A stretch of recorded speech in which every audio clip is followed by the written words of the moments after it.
takes to win these matches, all the tactics. But when we come back, we are going to discuss the busy day as we preview the action-packed Friday.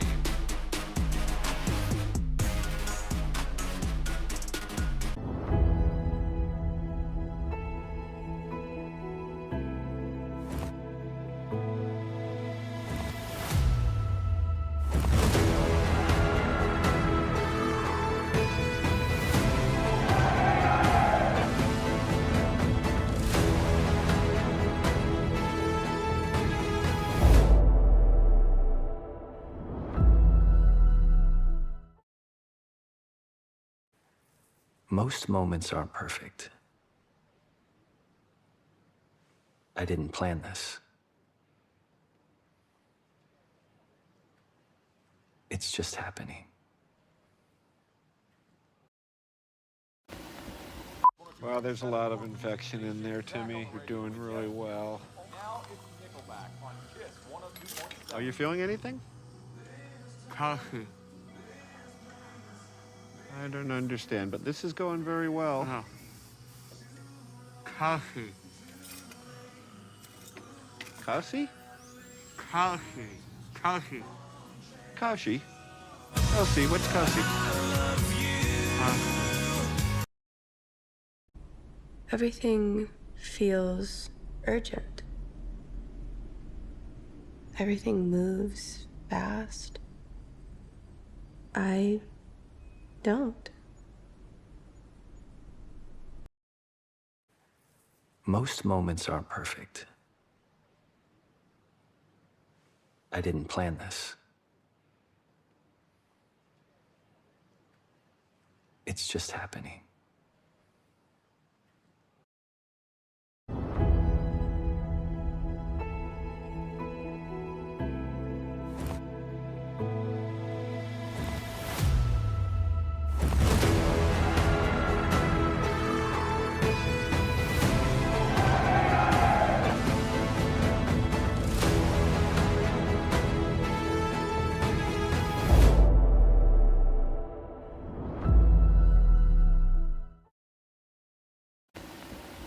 Well, there's a lot of infection in there, Timmy. You're doing really well. Are you feeling anything? Coffee. I don't understand, but this is going very well. No. Coffee. Kasi? Coffee. Coffee. Kashi?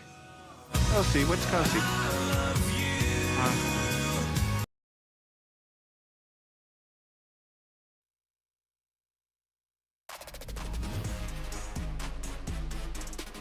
New York City, where media, sports, and culture come together in what is a rising hotbed for paddle. Pro paddling, it makes all the sense in the world that we are in NYC to kickstart this season opening weekend. So last night was only 2 matches, 4 different teams. Consider that like an appetizer. Today, Klaus, we are getting a full serving of paddle.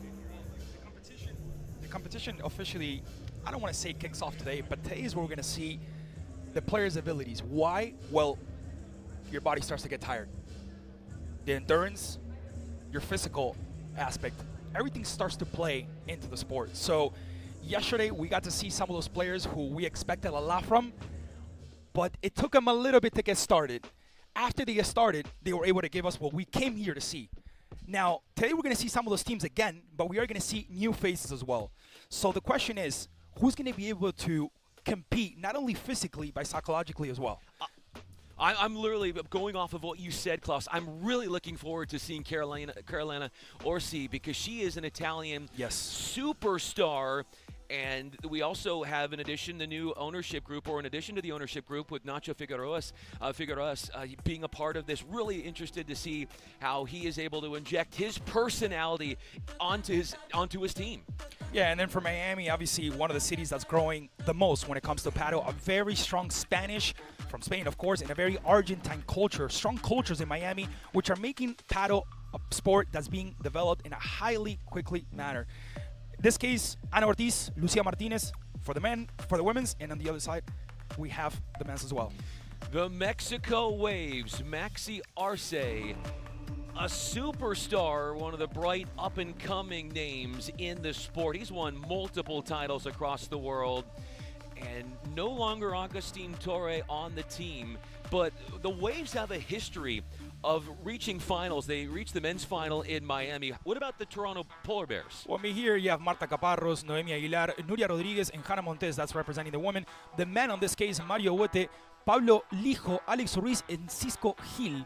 These will be the guys representing Toronto Polar Bears, another team that's highly competitive and another team we expect to see a lot from.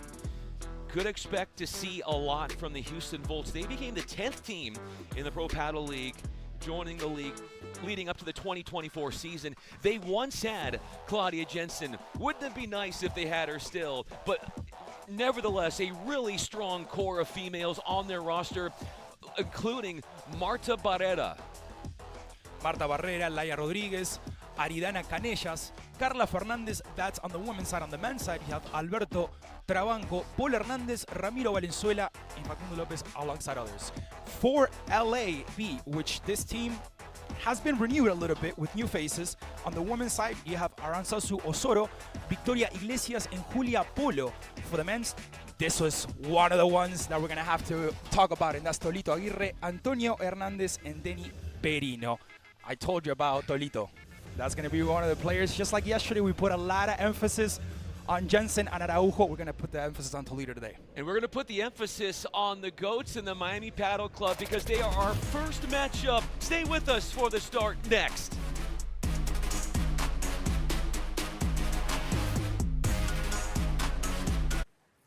Most moments aren't perfect.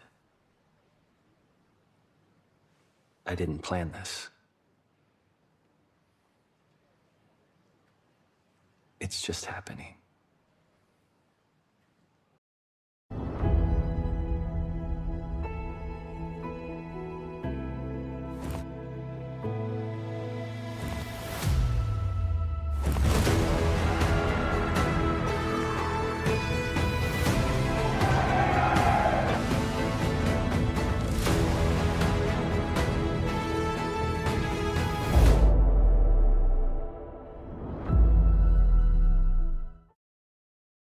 With Kalshi, you can trade on anything. Man, tell them something they don't know. Like I'm from Greece. Look at Gangario!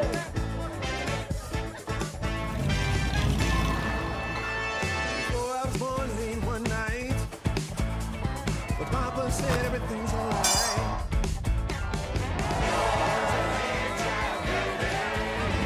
Aló, campeón.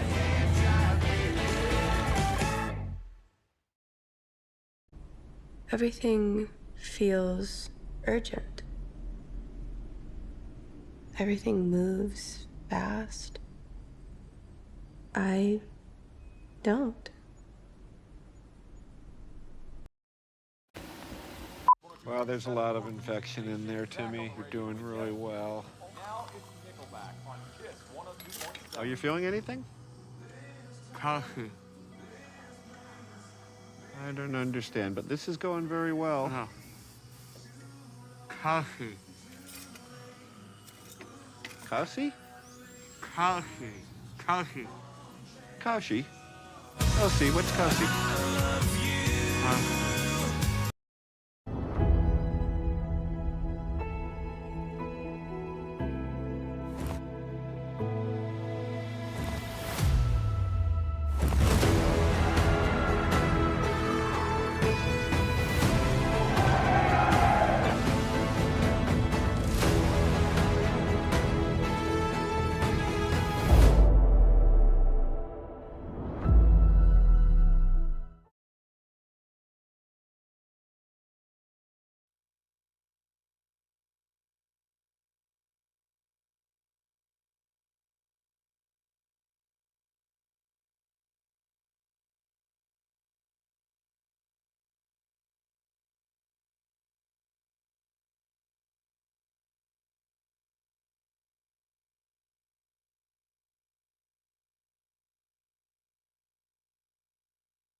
everyone. Welcome to the 2026 Pro Paddle League here in Hammerstein Ballroom, right here in New York City. The tour is kicking off here, 1 in 5 cities. Today is going to be a long day. We have 4 matches, but we got a taste of that yesterday. And let me tell you, the talent is there. Whether you're new to paddle or you're experienced, let me tell you, you are on for a show. Now, it's ready. I think we're ready to get this show ready. New York, are you ready? There we go. I'm loving this. All right, we're going to introduce our first team of the day, Miami Paddle Club.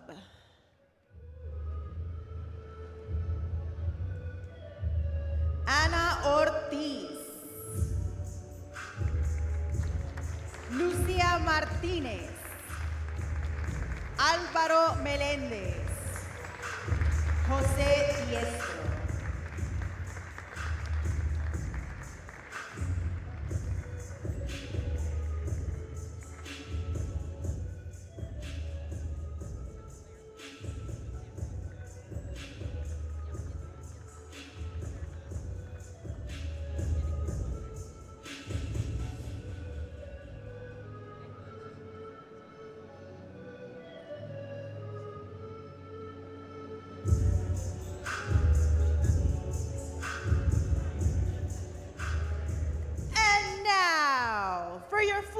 Ghosts, Noah Cánovas, Carolina Arce, Álvaro Cepero, Luis Hernández.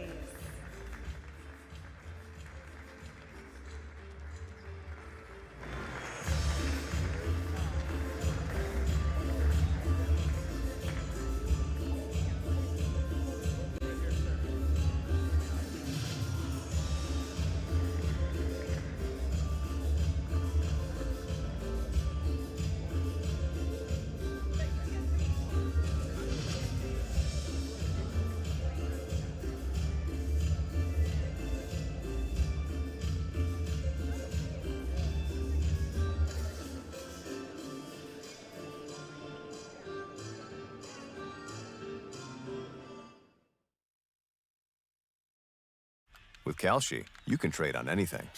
Man, tell them something they don't know. Like I'm from Greece. Look at Gallo!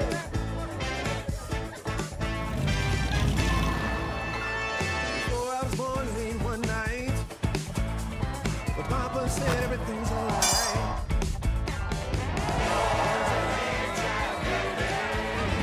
Aló, campeón.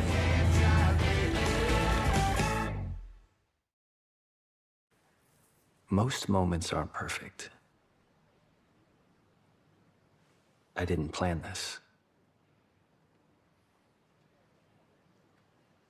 It's just happening. Everything feels urgent. Everything moves fast. I don't.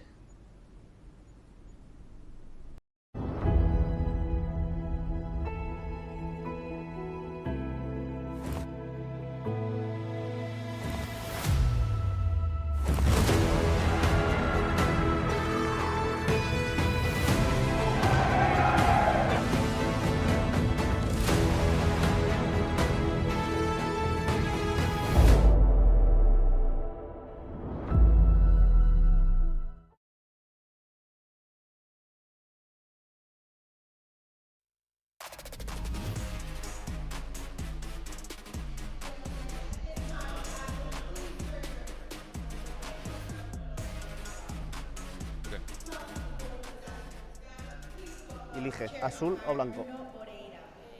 Azul. No. Blanco. Restamos. Sacáis. Buen partido. Perfecto.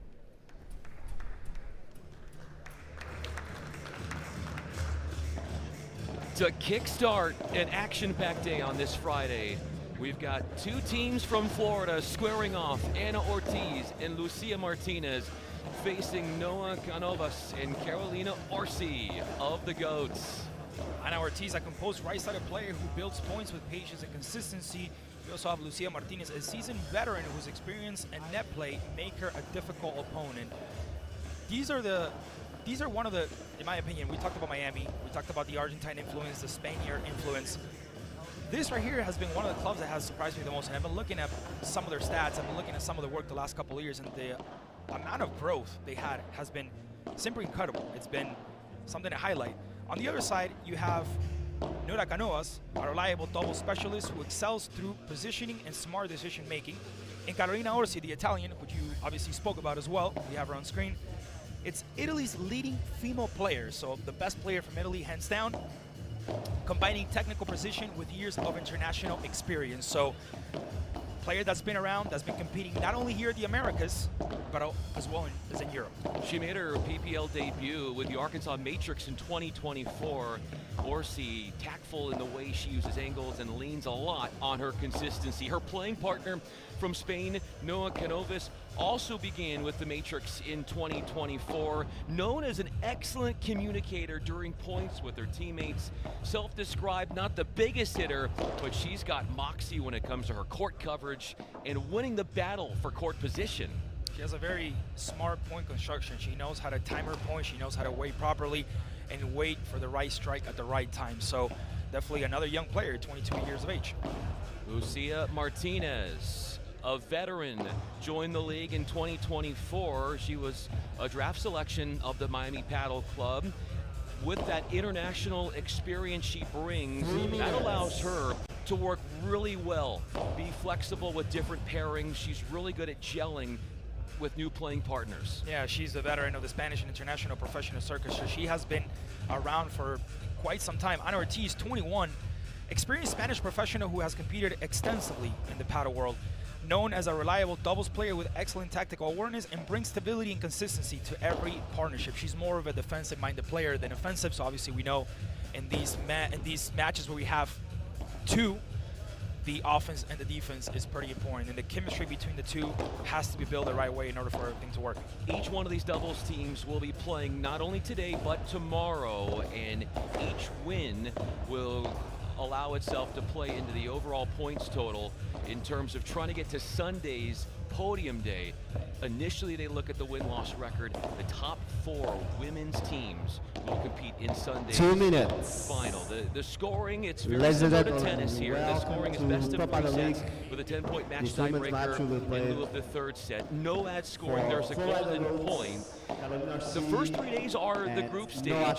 Sunday is the podium day. You are going to have 2 matches each of all the 10 teams that are here. There's no time to mess around if you want to be one of the 4 teams standing into Sunday's podium day. Oh, and obviously it's something that we've said repeatedly, but obviously the audience renews itself.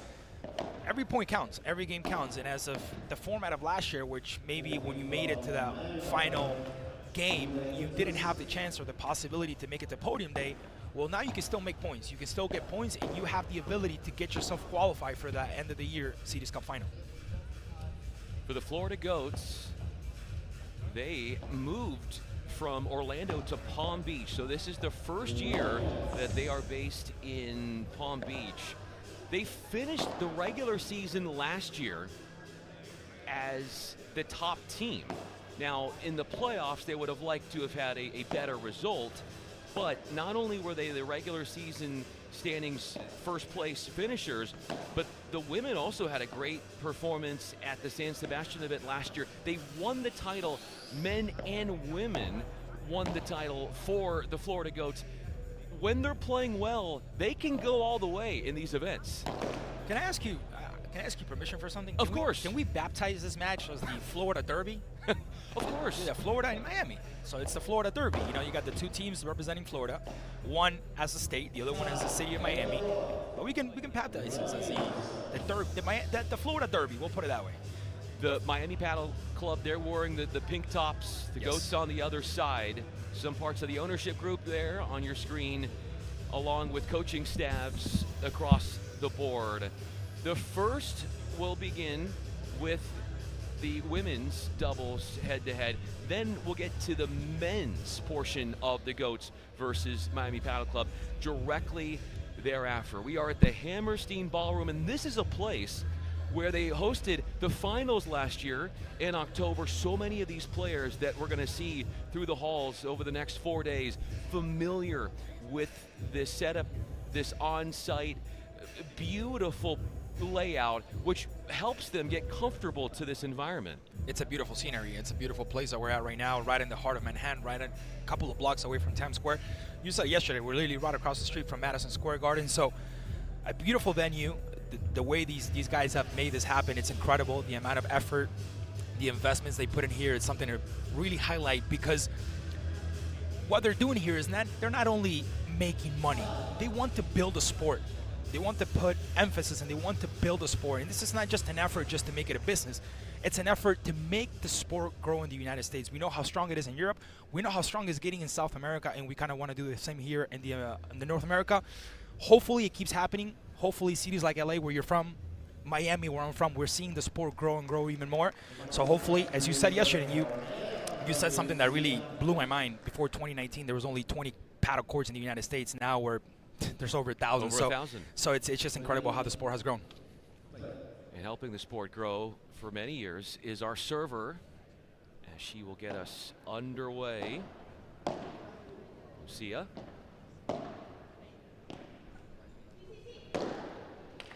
Ana Ortiz had one teed up for her, and she smashes one off the bounce and off the sidewall. Beautiful start for Ana with a quick smash. Had the opportunity to do it, took care of business. And Miami starting off with the right foot.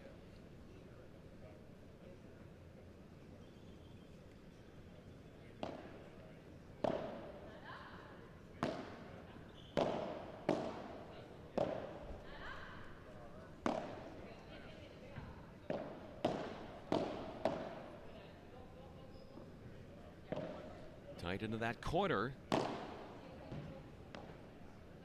And scooping it down the line off the lob was Arce. They're going to continue to try and lob Arce and get her off the net, where she is so lethal.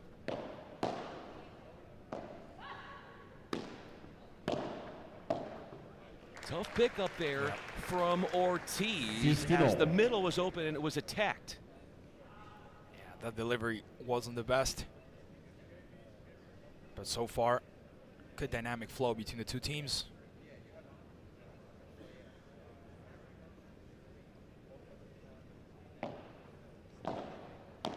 We know the first couple of points, first couple of minutes of the match can be a little bit iffy. You got those emotions going on, that nervous feeling, but once the match progresses, we saw it yesterday as well.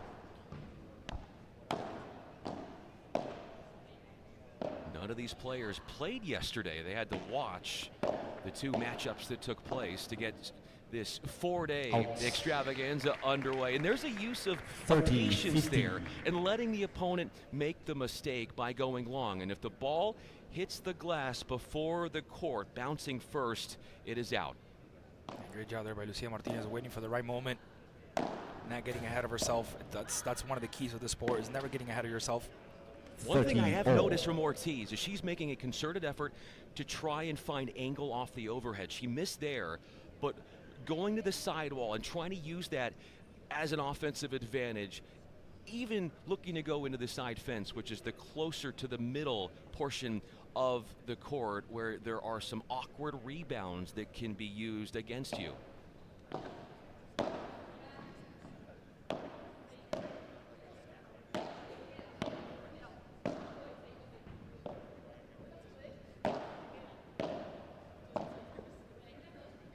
Good response there. Good defense as well by the Goats. Miami looking better in these opening minutes. More confident. Martínez starting to use the sidewall as well. So they're opening up the court. They're using width to try and test the movement and court coverage abilities. And it's so hard to read off the sidewall, the angle, and how you play off the rebound. We saw it a lot yesterday, especially in the women's matches, how that side mesh, as you called it, definitely makes a difference once it bounces back. It's not like bouncing off a regular glass or a regular frame, it's that mesh makes it a little iffy when it bounces back. So sometimes it can, you know, not come back to you the way you expected it. That's what some of these players always look to hit the ball against that fence. A game point for Miami.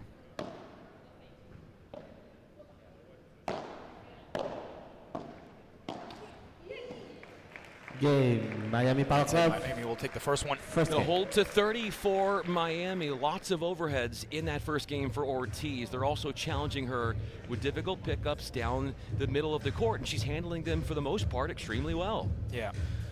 So far, I mean, for what we've seen here in the first opening minutes, it doesn't seem like there's going to be a huge difference between the two teams. Something that we did see yesterday, especially in that opening match. But so far, both Florida teams have been taking their time, and as we said, it's the first opening minutes as well. Once they get warmed up, we'll see the real speed on both of them. It's been hard for the Florida Goats to get to the net and maintain their court positioning up there. Arce to serve.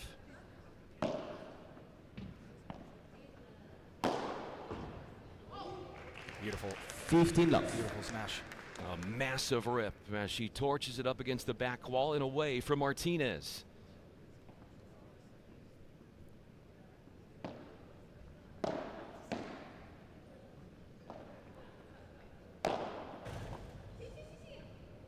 That is exactly what we were talking about, the side mesh. It's not the glass panels that are closer to the back of the wall. It's so hard to pick those up.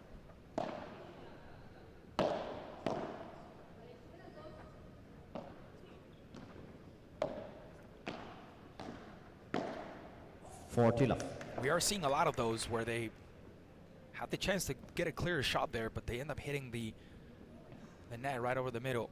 I've seen a couple of points like that. Game point here. A little touch and using the back wall. Cánovas. These teams choose to play a little closer to the net than the other ones we've seen. To try to take some time away, shorten the reaction time of their opponents by moving in, leading to some really fast exchanges.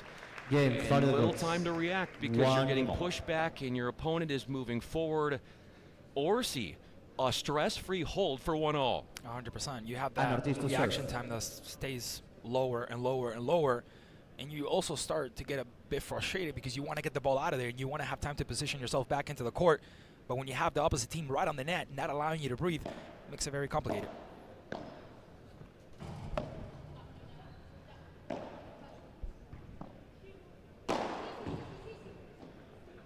Great get back there from Arce off the sidewall. And then covers the parallel well. Only to go to the opposite out wide position. And Cánovas pops it up and hits the sidewall first in air off of her. Great flexibility there by Arce. Great technique as well. The best Italian woman to play paddle currently in the world, so definitely one of the ones to look out for. There it is again. She gets there.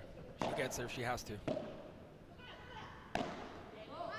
This is another case of, while it's 1-all and it's early, Miami Paddle Club, there's a couple of opportunities where they've been in attacking position in the point. They've been on the front side dictating, and they get in their own way. We'll see if they can clean that up, shore it up a little bit here as the match progresses.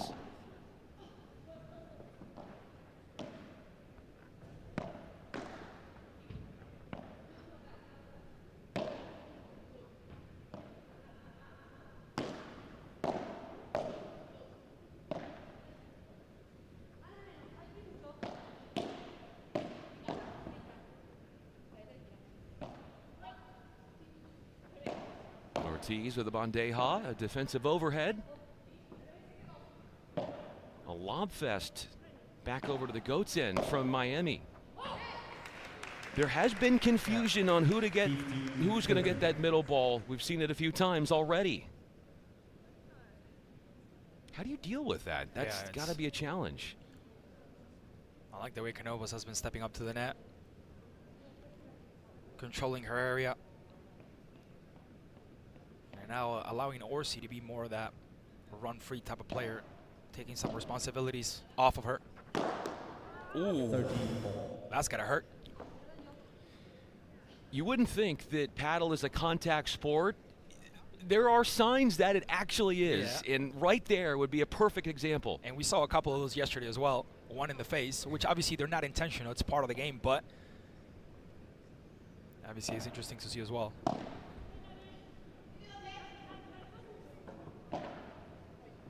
See how she takes that extra second and let the ball bounce, not get ahead of herself.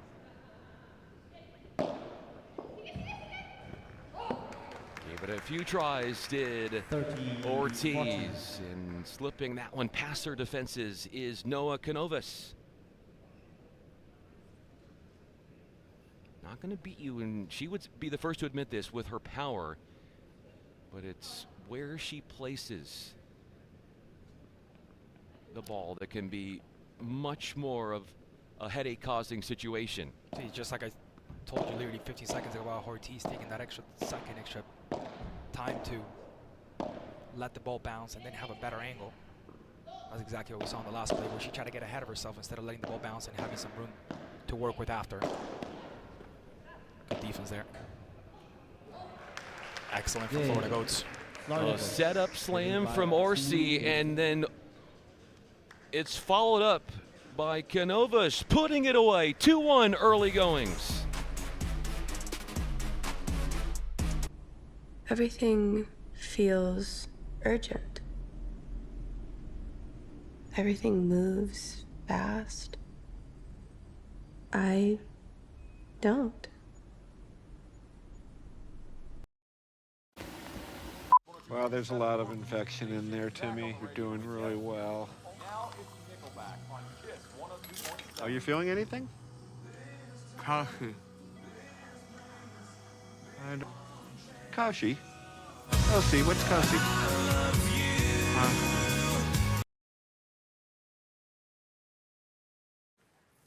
Most moments aren't perfect.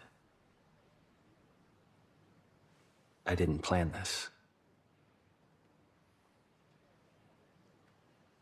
It's just happening.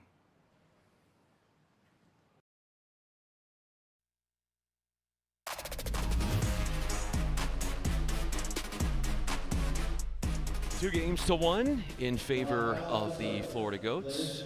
Klaus Herman, the network sports broadcaster. I'm Brian Fenley. Best of three setter here. Kick-starting a day of 16 matchups, and this being the first. Here's Cánovas.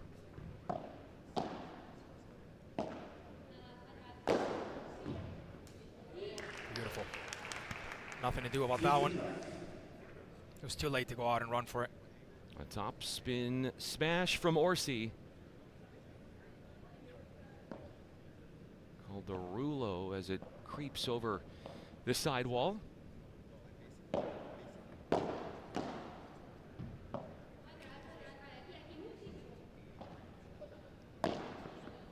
The communication there, you can clearly hear for the Florida Goats.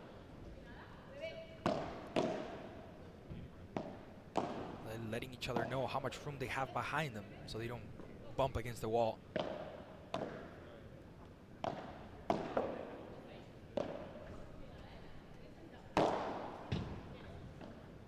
That's great patience off the sidewall from Cánovas. There's an overhead.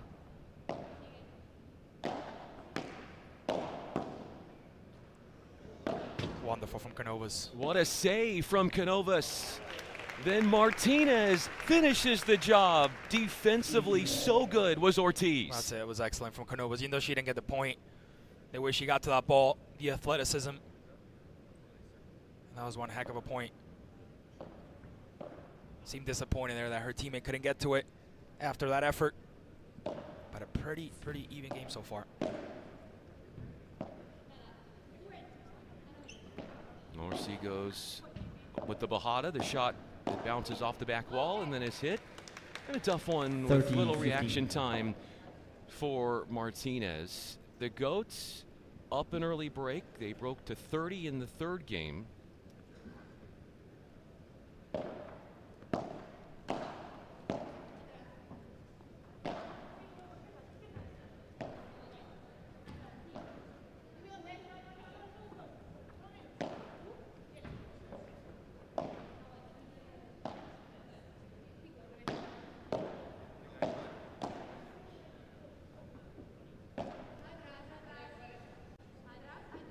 Arce will take her time and assess and respond with a lob of her own. Post off the back wall to keep it going from Arce. 40-15. Ortiz had a chance to do and inflict some serious damage on her opponents with a smash attempt, but short arms it a little bit, opening up game points for Florida. We've seen it yesterday a couple of times where the games start off very evenly, and then we see one team little by little start to take off. Our team this morning seems to be Florida Goats, looking better and better. Florida Goats. Using width, that is Arce to help cement the game in her team's favor. They've won 3 of the first 4 games in this opening set. Finding those gaps out wide. That was Arce going cross court, finding the gap out wide to Martínez.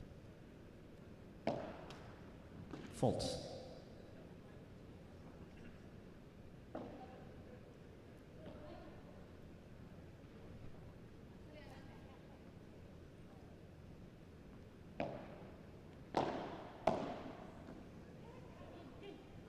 It's early, but when you look at the longer rallies, Florida Goats are winning 61% of the longer rallies compared to 39% from Miami.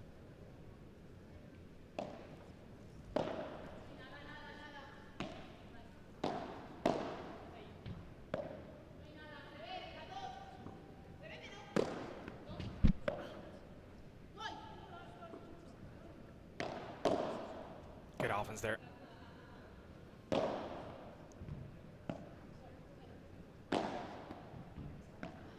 Attacking the corners with smashes and sneaking that one by. Yeah, I hit the side mesh before hitting the ground, which obviously means at that point doesn't count. Goes the opposite way. Both teams in that exchange opting to go to the outsides of their opponents, not settling for sending balls through the middle.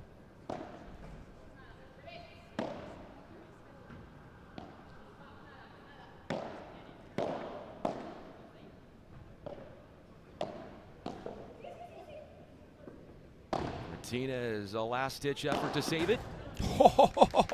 And that's what I call an Italian 15, strike. 30. It took her a couple of seconds to get started, but once she got started, just like Araujo yesterday, it took her a couple of minutes, but once she got started, you can tell she's something else. And she even goes where her teammate is. She takes the spot of her teammate and just takes care of herself.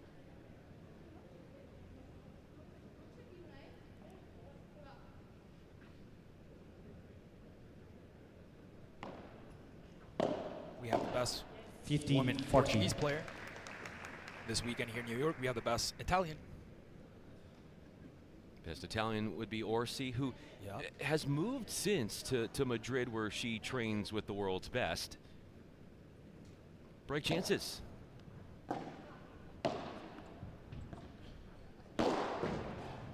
Massive power from Martínez, using 40.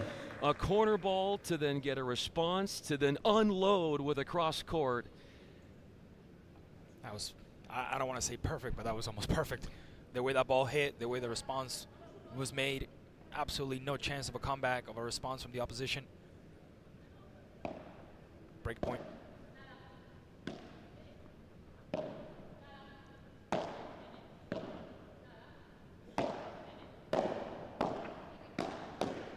Game. Getting tested with her Florida reaction Goats. speed with some Lead by overheads 4 and some games to volleys. One to her forehand, the other to her backhand side for Ortiz. And what a great start. 4 games to 1 for the Goats as they break again. With Calci, you can trade on anything. Man, tell them something they don't know. Like I'm from Greece. Look at Gallo!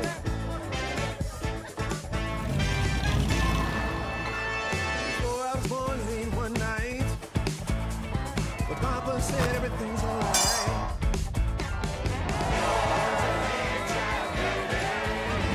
Aló, campeón.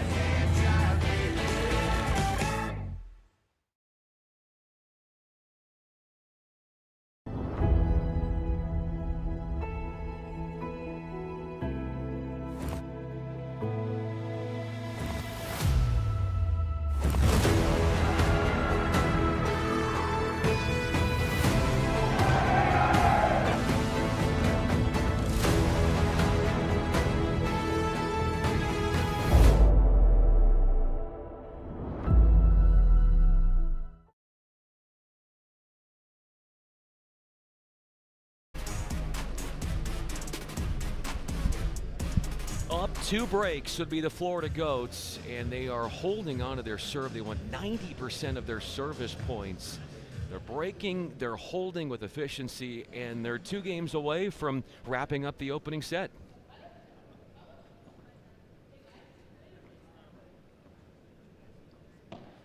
We'll see if Miami can stay within the set. Or we'll just see Florida Goats take off from here on. Great adjustment there from Arce off the net cord.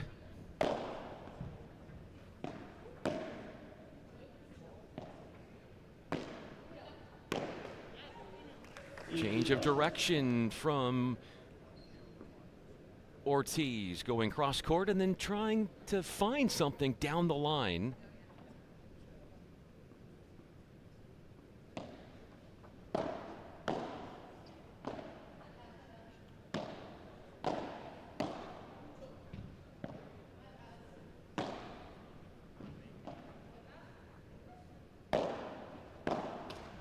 Love.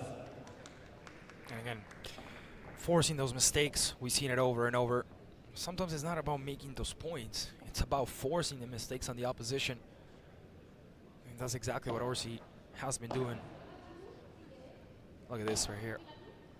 She pretends to go for the smash, she puts it right into the middle. Sometimes to create that confusion between the 2 teammates, the opposition, to see who's going to go.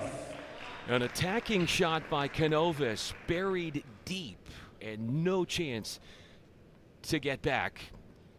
Multiple game points for Florida.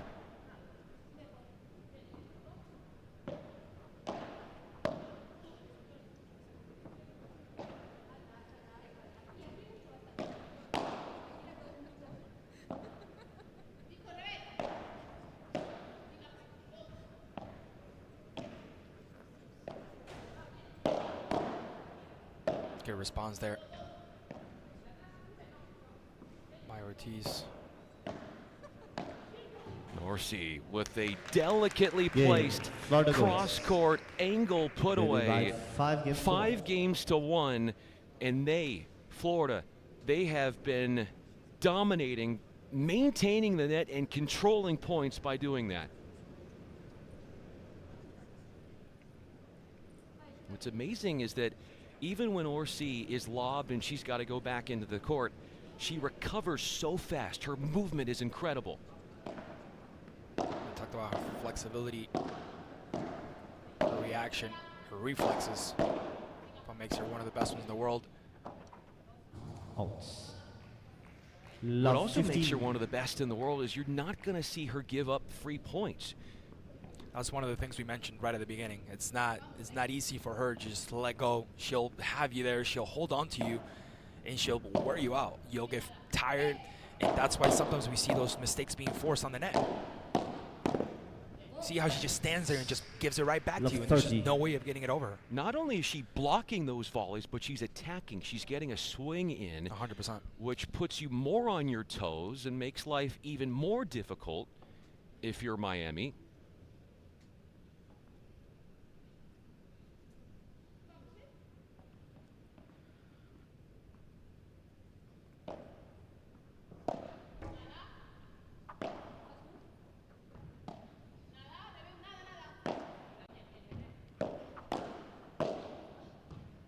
Wonderful. Amazing combination through the middle, and then the pattern changer down the line for Cánovas. So much intelligence with her on-court acumen.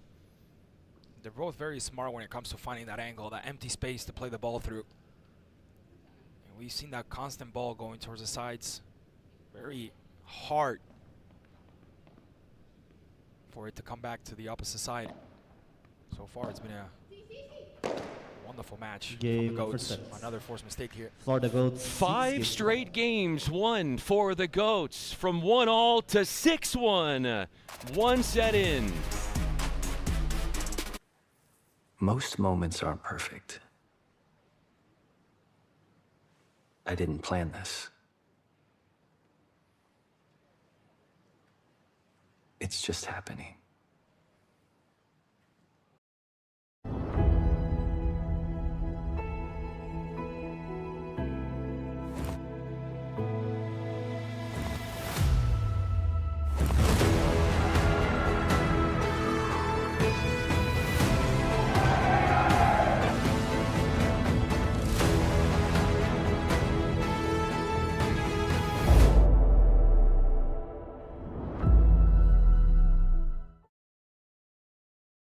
With Kalshi, you can trade on anything.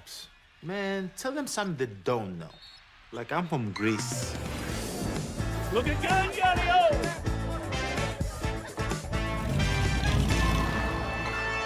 So I was born late one night, but Papa said everything's alright.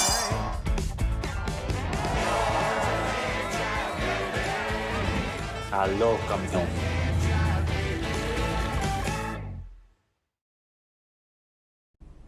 Everything feels urgent. Everything moves fast. I don't. Well, there's a lot of infection in there, Timmy. You're doing really well. Are you feeling anything? Kaushi? Kelsey, what's Kelsey?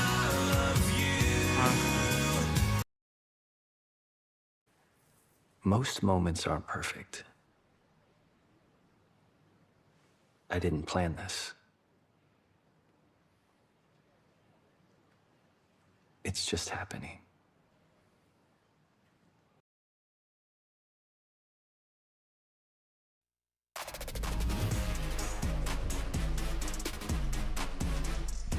Before we begin the second set, a salute to Jose the Best.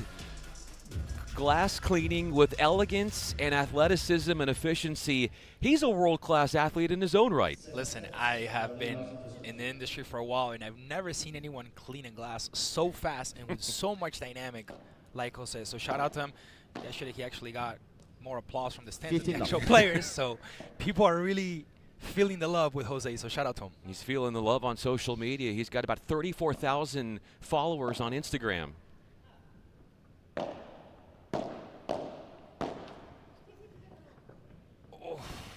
Ortiz coming in with a couple of backhands to settle the point in her favor. Errors got in her way, and she'd be the first to mention this in the opening set. Can she cut those down in the second?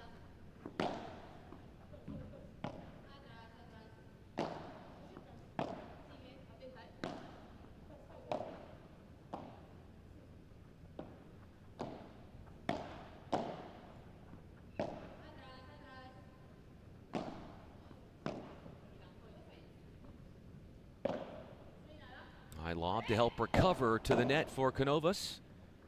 Plays a volley off the low contact point.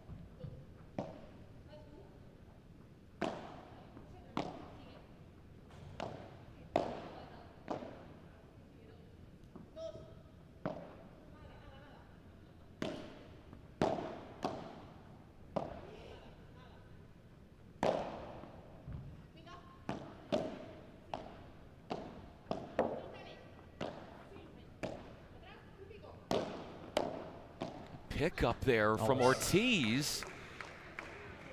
Tight to the sidewall. That was an exciting exchange. That was very good, and shout out there to Miami for able to hold it. Looks like now they're getting the hang of it. They're staying a little bit more patient. They're not going for that killer shot, and they're not getting ahead of themselves. We'll see if they can make that happen throughout the rest of the match. But definitely looking better in the second set.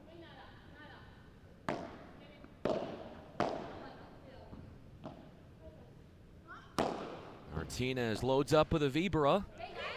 Tight to the corner. Vibra, more of an offensive overhead, used into the cross court a lot of times with extra side spin, keeping it low and an aggressive ball. And here we go, break points. Only 18% converted for Miami. Let's see if they can make that number go up a bit. Game. That's it.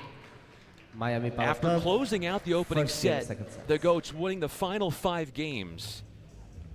Arce, arguably the best player on the court, coughs up her serve, and Miami, you can't ask for a better start and a rebound off the first set. 100%, and if we saw what happened in the first set, walking into the second set, we thought things were going to remain the same. Miami has made an impressive turn here, coming out with a lot of confidence, being able to hold Arce and the high defense from her. Now definitely looking better in the court, more confident. Let's see if they can keep it up. But Miami definitely looking better here in the second set. Is it something they can sustain? That's Ortiz the to serve. lingering question as the second set ages. Ortiz serving.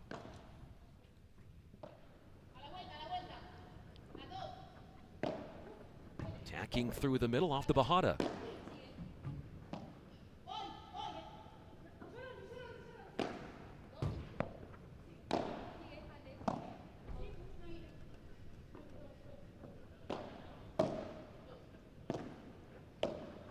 You can see how their Florida Goats playing very close to the net. Oh, that was a good stroke, Marcy. Cánovas goes with a controlled defensive shot down the middle. Ooh. High lob. And then slowly improves her court position. Short lob. Oof. A return from Cánovas. Leading to a miss from Martínez. It was how you played off of that first smash, the counter after the counter, that made the difference. Now we're seeing that it's not as easy as it was in the first set for Florida Goats to obtain those points. It's a very back and forth thing now. Miami got used to it. They got used to the rhythm. They got in the match. And now it's just simple mistakes that can determine a point. Love 30. That ball was stuck low, deep to the back wall, and Martínez had little options there in digging it up and over the net. Love 30.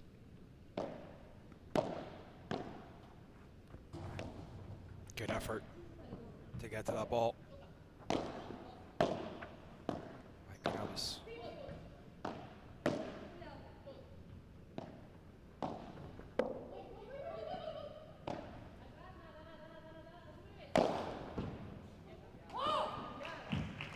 A flat smash will not be returned as Cánovas went right down the line to put that ball away.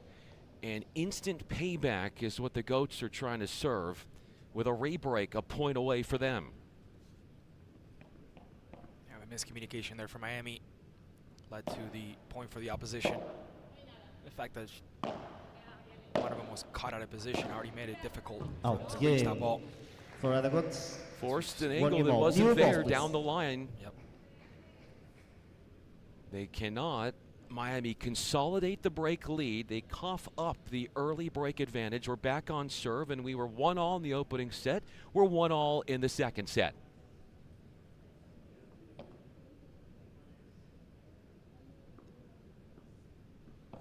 Noah Cánovas to serve.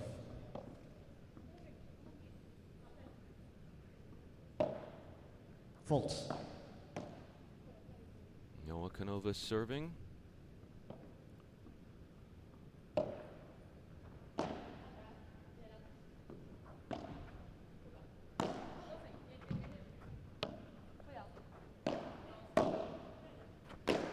Beautiful smash there.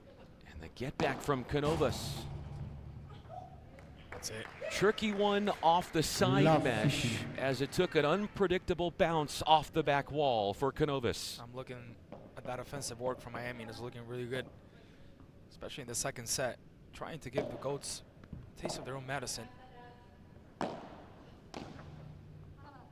Fault. 15-all. Hit the side wall, so a point given right back to Florida. Faults.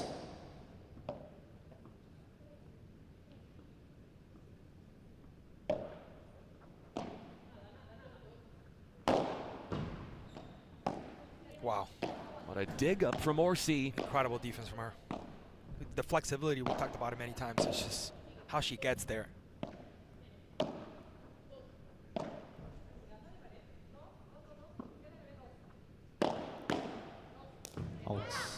That blocked backhand volley sails long, and it was an offensive decision for Cánovas to go wide, which was counterintuitive. You think maybe you're going to go through the middle, which is the higher percentage shot.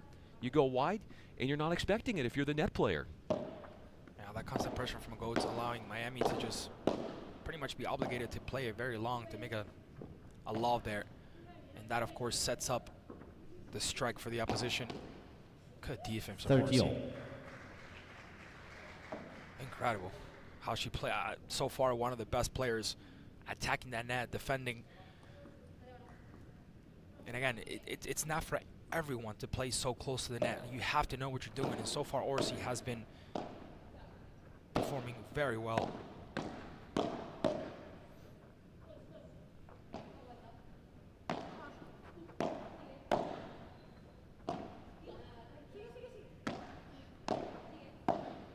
Comes in and handles the low volley, does Arce. A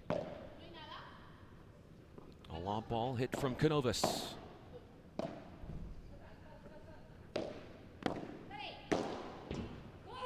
Bandeja from Cánovas, leading to the killing of the point from Arce. I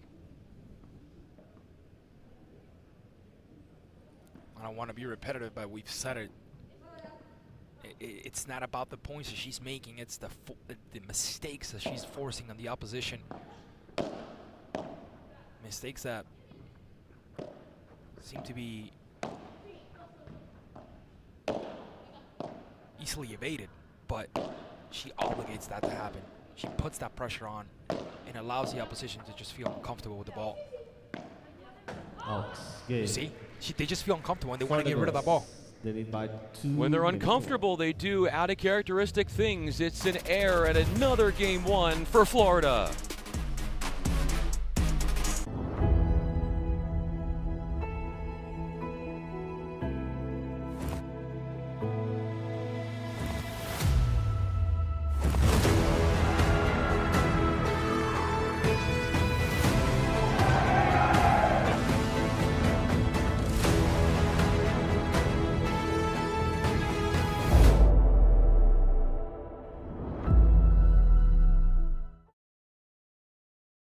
With Calci, you can trade on anything.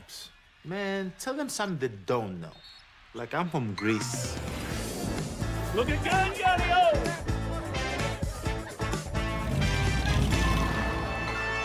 Before I was born late one night, but Papa said everything's alright.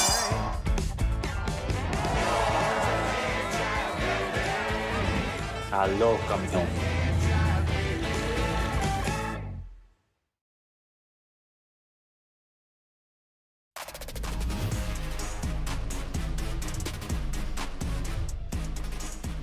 It's been a dominant display for Cánovas and Arce. 6-1, 2-1 now, leading in the second set over Martínez and Ortiz of the Miami Paddle Club. So many errors being forced off the racket of Martínez and Ortiz because of the placement and the frustrating well handling of longer points seen by Florida.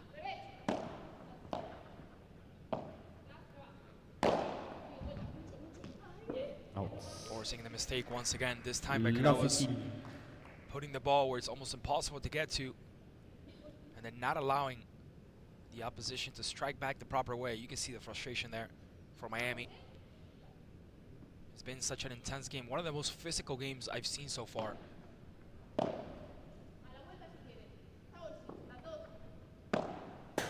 Out. Love 30. Match before making contact with the ground. You feel like if you're Ortiz, you have to go wide with how many or how few mistakes are being made at the net. The volley play, the net game has been so good for the Goats.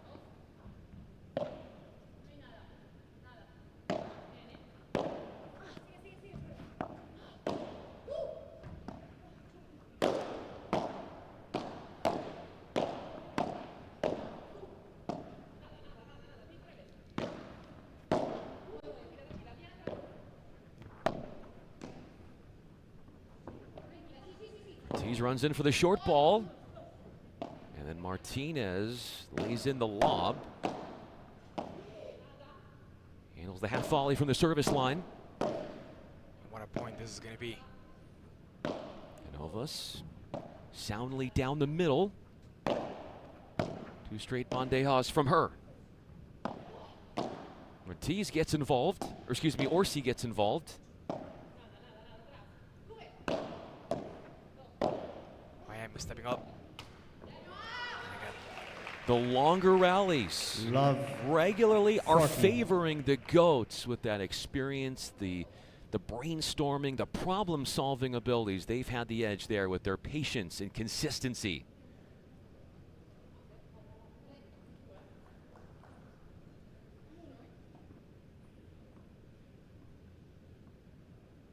Break chances against Martinez's serve.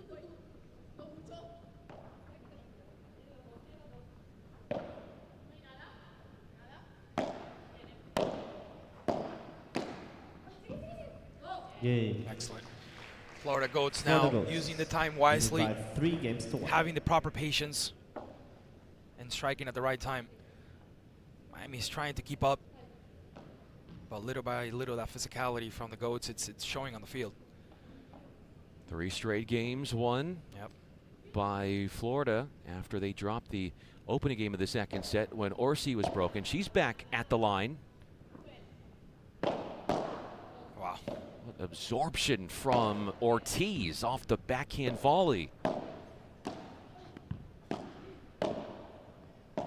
We've been talking a lot about Arce, but Cánovas also has her stuff. I mean, the way she handles that ball, the way she steps up, the way she plays defense and offense. See how she times that ball, turns, waits, doesn't get ahead of herself. 15 love. Ortiz making consistent, strong decisions in fine form with her volleys, but Martínez misses on the recovery shot. 30 love. Tight to the sidewall, hard to read, and it just died the ball right there, complicating matters for the returning Ortiz. Out.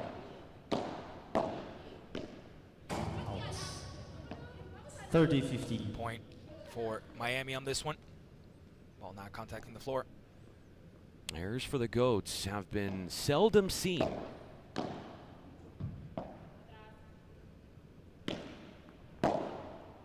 Out. Smart decision to back off of that one. Ortiz airmails and game points come in. You have to be very concentrated on those type of plays because it's literally a second that you have to decide between letting that ball go or striking it.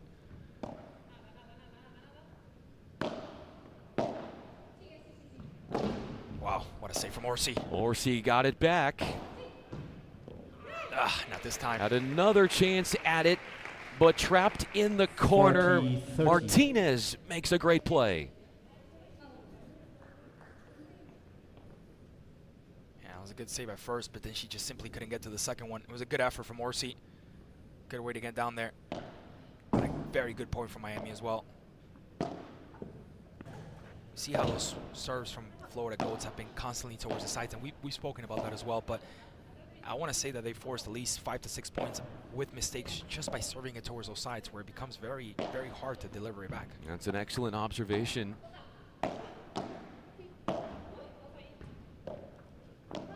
Ortiz, sharp angle on the volley, earns an overhead.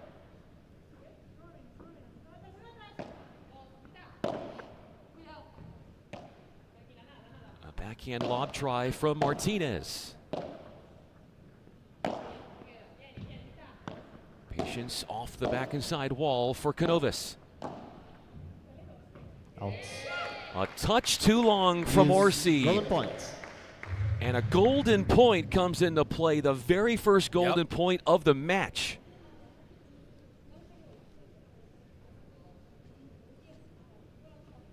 Good patience there by Miami. Waiting for the right time. Playing that Lucía good defense. Martínez. And now with a chance of obtaining their first goal point.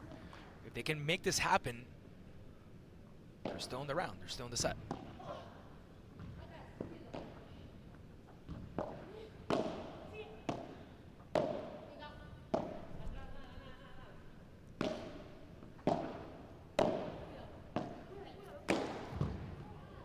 Out. Yep. Just We'll go to long. Arce went for too much, Miami too ambitious. Saving a few break chances and holding Miami. Well, there's a lot of infection in there, Timmy. You're doing really well. Kashi. Kashi? Elsie, what's Kashi? Most moments aren't perfect. I didn't plan this. It's just happening. Everything feels urgent. Everything moves fast. I don't.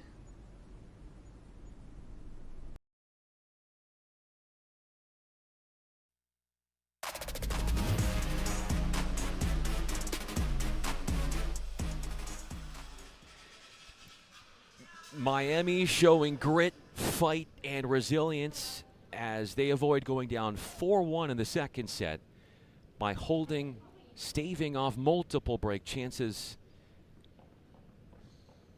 3-2 instead.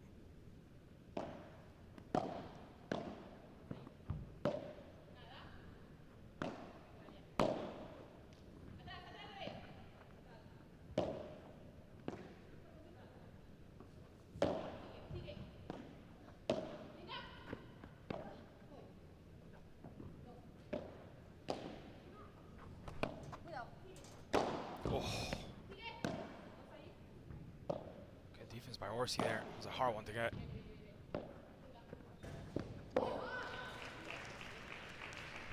I mentioned earlier, it was actually Arce serving in the last game. She got broken, so we're back on serve. It wasn't a hold in game 5 of the second set. It was a service break.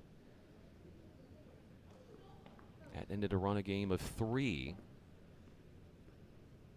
for Florida.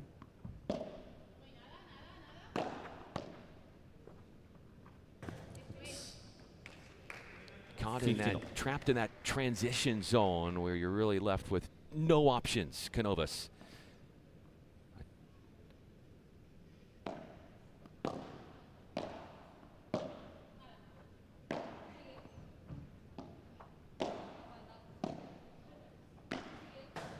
Out. Excellent there.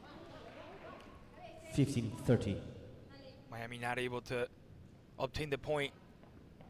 Looking a little more physical, looking more concentrated into the match. We have a more even match if we compare it to that first set.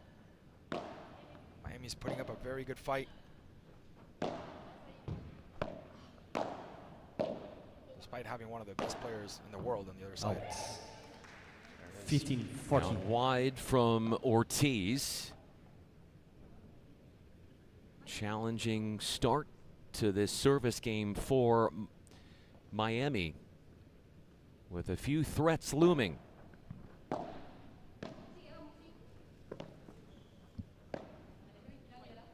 Out. Arce got lobbed after the redrop. What hasn't happened all match, Miami winning back-to-back games. And they give up their serve right after breaking.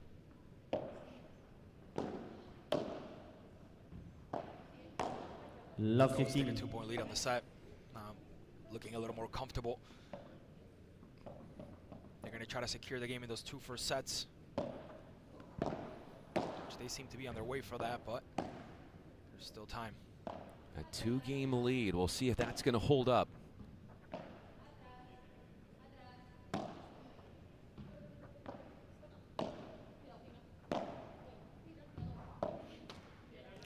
Excellent labor, excellent job there from Miami.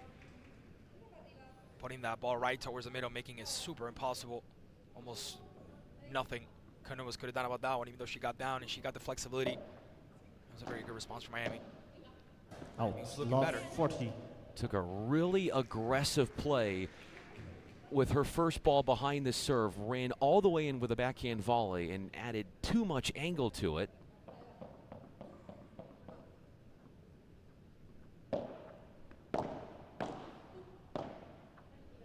From Miami here. Chance to set themselves 4 games to 3.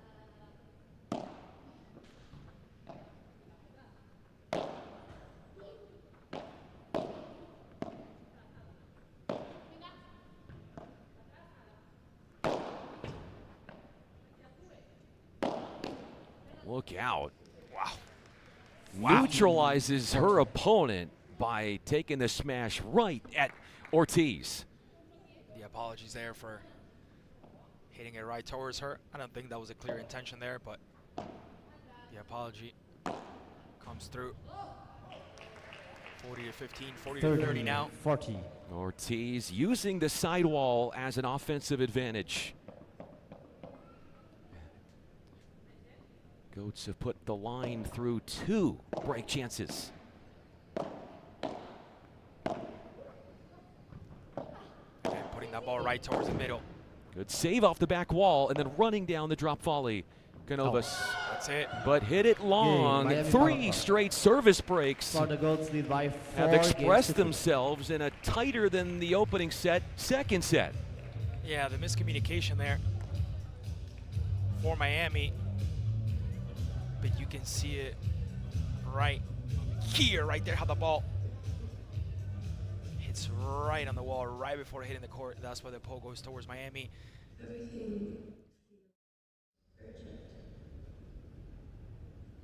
Everything moves fast.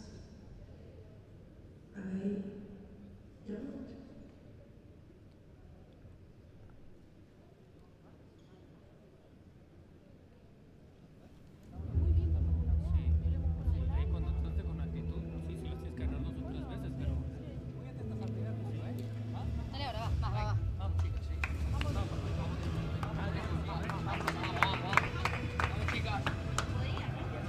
Miami's coach talking about the attitude has been improving. We need more dynamic if we're going to beat these girls. But we're looking good. Some of the words from the coach. Time. The Florida Goats closed out the opening set, winning the final 5 games by dominating at the net. We've seen Miami do a better job imposing their will in the front court in the second set, which helps explain why the second set is a lot closer.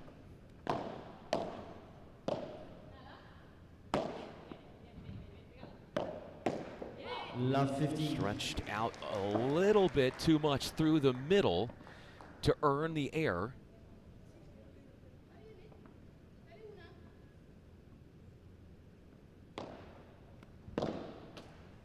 $15. 15-15, not the greatest delivery there. Sometimes we see Gomez try to go for that ball, but sometimes the amount of power that it brings makes it very hard for her to strike back. This was very important, the way you position your paddle.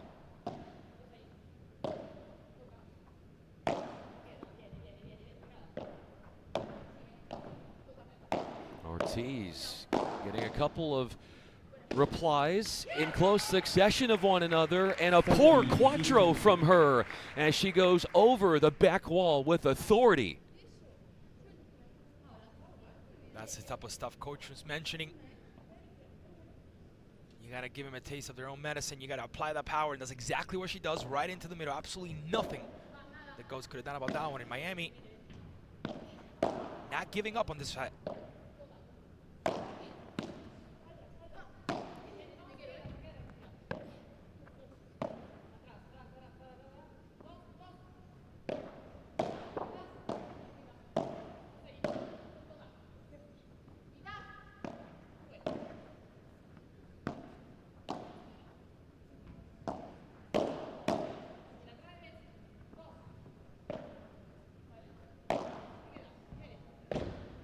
A boast off the back wall for Cánovas.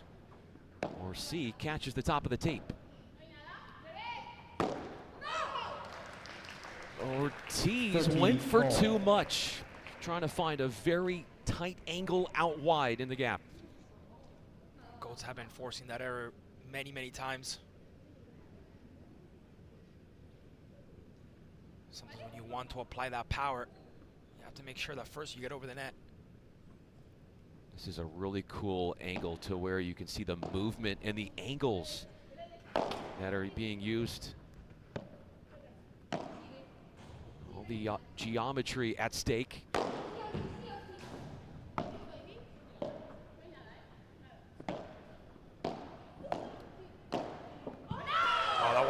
Arce, What a point. a combo through the middle as the opportunity ball, and then takes it to the outside for the backhand finish. Look at the way she holds that paddle towards the side. She makes it look so she makes it look so easy. Look at the way she turns and she just hits it. Look.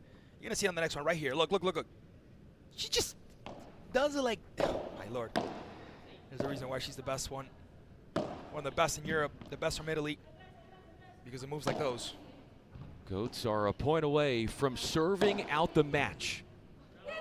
Couldn't get to that one. A second golden point in the second set is about to happen. Next point one with no ad scoring. Carolina Arce to receive. Will give that team the game. Miami won the previous golden point. Let's see if they can repeat it here.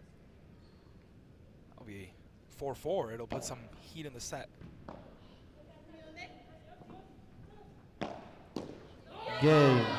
For all it is, Miami Padel Martínez down the middle, ferocious and unsuspecting to force the air. What a way to come back from Miami. After being down, after looking like things were completely against them. The coach said we have to get that attitude in there. And that's exactly what they've done. Sets of 4, tied. And Miami's looking really good here.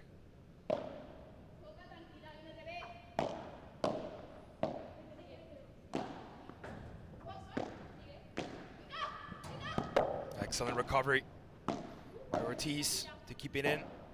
Despite all the pattern changes from Arce, who was pushed backwards. Cánovas responding pretty well. Lob to recover the net for Cánovas.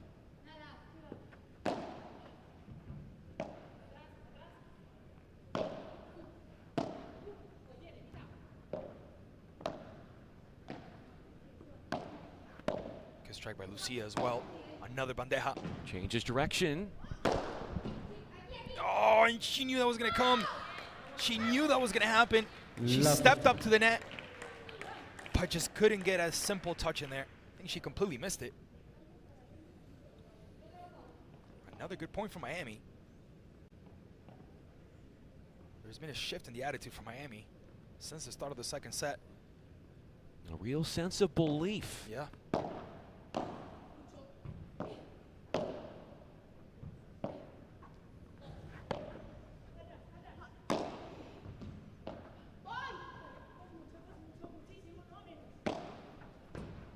That's been a go-to shot from Martínez. Full throttle through the middle, and how great she's been lately. The level of confidence of Martínez coming in here in the second set has been incredible. They had both Martínez and Ortiz had a little back and forth after one of those points that they had against them. And after that conversation they had, after the conversation with the coach, their attitude turned around completely. And they're looking like a complete different team in the second set. 40. That they are a point away from taking their first lead in the set and going up 5-4. What a turnaround. They were down 4-2 in this second set not long ago.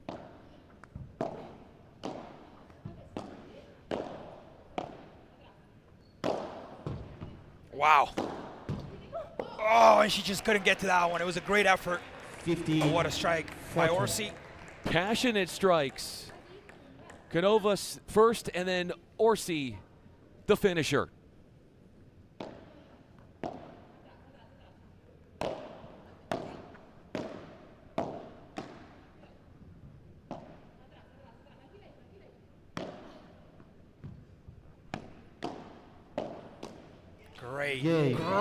Great defense Miami Padel by Ortiz. They lead by 5 games. I'm telling you, the attitude from Anna coming into the second set has taken the leadership, just like we've seen Arce taking that leadership for the Florida Goats. Ana Ortiz coming in here, showing attitude and playing against Arce at the same level. Here's what we haven't seen. And this is just the second day. We haven't seen a match go beyond 2 sets. If we do, meaning that Miami would win this second set, it would be a super tiebreaker to 10. Let's see if we can listen in a little bit to this conversation.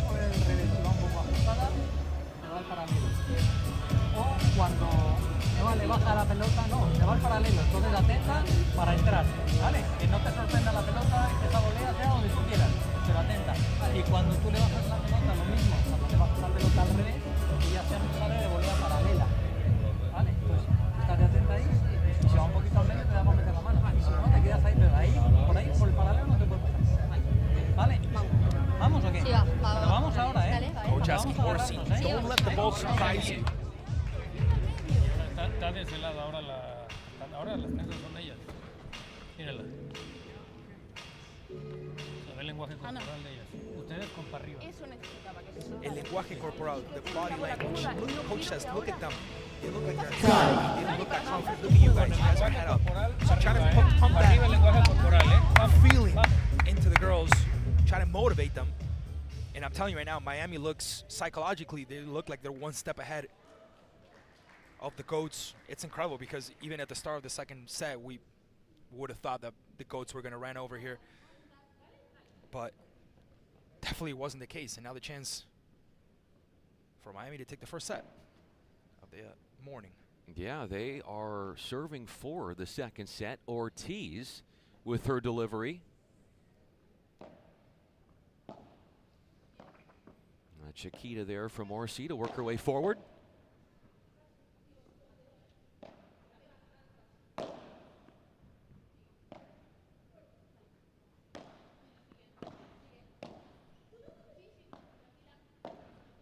Couple of low balls being struck by Arce. Getting a touch is Martínez, but then caught out of position. The back of the court was open and Arce found it. Yeah, excellent way by Arce to find that open space. She knew that Ortiz was attacking the net, trying to prevent that smash, and she knew that there was going to be a lot of room to work with. Utilized it. Florida goes up 15 now.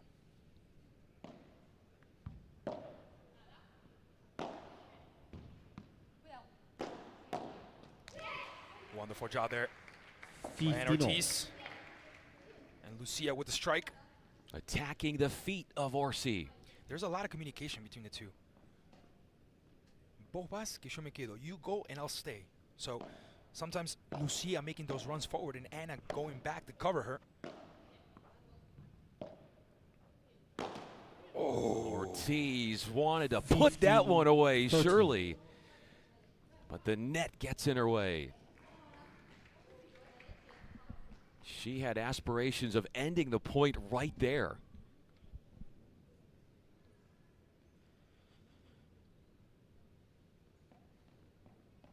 First time in the morning where Florida Goats are trailing on a set.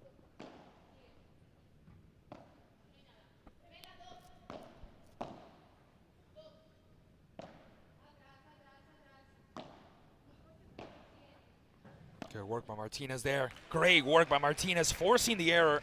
30. Putting that ball in a spot where it's almost impossible to get to. Really good work from Miami, Brian. I don't know if you agree with me, but I've been surprised, at least what we've seen after the first set. There's a lot of mind games right now that Miami is winning, and you said it's more so just a morale. They're carrying themselves with more positivity right now, and that's showing on the court.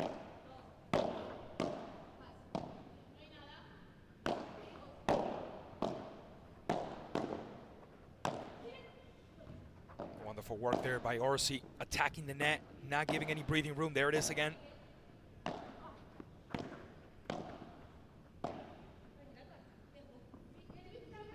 On the retreat is Cánovas, who lobs Ortiz.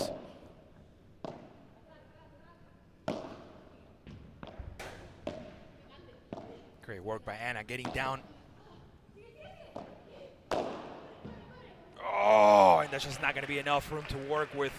Great point by Cánovas. 40.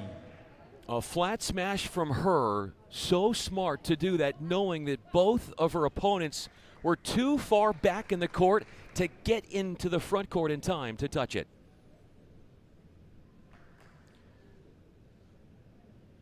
It's a break point here for the Goats, looking to tighten up the set.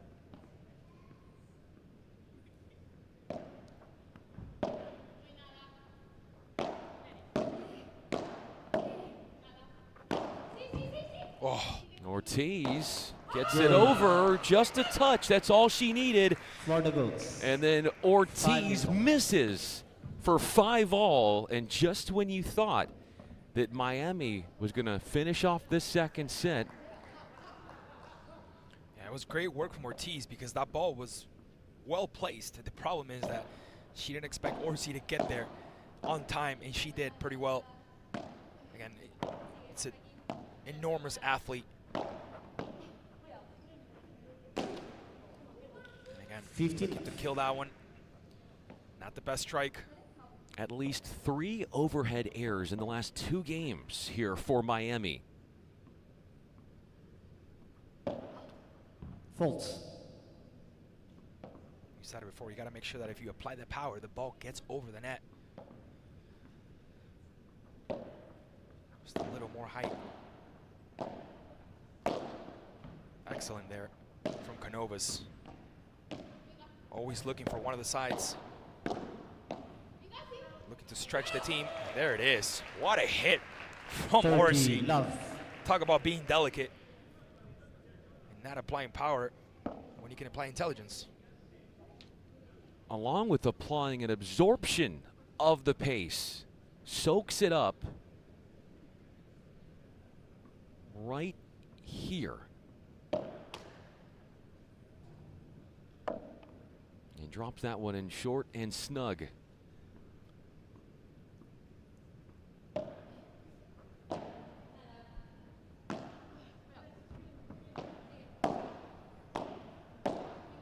Again, the coverage from Arce there, right on point.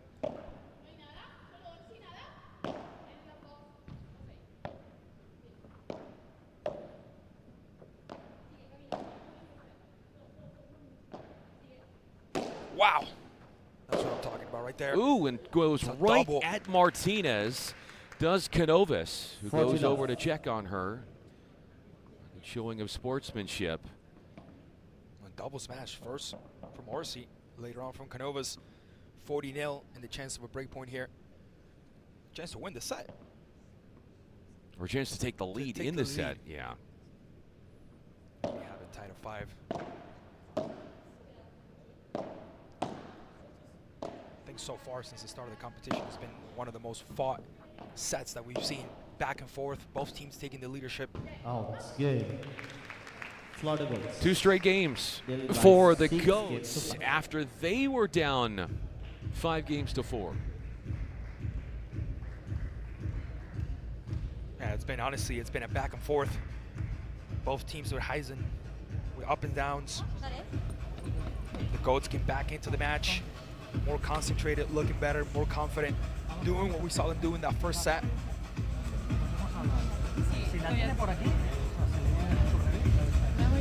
Try and eavesdrop on the conversation.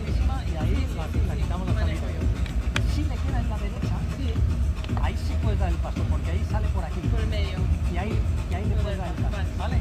Y tú sigues jugando como estás jugando. Tiras arriba, abajo, la vas moviendo, le entras a golear, ¿vale? Incluso le puedes hacer que va y sale para que ella tenga tal. Entonces, y la vamos a hacer jugar un poquito ahí, ¿vale? Sí.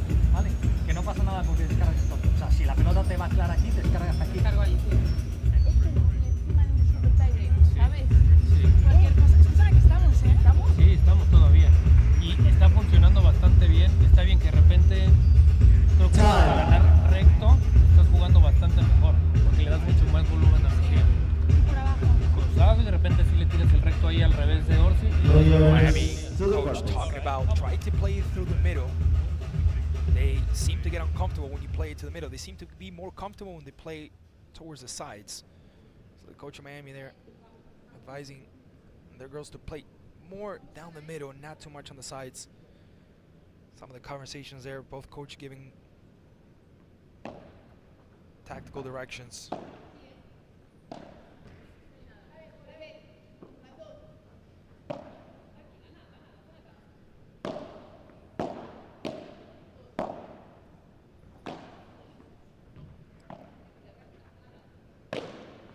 Deja goes at Ortiz, who then misses in the cross court. Moving forward in transition was Cánovas. Miami needs to win this service game to stay in the second set. If they do, it would go to a tiebreaker. Exactly. Ortiz has had a couple of those where she wants to put so much power in, but she doesn't put the amount of height required to get that ball over the fence. I've seen a couple of those already. Again, mistakes forced by the opposition, but mistakes at the end of the day.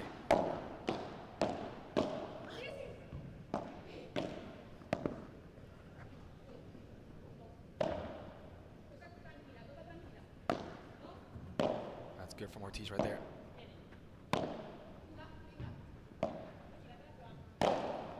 Cánovas into the sidewall, and hitting the sidewall to try and pick it up was Ortiz. So smart from Cánovas. Such power in that strike. Almost no reaction for Ana Ortiz, who tried to get there, who swung but just couldn't get to the ball in time. And now Goats looking like the team that we saw in the first set.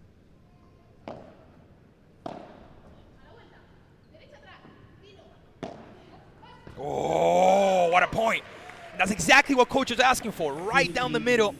That's where they feel weak, and that's exactly what she does.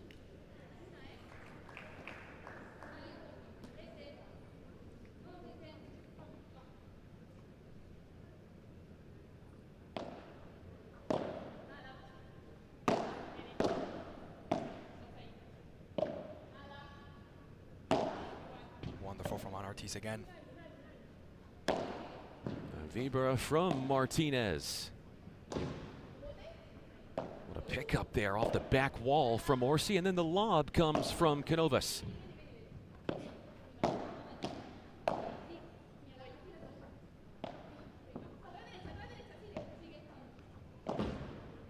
Again, using that wall as a resource.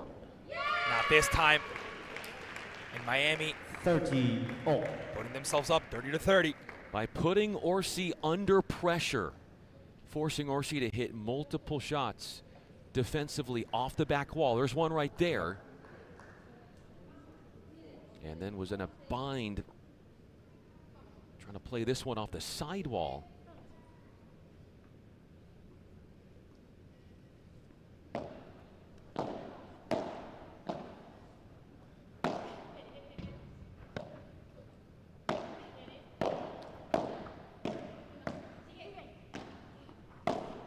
Wonderful work from Ortiz.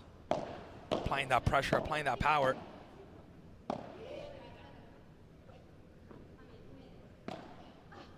Oh, what a touch there from Arce. Always finding that spot, always finding that corner that makes it impossible to get to. Exploits the out wide gap, and a match point comes into play. This could be right here, Brian. In the match for Goats. Out. Use Going to a golden point, which is to receive. a break point, which would take us to a second set tiebreaker, and a match point, which would end the match for Florida. It's a third golden point of the night, if I'm not mistaken, or in the morning. One for each side, so this will be the third golden point. And this could be the game right here for Goats, who started off really well, but the second round, or the second set, was well fought by Miami.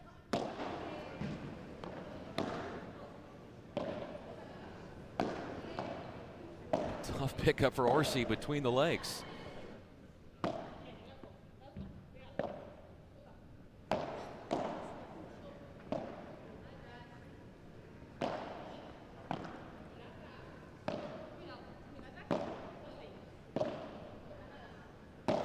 Ortiz repeatedly getting lobbed. Excellent from Ortiz. There's the communication on display for the Goats. Cánovas playing hardcore defense. Then That's it. Goes down the line, a surprising shot, and Cánovas wraps it up for the Florida Goats. The Goats take their first win of the morning of day number 2 in this Pro Padel League here live from New York. But the reality is that Miami put a very, very good fight on the second set. One of the most hard-fought sets that we've seen since the start of the competition. The question is, did it take them a little bit too much to get started? Maybe that's what it was, but once they got started, they were up to the level. A very, very good second set. One of the best ones we've seen so far. And the Goats take the first match of day number 2. They took the first set by winning the final 5 games. And you mentioned Miami's ascendance in the second set. They were serving to win the second set, up 5-4. They get broken. And then winning the final 3 games in comeback fashion would be the Florida Goats to avoid a third set super tiebreaker, winning it straight up in straight sets. And that's the final point as Cánovas, powerful drive. You know what I think happened? I think the Goats, after the first set, they got so comfortable that they thought they had the game under their belts. And then out of nowhere, we saw that shift in the attitude from Miami, who came back in the second set and put a lot of power in there, a lot of concentration. They shifted and they corrected some of the mistakes that they did on the first set, and they looked very, very competitive. We're going to toss in just a couple of seconds to Chelsea as we hear our first winners of day number 2.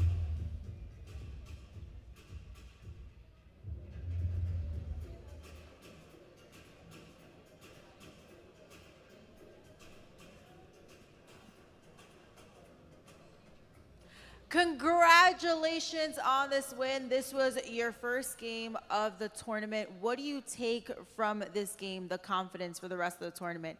De este partido, ¿qué coges de la confianza para el resto del torneo?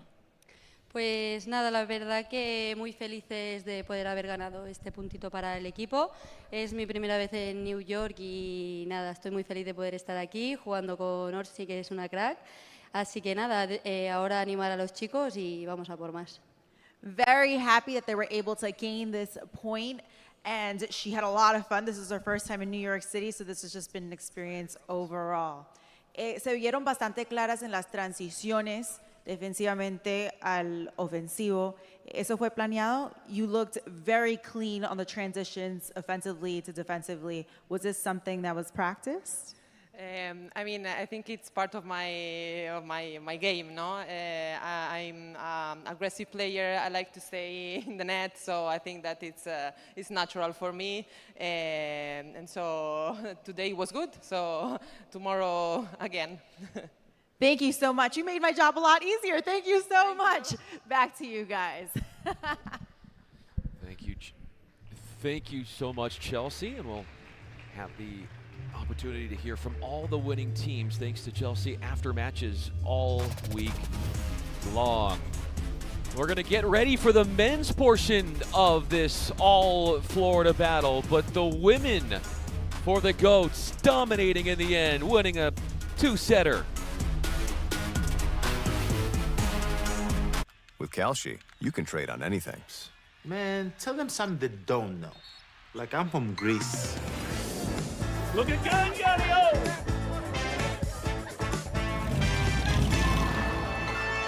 So I was born late one night, but Papa said everything's alright.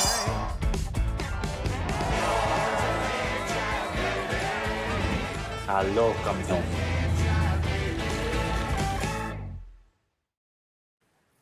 Most moments aren't perfect.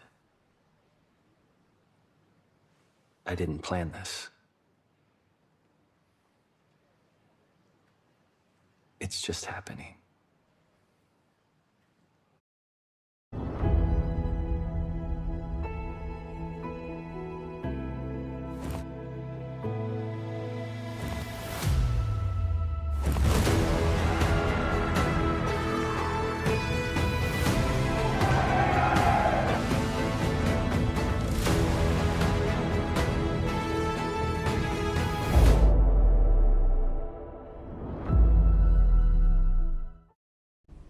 Everything feels urgent. Everything moves fast. I don't.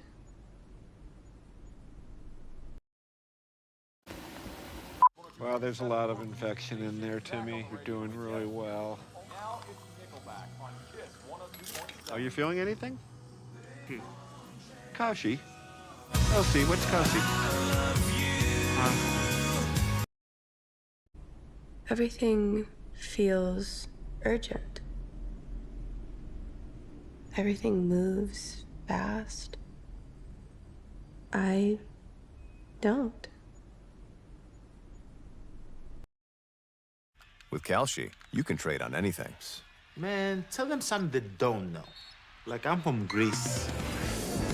Look again, Galio!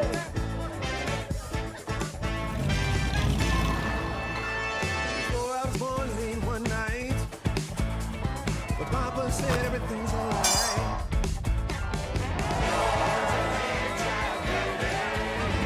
Aló, campeón.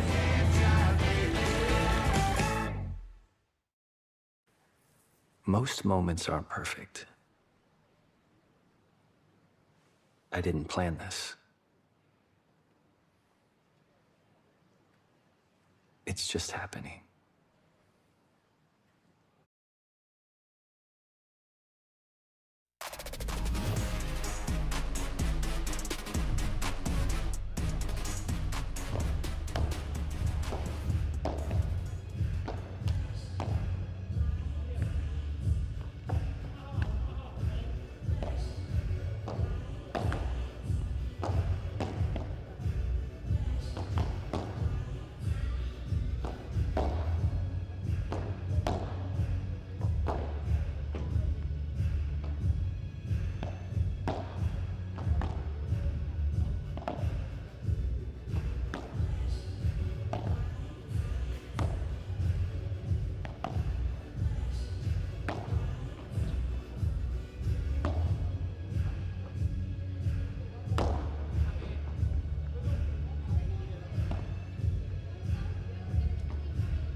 Ladies and gentlemen, at this time we ask you to turn your attention towards the court for our ceremonial coin toss. Tossing the coin for this morning's second match. Please Ok, recordar que no hay tercer set, es un super tiebreak y hay golden point, ¿vale? Punto de oro. Nada, ¿no? No hay revisión, ¿vale? Él hará el sorteo, ¿qué queréis? Eligen ellos, son más pequeños. What color? White or blue? White, blue. Blue. Sí, sir. Okay. Good luck and good match.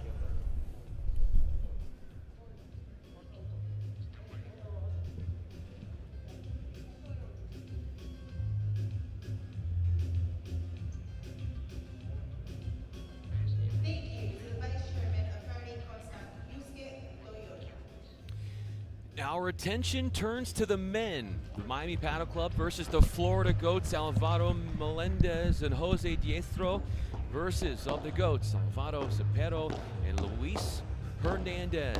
Just moments ago, the Florida Goats with the women's duo took care of business in 2 sets. Now it's up to the men of Miami to try and get some payback. We'll see if the men can do what the women couldn't. We've seen different matchups here, like we did yesterday, for example, with San Diego Stingrays, where they were able to win in one category, but not the other one. The only team that has done it so far has been DC Matrix. Let's see if the Goats can be one of the teams that goes up 2-0. But so far, very, very competitive. Maybe taking out one game has been very competitive. Here's Alvaro Zapiro on screen, one of Spain's most experienced professionals, a crafty right side player who relies on touch and core awareness. So some experience here for the Spaniard, as we are literally seconds away from kickoff on the second match here, day number 2 of the PPL live from New York City.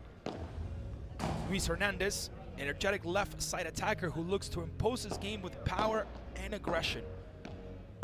So we should see some smashes, some power shots from Luis Hernandez from Spain, 26 years of age, of course left-handed side. He's also completed a law degree and has a master's in legal practice, and even all of that, he said, my focus is on full-time being a paddle pro. Here's Miami, they're in the pink. Jose Diestro, a very seasoned player, even when arriving to Pro Paddle League, known for extending rallies with his hustle and maximum effort. 36 years of age for him, a longtime Spanish veteran, known for his defense, tactical intelligence, and calm under pressure. So, one of the most experienced ones on this court. Alvaro Melendez getting this opportunity. Very technically polished, like Diestro, is from Spain. Talked to him media day on Wednesday. He said it's just such a pleasure to be part of such an amazing tournament and hopes that he can make the most of what he calls an amazing opportunity. The scoring, much similar to tennis, best of 3 sets. No ad scoring, a golden point in lieu of that if we do hit a deuce point. First 2 sets will be those longer form sets, and if we do need a 3rd set to distinguish, it'll be a super tiebreaker to 10, win by 2. This is the season opening week of season 4 of Pro Paddle League, and alongside Sports Broadcast Network veteran Klaus Hermann, I'm Brian Fenley, and what better place to start up this 2026 campaign than in the place that housed the finals of PPL last year. Listen, if you're out there close to New York City, we're right across the Madison Square Garden. We're literally in the heart of Times Square. If you're close to us, go online, propaddleleague.com, get yourself some tickets, come out here. We're gonna have a very, very good atmosphere, not only today, not only tomorrow, but of course our special day on Sunday, which is podium day. So we should see the level of these athletes go up as the tournament progresses. So if you're out here in New York, if you like paddle, if you want to see some of these athletes, come on, follow us on social media, Pro Paddle League, and stay with us throughout this weekend. That's going to be full of matches. Full of matches and full of the world's best playing in what is the world's fastest growing sport. There are 10 teams here, and a lot of us have been watching the World Cup, so the group stage is similar in the format here with Pro Paddle League, in that the first 3 days of action this week are group stage, in that all 10 teams will play twice based on those records. The men and the women, the top 4 for each, the men and the women, would then play on Sunday in the championship for podium day. 100%, and just like you mentioned, the World Cup, this is sort of the World Cup because your objective here is to stay until pretty much the last game day, which in this case will be podium Sunday. So it's very, very important to try to capture as many points as you can to try to get yourself into that podium Sunday and be part of what's going to be the definition pretty much of this tournament here from New York. So far, we've seen excellent athletes. Yesterday we had the chance to see Claudia Jensen, Sofia Araujo. Today we got the chance to see Arce as well. So some of the players that are top on the world right now, some of them being the very, very top from their own countries. As we know, Sofia Araujo, top from Portugal.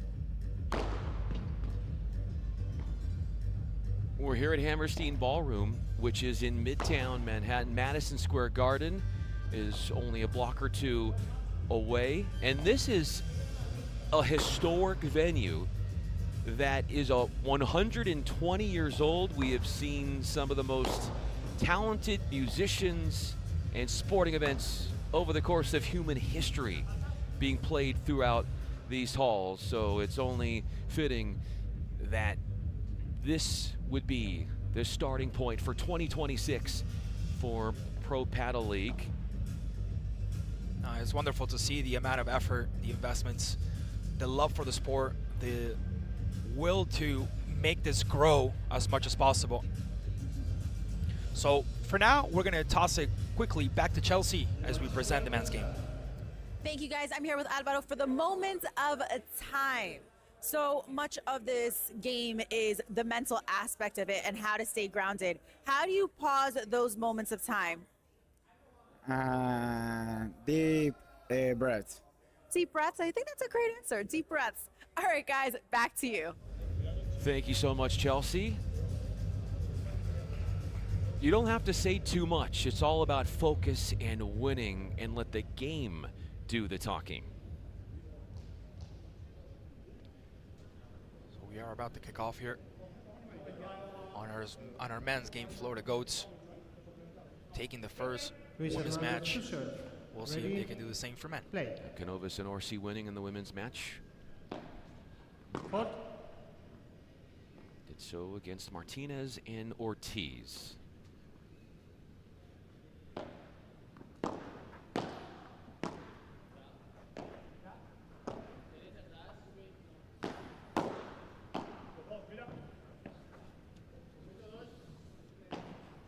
Oh, what a strike from Cepero.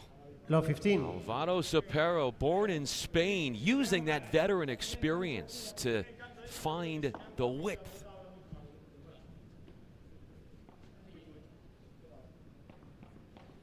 Looks like that ball didn't quite hit the ground before. Oh, so yeah, it looked, it was tight. Yeah, so it went like it.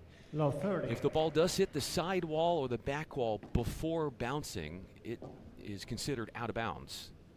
Point going to the other team.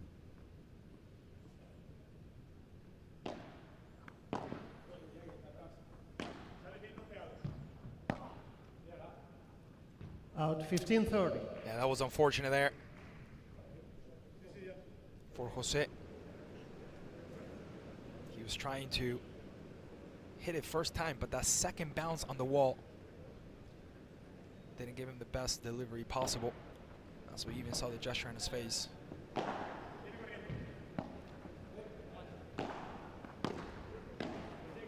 Wonderful strike there by Hernandez. And Cepero looking to kill it. And that's exactly what he does. Wonderful point from the Goats.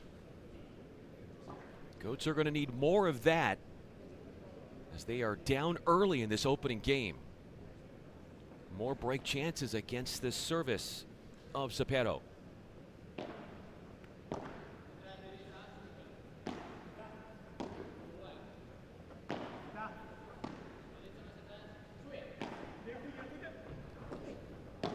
What a rescue there. Got out of position, miscommunication between Luis Hernandez and Alvaro Cepero. Yeah, sometimes communication is key. Or excuse me, but Melendez and Diestro, my apologies. He says, I got it, and then hesitates when he goes to it. So that extra second right there that he takes to get to that ball is the difference between making it to the ball and not.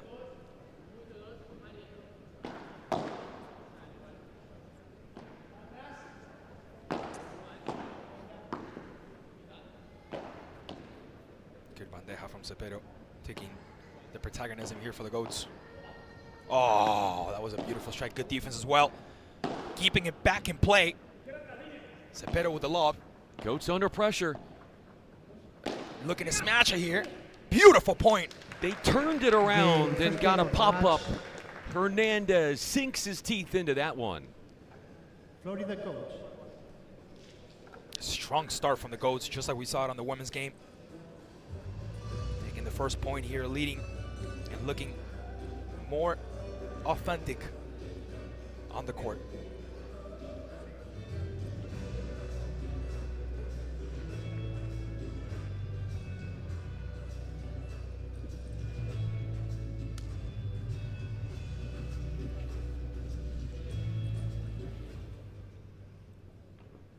Jose Diestro will be up to serve next. Jose Diestro to serve. One of those players more inclined to beat you with placement over power.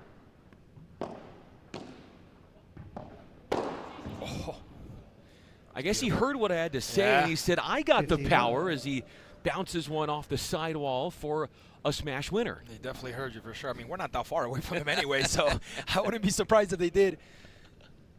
That was good work there from Miami, going up 15-0.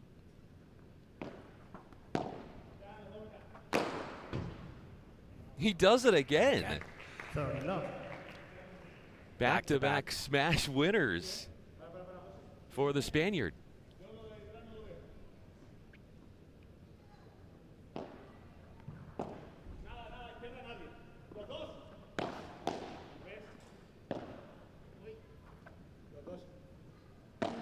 Hernandez takes that one on Cepero's side. Coming out, back in, and the simple little touch. Hernandez finishes it off. That was wonderful. That was just simply wonderful. Unfortunate for him, and ended up working out at the end, but that skill with the back move, putting it back into the game, definitely a good game there from Hernandez. Point. Holding it love. That was an easy hold. 4 points needed for 1-all. Or excuse me, 40 love now.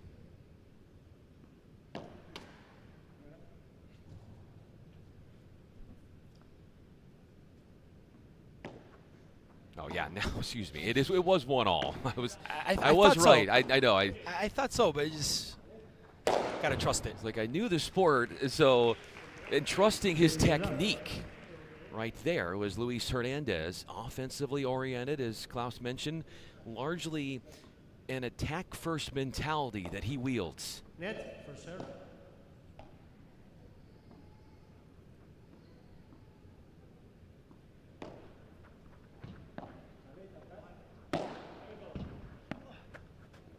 Can't wait to say that one. Bandeja from Cepero, change of direction, Hernandez, but goes long off the pattern change, down the line, then goes cross court. Good work from Jose Diestro there, maintaining composure, finding the right timing. Excuse me, Diestro.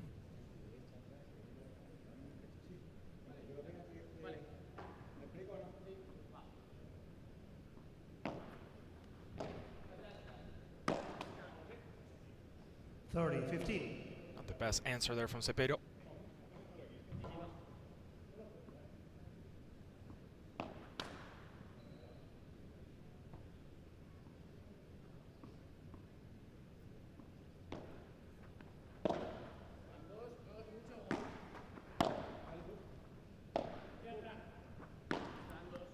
Trying to play to that side where it's very comfortable to scoop up that ball. Oh! Goes right offense at his opponent to neutralize Diestro. I think Diestro might have jumped in front of it. I think that's what it seemed like it.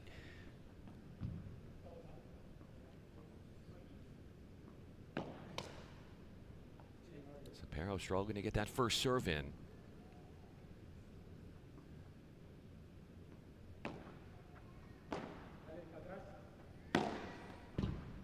Always going for that side right there, for that corner, where it's almost a block into the body for Melendez. Very difficult to pick up. Adjusts and plays off the back wall. Got a touch. It's 2-on-1. The question is, did Melendez touch that when he was running forward to the net? 40-30. Yeah, Melendez was talking to the referee there about that previous play. Looks like the points will stay 40-30 in favor of the Goats, looking to get this game point right here.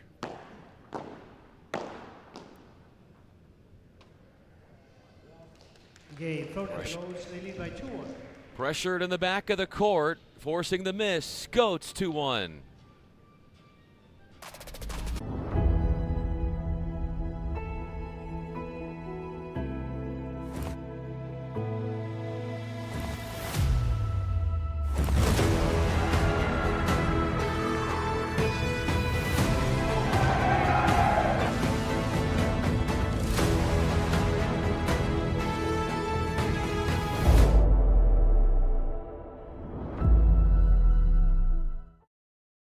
With Calci, you can trade on anything. Man, tell them something they don't know. Like I'm from Greece. Looking good, Johnny-O!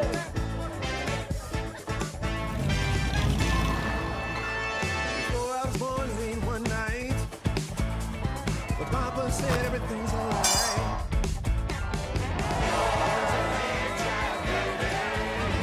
Aló, campeón.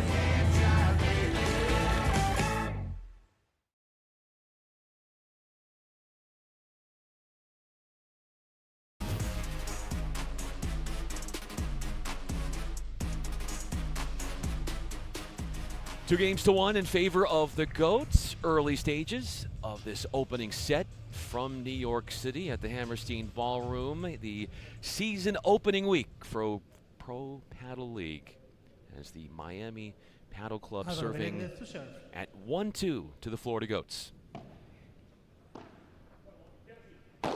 Oh, nothing to do about that one. A rip from Melendez off the serve and absolutely tattoos that one.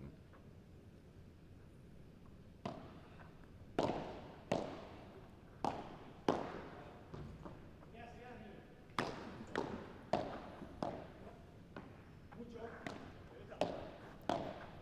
work from Melendez, keeping that ball in. Couple of close exchanges between Hernandez and Diestro. 15 all.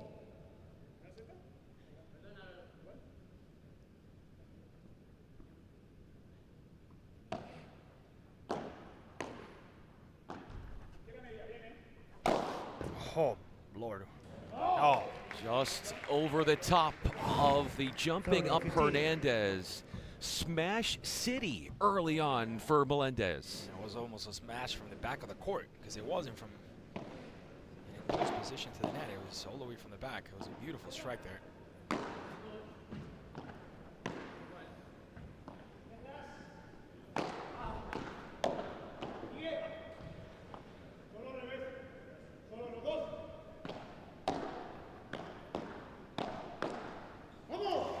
So many volleys and a real test to how fast your reaction speed is. Winning a longer point would be the Florida Goats. And when we get to those longer rallies, it's about 50-50 as to who wins those points.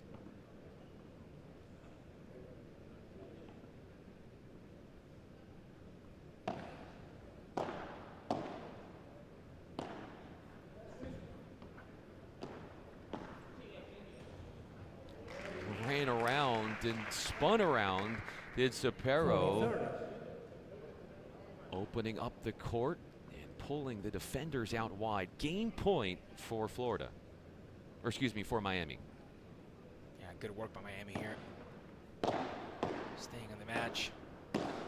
Answering back with some power strikes. Ball there. Oh! Brought it back in.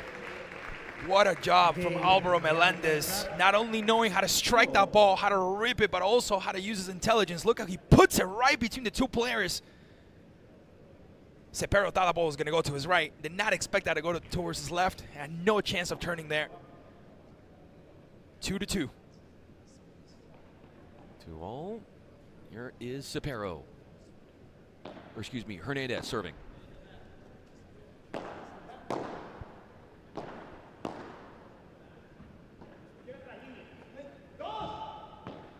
Bojada out wide. Snakes it past Hernandez. Communication is key. Simply is key. As Jose Diestro tells him, there's both of them, they're coming. Allowing Alvaro to know to strike that ball towards that corner because there was no one there. So again, key communication between the two teammates. And running into the sidewall was Diestro to pick up the ball defensively. Gotta quickly switch positions. You see how they asked to shift. Jose went to the left. 15. Alvaro to the right. Good point by Hernandez there. Hernandez seeing the opposition in scramble mode. Yep. Will seize an opportunity. You see they were about to switch right there. Alvaro was going to make that switch. When he saw Jose didn't, he tried to stay back, but it was already too late. The coordination just simply wasn't there. 15-all.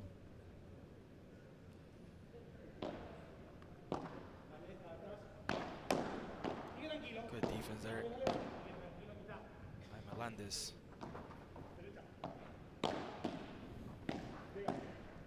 So many quick touches for Melendez, and he struggles with the half volley, but they're going at him with a lot of pace. He has the ability to put that ball right there towards the spot that's almost impossible to get to. He does it with very little reaction time as well. Talk about reflexes. Go to lead 30-15 here in the first set. Net fault. Second service.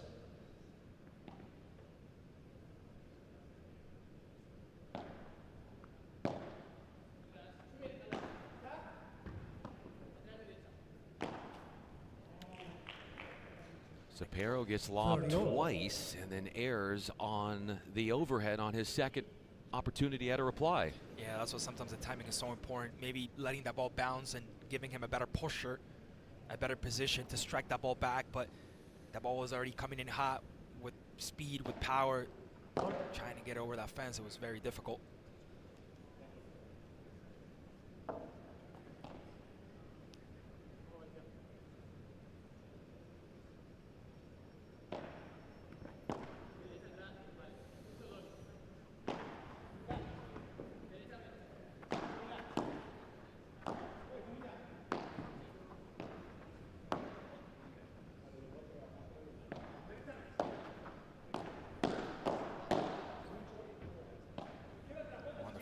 From both teams.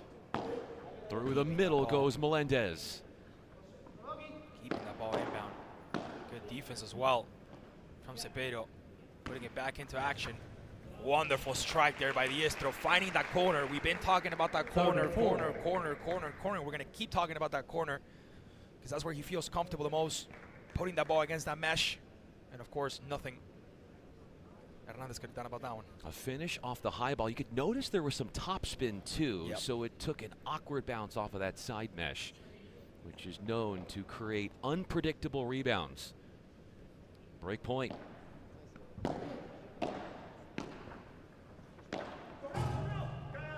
Both were in front. The backcourt was open. The Goats found it, and it's a golden point. Beautiful from Hernandez there. Picking up his head, seeing Alvaro stepping up to the net, knowing that that angle towards his left side was going to be open, uses the mesh, uses that fence, and gets his point. Golden point here.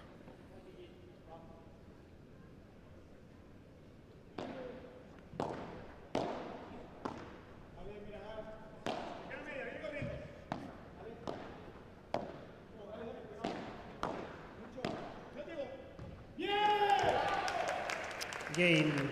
A hard-fought, come-from-behind game won by the Florida Goats. Everything feels urgent. Everything moves fast. I don't. Most moments aren't perfect. I didn't plan this. It's just happening. Well, there's a lot of infection in there, Timmy. You're doing really well. Are you feeling anything? Coffee. Kelsey, what's Kelsey?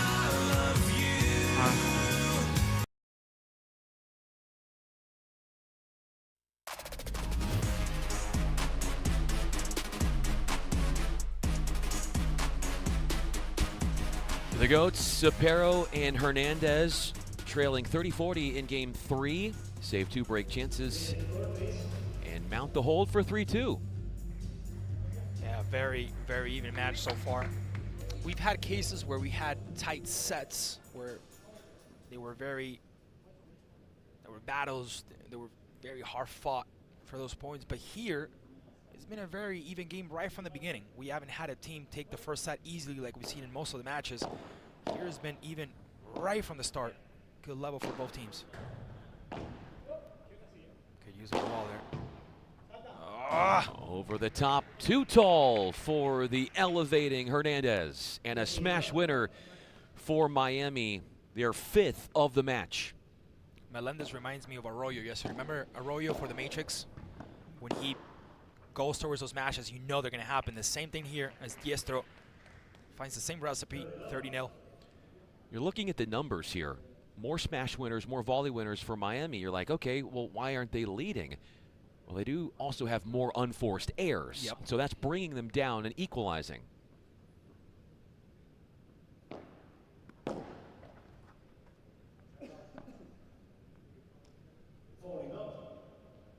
At the sidewall first, so it's going to be a point for the serving team.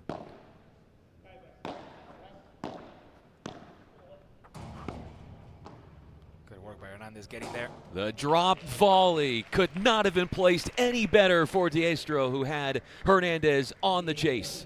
3-all. And that's when intelligence beats power. You're going to see it right here.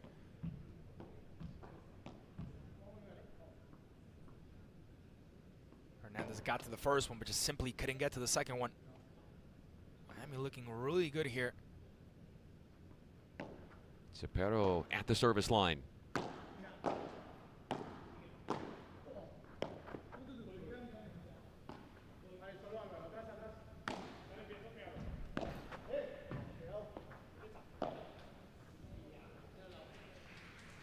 Trying to cover the middle, and a stretch volley finishes short for Melendez, who is someone who I talked to. He said his favorite shot is the smash. Things from above, getting a bird's eye view. And the different angles at stake, you can see that from the up top look.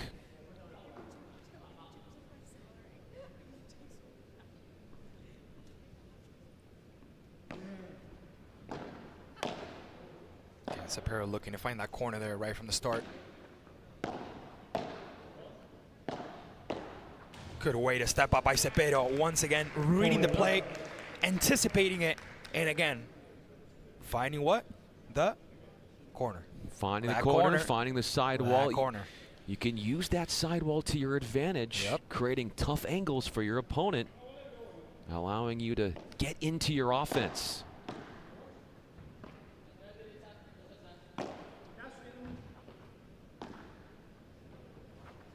Good way to get there by Diestro, saving that one.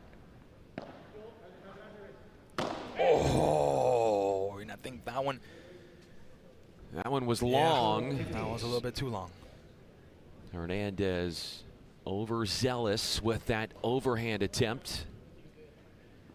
He wanted to put an end to that game right there. There's a significant difference in height between the two teams. I don't know if you realize that. So what I'm guessing is that, and I've seen it multiple times, the Gators are going, the Goats, excuse me, are going more for that low shot, trying to make it hard for the players to get down and rescue that ball. Well, that's exactly what you said. That's what happened there. They kept the ball low, forced the air. That's been a good tactic here for the Goats against Miami, 7 games in.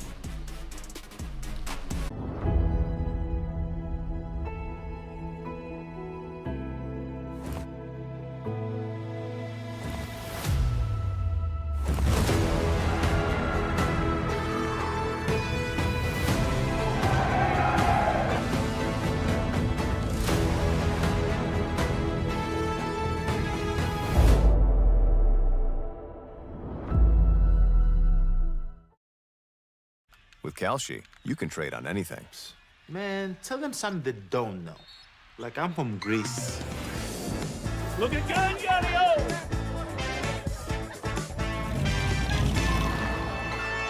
So I was born late one night, but Papa said everything's alright.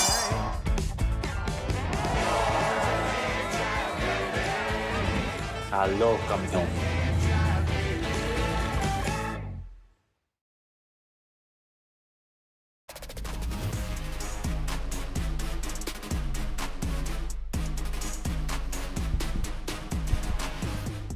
Seven games in, 4 games to 3. A tight battle is unfolding here from the Hammerstein Ballroom.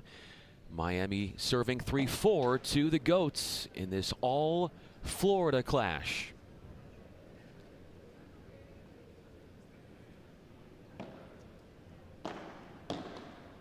Alvaro Hernandez rushing in behind the serve and misses on the +1 volley. Yeah, those are the ones that you have to categorize. Those are the ones that you have to put in. You can't make those mistakes of being so close to the net and missing. Those are the points that later on come back to bite you.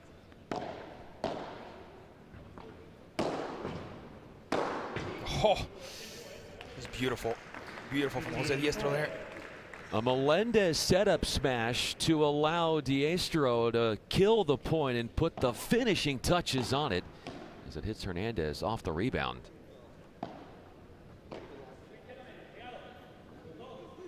Good way to time it.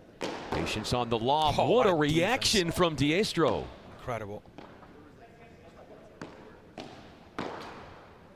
was a good effort from Diestro, just wasn't able to finish it off. But the fact that he got there, that he put that paddle and was able to control the ball, definitely one of the highlights, as even though the point ends up for the Goats. Yeah, what's frustrating for him is that he drops the point despite being in an attacking position where he's the dictator in the point.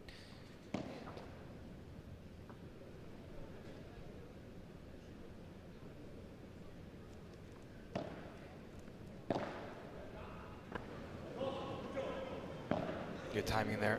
Martínez.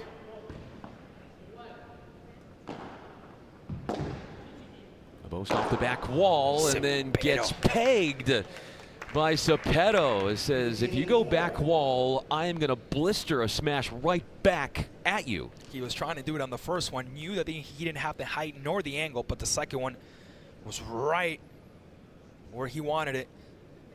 Obviously makes the contact with Alvaro. Melendez there apologizes. It's all good. Melendez facing break chances against his delivery at 15:40.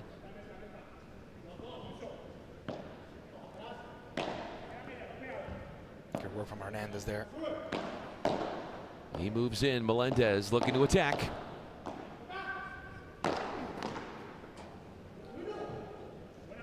And that drop in, that one was close. They're going to call it in, a winner down the line, and the Goats can serve out the opening set after that short reply winner. Yeah, all the eyes went towards the referee, even the players. We didn't know what was going on there, but it ended up going for the Goats.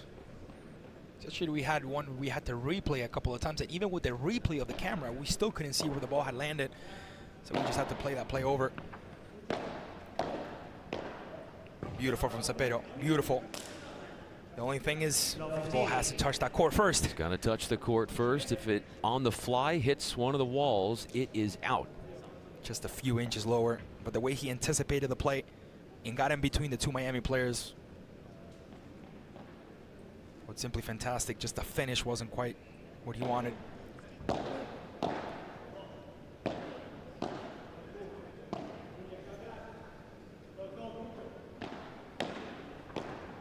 Good way to step up by Cepero. Desperation get back from Melendez. Miami is being put to the test. Goats can, yeah. Beautiful athleticism of both teams. Again, Cepero attacking that ball every time. Miami more of a responsive team on this one. Oh, and it's still alive. Oh! He tapped it back in and bounced it over the sidewall. Diestro delivers in a big way. And that's a way to end up a point. That's the way to end up this play. Beautiful execution by Diestro over the net. And absolutely nothing the Goats could have done about that one.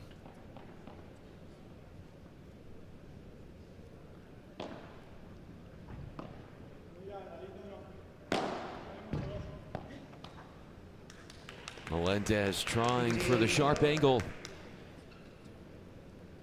The backhand slice.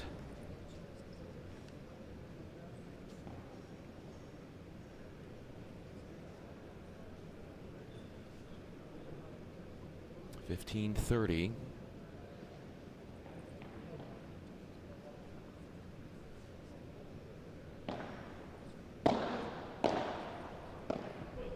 Good communication there between the two Miami players. The smash. And I think Melendez touches it, right? I think it just missed. No? Yeah, I think he just didn't get there. A smash winner, and we'll look at it again for further confirmation. I think he missed it. Yeah. Yeah, didn't seem to have any contact there. Very close, though. Very close indeed. Excellent work from Melendez there. Excellent as far as the footwork, moving from side to side, anticipating the play, getting there first. Attacking through the middle. So many opportunities are coming to fruition by going through the middle. Set points for the Goats. Diestro did not expect that one. He expected that one to go towards Melendez. You're going to see it right here. He expected the ball towards Melendez, and when it went to him, he just caught him by surprise. Finding so many opportunities and openings offensively by threading balls through the middle for the Goats. This could be the first set right here for the Goats. Looking to win it with a smash, and that's exactly what they do. Game of first set, Florida Goats 6-3. An emphatic smash for a 6-3 first set for the Goats.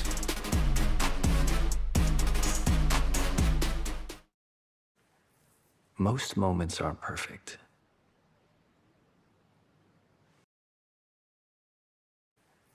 Most moments aren't perfect. I didn't plan this. It's just happening.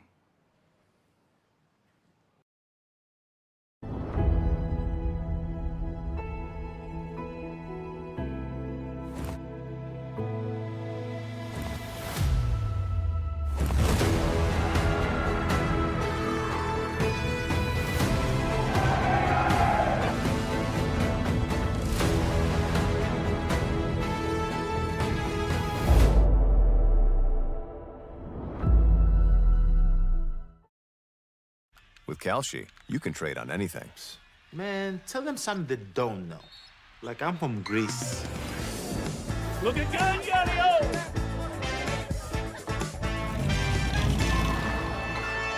So I was born late one night, but Papa said everything's alright.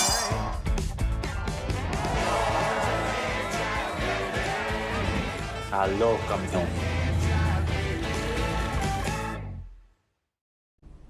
Everything feels urgent. Everything moves fast. I don't.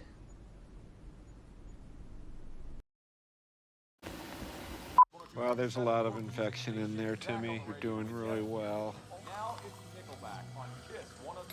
Are you feeling anything? Coffee. I don't understand, but this is going very well. No. Coffee. Kasi? Coffee. Coffee. Kashi? Kasi, what's Kasi?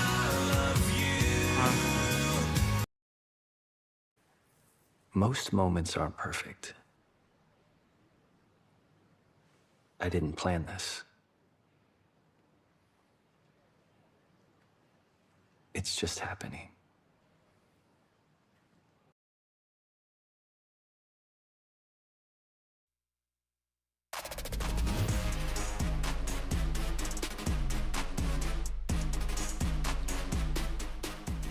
Off we go for the second set, with the Florida Goats taking the opening set 6-3 against the Miami Padel Club.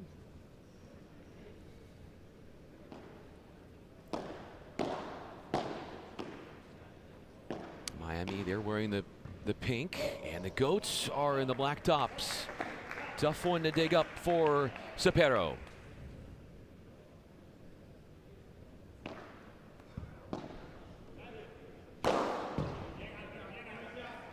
Beautiful. We've seen this all Third over the love. place from Alvaro Melendez. Whenever he gets those strikes, it's very hard to stop him, almost impossible.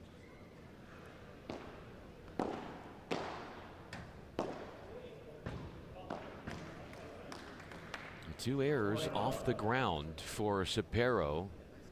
Makes it 40 love with multiple game points. That was one rapidly moving game. Points were short. Diestro, no doubt about it, had the upper hand as the server. Miami had 7 unforced errors. That's 3 more than the Goats, which is part to explain why the opening set went to the Goats.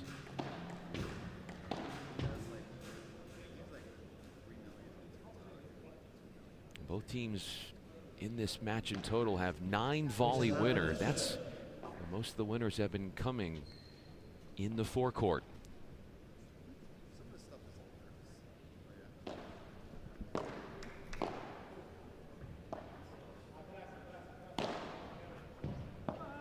Good timing there by Melendez. 15 love.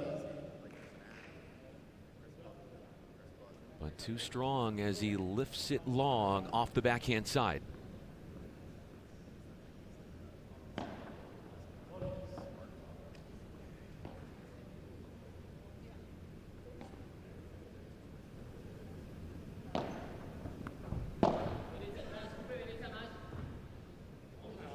That ball not impacting the court before hitting the wall. It looked to be a good one at first, but simply wasn't. You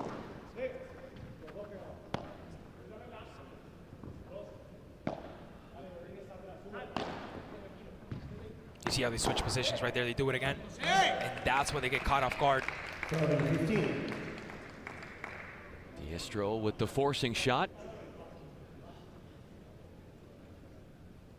Traditionally, he's not, Diestro, the one of the duo to have as many winners, but he'll create those opportunities and those forced errors. Opportunities for his opponent to finish off points.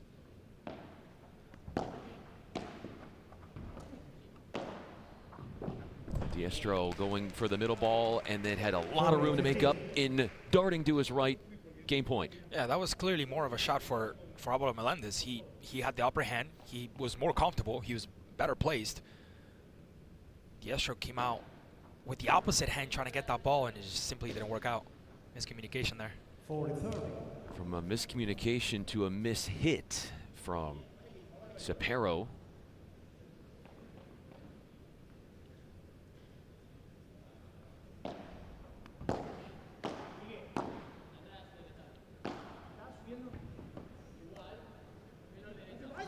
Good from Melendez there, hitting the wall again before managing to hit the ground. 1-1 the scoreboard on the second set. Florida Goats tie the setup. 8 of the first 10 points of the second set have gone to the serving team. Melendez serving. Comes up with a service winner as he serves through the middle instead of going out wide where a lot of players like to serve.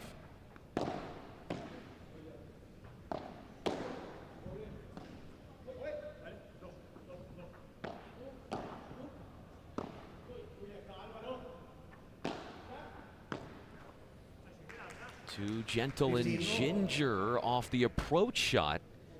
Trying to approach shot with a drop volley.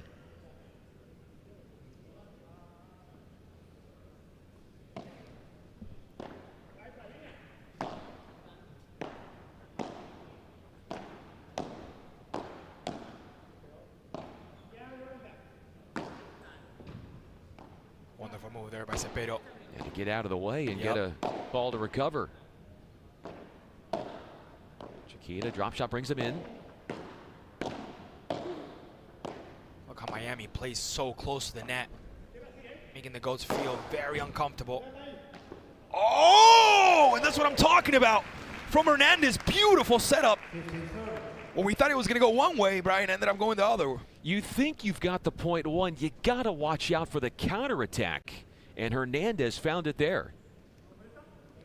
Melendez is thinking, I might have the point one off that smash. Lets his guard down, and it was a tap out winner.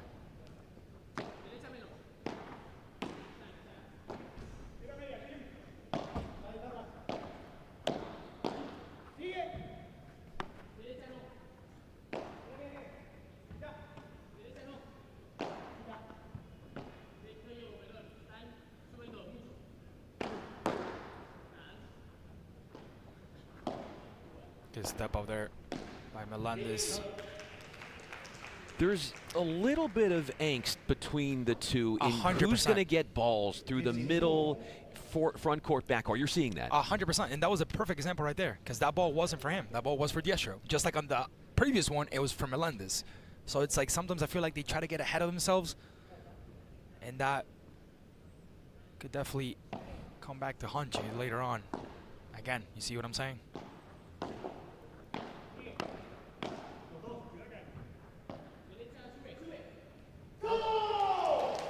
Well, the Goats will take this point. The Goats have won 8 of the first 12 games. With Calci, you can trade on anything. Man, tell them something they don't know. Like I'm from Greece. Look at Galliano!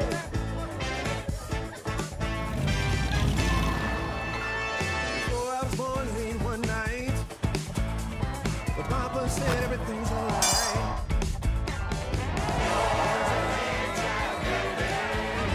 Aló, campeón.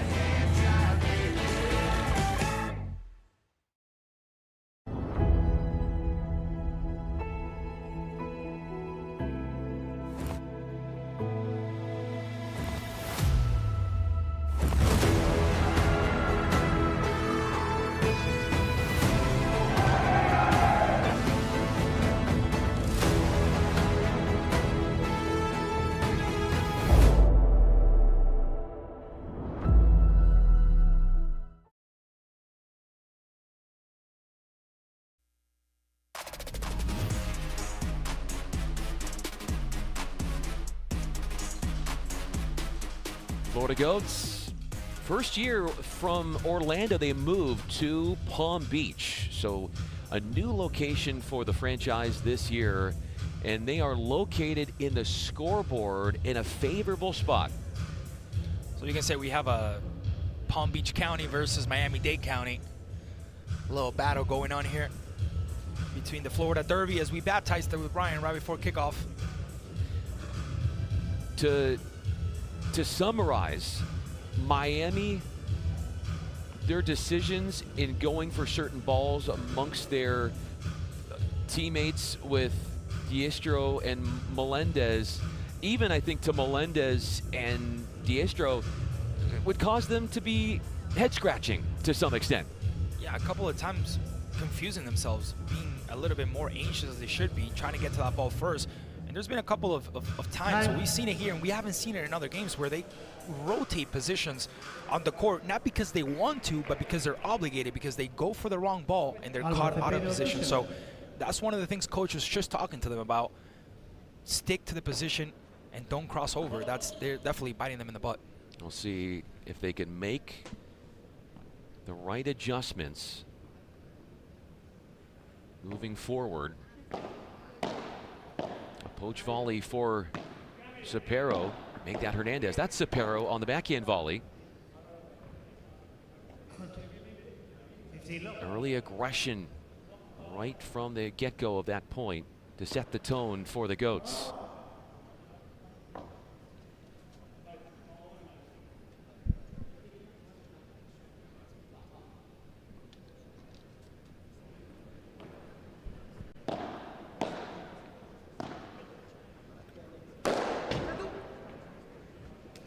Gave it a try on the run down, but to no avail. You see, the same thing we just talked about a couple of seconds ago with Miami happened here with Goats, but look at the difference of how organized it happens. The coverage happens right away. That's just one thing Miami's going to have to fix as the Goats take the lead here 30-0.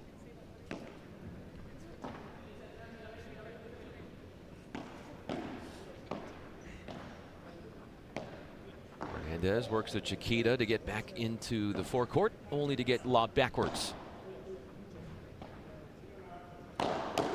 Oh, what a defense that is. Just not enough, because the ball obviously hits the back wall before hitting the ground, but being able to contend that shot with that strength and power. Good job by Hernandez. Fortunately, didn't get the point.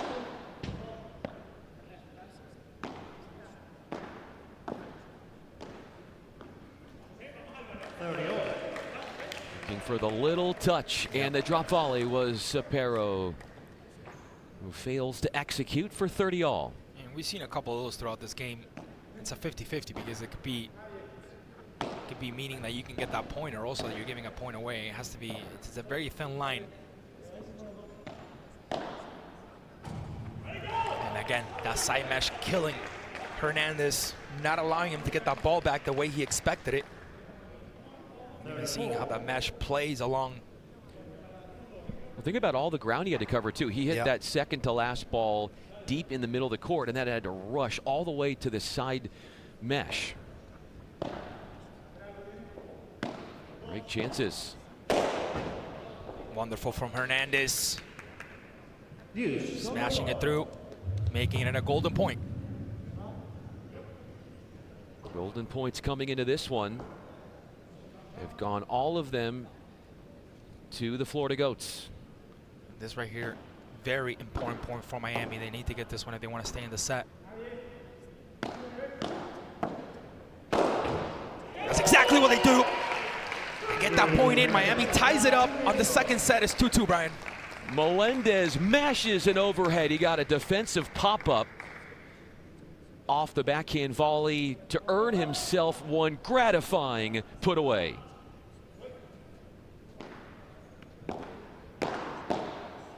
Another smash, tactfully and tastefully done for Diestro, who came in the venomous swing.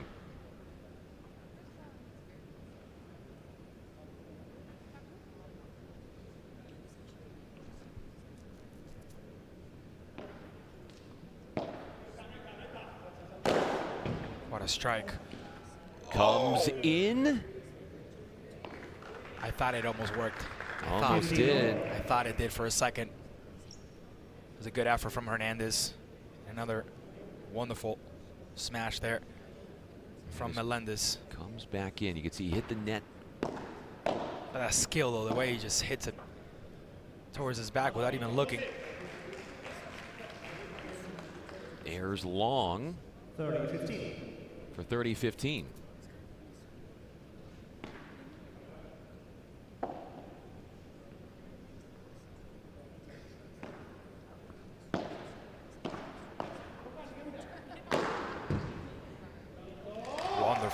Wonderful work from Diestro, as Cepero tried to cross over to save that one, but it was just way too fast, way too powerful. Miami looking really good since the break.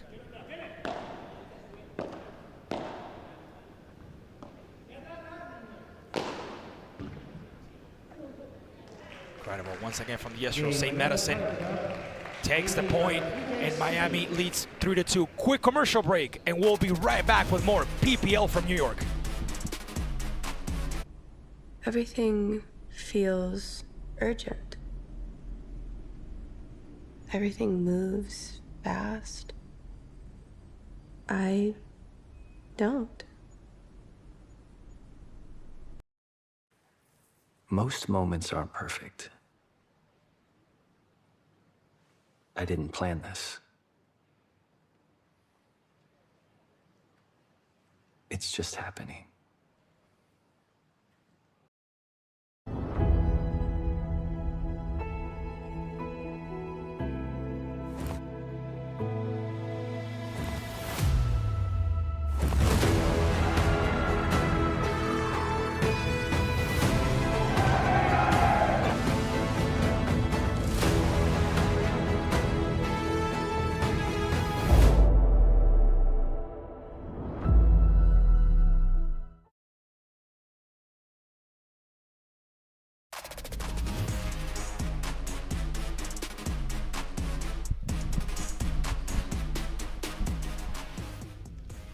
Miami Paddle Club has a lead here. They seemingly, we talked about this earlier, having some issues in deciding on who gets certain balls, causing some chaos. They've ironed it out. They've got a lead here with a win in Game 5 of the second set. Good effort by Melendez getting there. Smashing the fence as well. Diestro tried to go sharp angle which is a harder thing to do when you're moving forward. It wasn't a stationary shot, making the decision harder.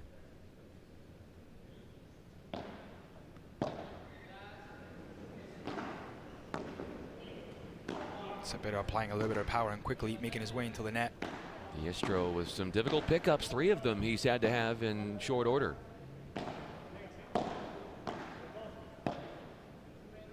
A lob behind the drive from Melendez, who gets a half volley. Wonderful coordination for the Goats. Quickly coming back into position. A touch from Cepero. Hernandez on the chase. And what a play this has been, Brian. Back and forth. And that's it right there. That point for Miami. More than just a point. Energetically won. Yep. 15 all.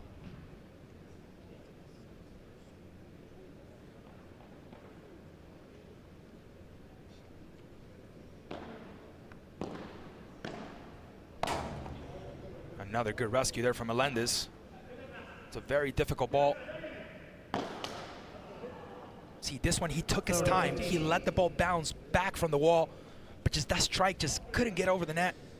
Those are the ones that they have to do better. Miami has had quite of those throughout the game. It's hard to hit with such force so far away from the net and eclipse the net. Yep. Really thin margins. Wonderful save from Melendez once again, and look at the move. What a move from Hernandez, knowing that Melendez was shifting to the right, puts it on the left, and absolutely nothing Miami could have done about that one. Good point here for the Goats, game point. To get to 3 all, they're on the doorstep of doing that.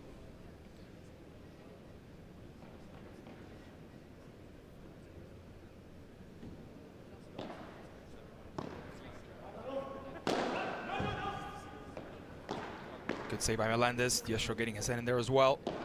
Melendez with the step up. Good work. Close to the net. Miami gets that one, forces the mistake, and Cepero not able to get it over the fence. Just a simple, tiny little touch from Melendez. Or no, he was going to do that, but it didn't eclipse the net. That shot from the back. Game point.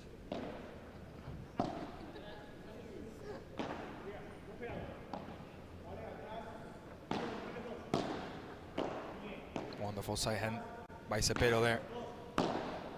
Another one. Stuck in the back court, Miami trying to move in, and they do off the smash. Oh, what a point. That is a beautiful smash to take care of the deep lob. Hernandez strikes again for 3 all. That's how you finish the play. That's how you slam the table. With power, with accuracy, right into the corner. Absolutely nothing Diestro could have done about that one. And now the Goats coming back from the break, looking better than Miami. More athletic. And more focus as well. He got it. He got a touch on it. Melendez into the corner, had to run that one down. Oh, what a play from Hernandez. And the ball's still alive. And what a play from Hernandez. What a play from Hernandez. Athleticism all the way to the top. Getting there twice and putting the point up for the Goats. Diestro exiting the court, the Salida to bring it back in to keep the point going, but only for so long because of the chaos that was ensuing with players out of position on the Miami end. Diestro with time here to work with. Wonderful response by the Goats. Good defense as well. And Cepero has to do better than that. Took down the pace and went with a dink out wide off the ground instead of an aggressive attacking volley.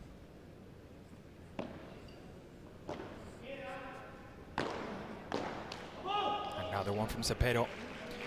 Has to get the ball over the net. It's easier to get it across over the net. Higher margin if you go cross court,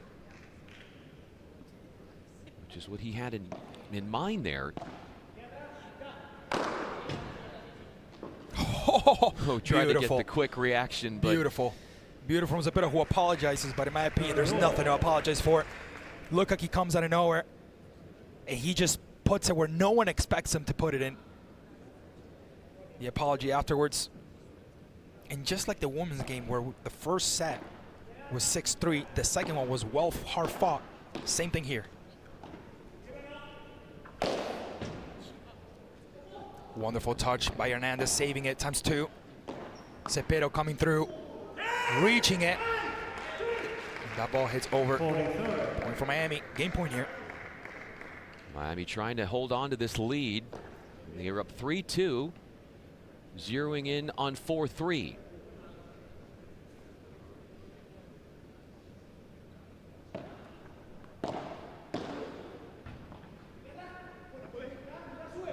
More than enough time for Diestro. They are short from Cepero.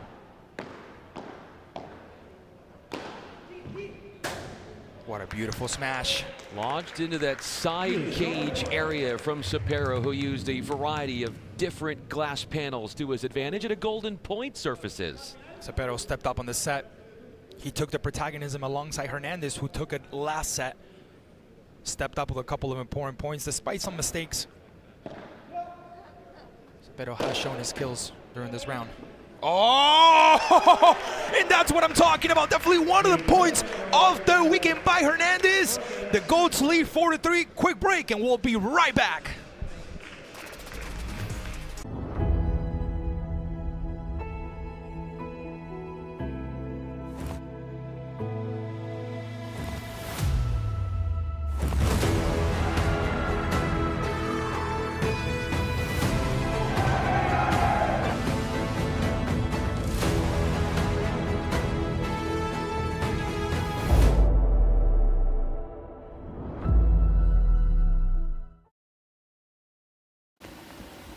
Well, there's a lot of infection in there, Timmy. You're doing really well. Are you feeling anything? Coffee. Kelsey, what's Kelsey?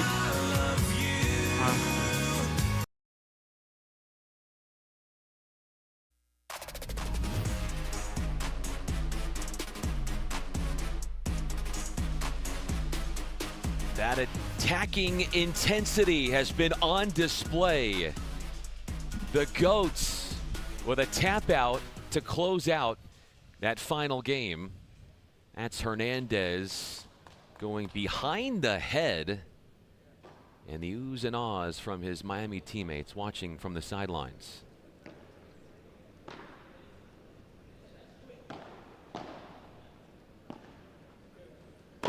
Melendez loads up for one epic uncorked smash. No, 15. Wonderful work there from Alvaro Melendez, stepping up and not allowing any type of response from the opposition. Oh, what a beautiful defense there from Diestro. Is he going to get to it? He gets to it. He saves it. Off the sidewall. Oh, and Alvaro just couldn't get that one. But what a point that would have been, Brian, after that save from Diestro. Melendez had an open net to put it away. How did he not finish that? In tight quarters to the net. What an opportunity he had there. That would have definitely been a highlight to come back to.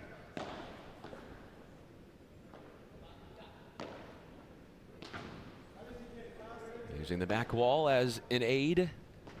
Diestro.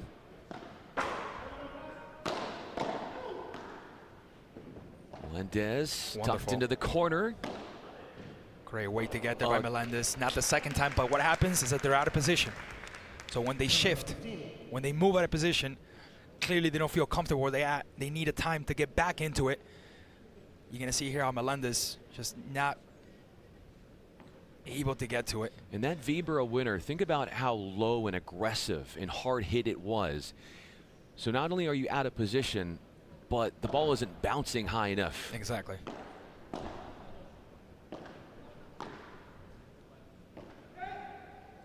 Good communication there. Good smash. Oh!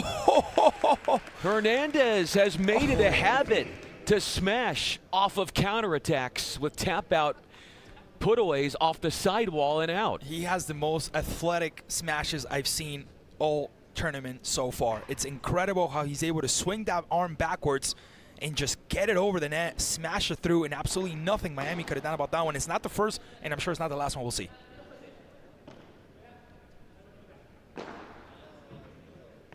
Cepero, dutifully done, short and sharp. You'll get a smash to look at. Excellent. Excellent from Melendez coming through. And sometimes we criticize shifting out of position, but in this case, the way he comes through, knowing that he has the angle and the shot to take, takes it. And a successful point in, 40-30 for the Goats. Game point.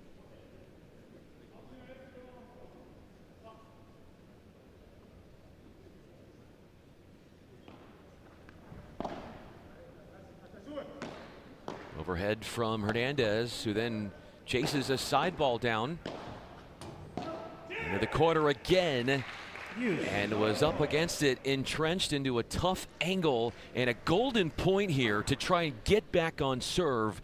Miami showing their resilience. A wonderful way to come back from Miami after it looked like the Goats were just going to keep going. We're going to put that foot on the gas and just not stop. But Miami holding them back.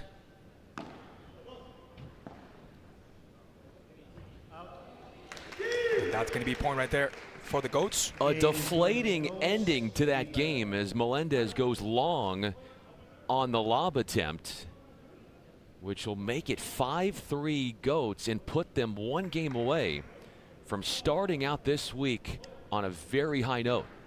And this could be our second team here going 2-0. The first one was DC Matrix.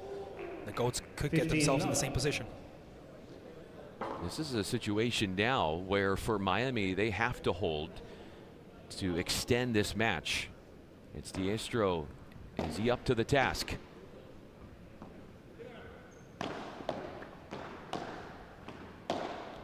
How good are those replies from Hernandez?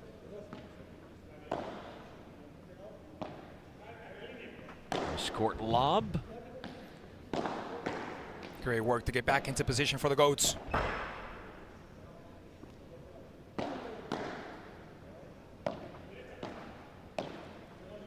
Wonderful, wonderful from Hernandez. The pattern changer down the line for Hernandez. The no look. You think he's going cross court, think otherwise. Diestro did not see that coming. Take a look at, when you get a chance, at Cepero. He's not looking good. When he went down there, seems to have a problem there on his left knee, I believe. Keeps holding it, talking to his teammate. Let's see if he can get back on the game, but seemed to be a little bit in pain there. The serve attempt was long. That's what happens when sometimes you carry those paddle balls on your pocket and you fall on top of them. It can be painful. I think exactly what happened.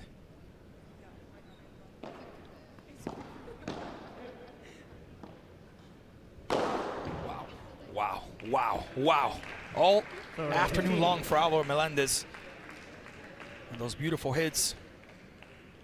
The backwards hat wearing Melendez making you pay for the short lob. The best return from Hernandez, who apologizes there. 40-15 in the game point for Miami, looking to get back into the set.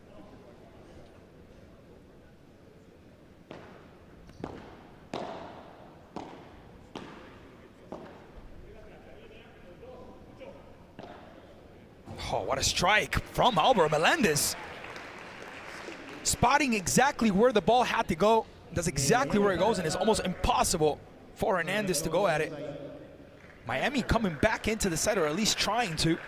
They needed that hold to extend this match. But they'll need a break a serve to continue on a game after this next one. I don't know if you agree with me, Brian, but so far of all the matches we've seen, the most athletic has been this one.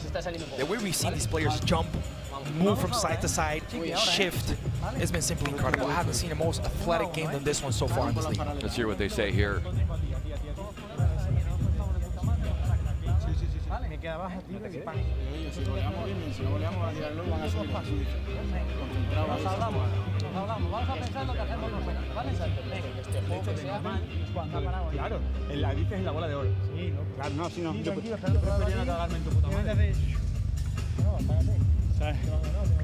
¿Sabes? Ahí sí que te la hace bien, te la carga de claro, pero que ahí o antes o está. La para y claro. Vamos, vamos por ese. Confidence from Miami as they trying to formulate a recipe there to get this set and get back into the match.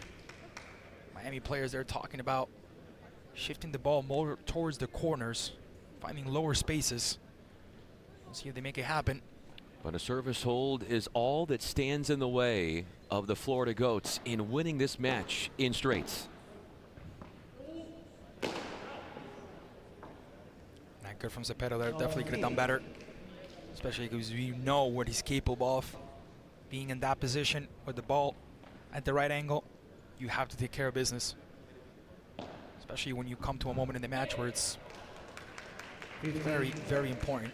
So you let that ball bounce off the sidewall and then attempt it instead of taking it before it hits the sidewall on the return to serve. What he usually does that, and he does it pretty well. He's actually hit the mesh a couple of times doing that. The problem is this time he didn't have enough angle to get to it.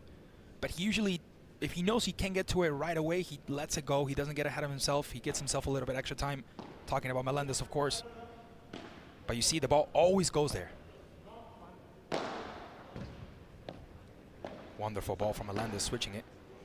Diestro almost went behind the back there as he was under siege. Hernandez going head-to-head straight on with Diestro.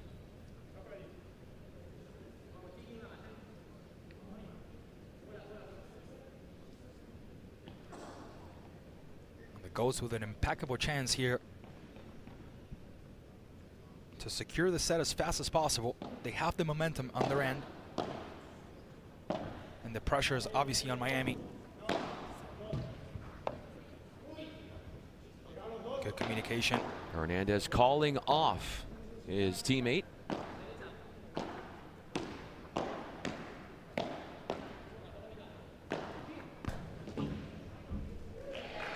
That one was right. Wonderful. Wonderful from Cepero. That was as tight as can be against the wall and the ground. Definitely can't get tighter than that. I had to look at it twice. And now the Goats, the fans, the players, with a little extra cheering here as we go into the match point. The Goats looking to go 2-0 after the victory from the girls earlier on. And that's it. A little more life for Miami. We'll see if they can stay alive on it.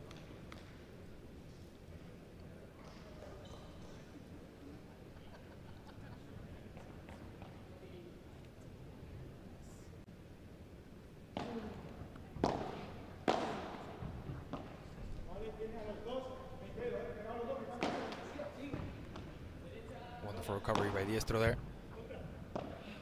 They keep testing Melendez there on that corner, trying to make him uncomfortable. There it is again. Uses the wall this time to get away from the danger. And not good from Cepero here. He's had 2 overhead mistakes in this game, and it's a third match point, but it's also a break point, which, if converted on, could completely change the complexion, not only of the set, but of the match. Definitely the most important moment of the match for Miami right here, where composure is key, where concentration is key. Let's see if they can stay alive in the set.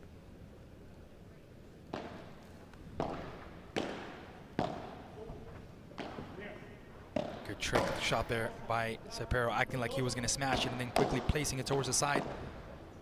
Miami stepping up as well.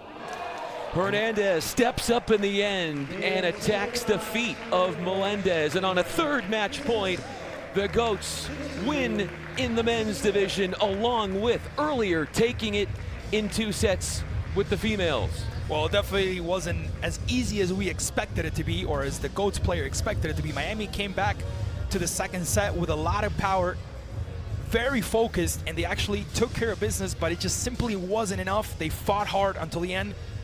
but the athleticism, especially from Hernandez, who has been key throughout this match, gave the GOATs the win, and they positioned themselves with a 2-0 record. Which is exactly what the DC Matrix did yesterday as well. They won in men's, they won in the women's as well. So far, the only two teams to do it. So far, the only two teams to do it. And that goes a long way. The overall team output towards the big picture regular season standings when you think about the finals at the end of the year. That's the winning shot there, the golden point. Yep. Miami had a lot of those small mistakes where they would hit the ball against the fence, where they would try to get ahead of themselves. We even talked about, Brian, the fact that they were a little confused in that first set where they were going for the ball at the same time. There wasn't enough communication. They got better on the second set. They were able to fight. They were able to compete. It was a very tight set, but at the end, obviously the athleticism and the skills from Florida GOATs were shown. Hernandez, I think, is one of the most fantastic players I've seen so far. I know he doesn't come in here with a huge name, but honestly, what he showed us this afternoon has been simply amazing. Simply amazing indeed, and we're going to hear more about how amazing that play was as both Hernandez and Cepero are going to be joining Chelsea for a post-match conversation.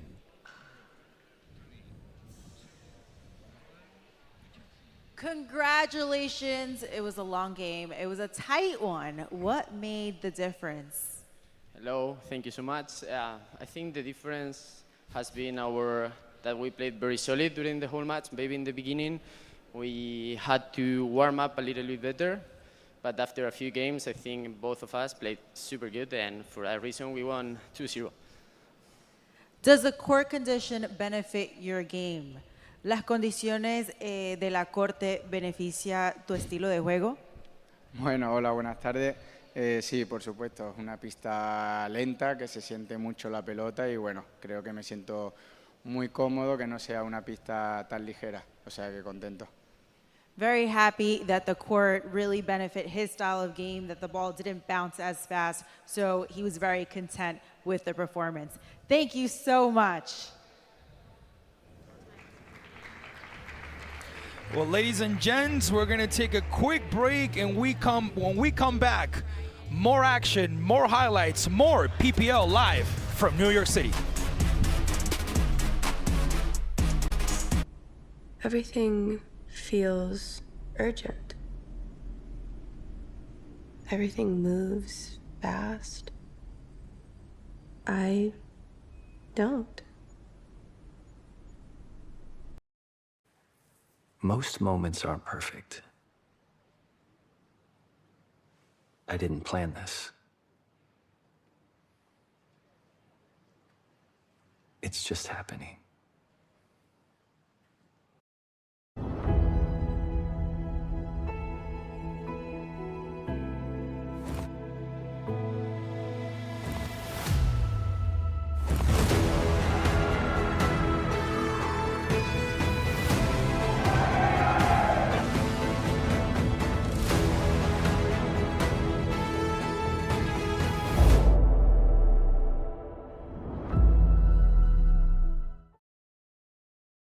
With Calci, you can trade on anything. Man, tell them something they don't know. Like I'm from Greece. Look at Gallo!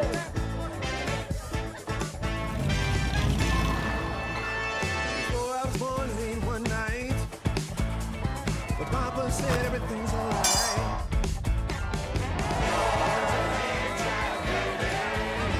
Aló, campeón.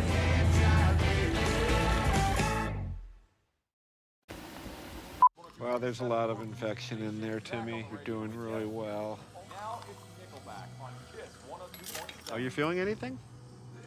Coffee. I don't understand, but this is she. Kelsey, what's Kelsey?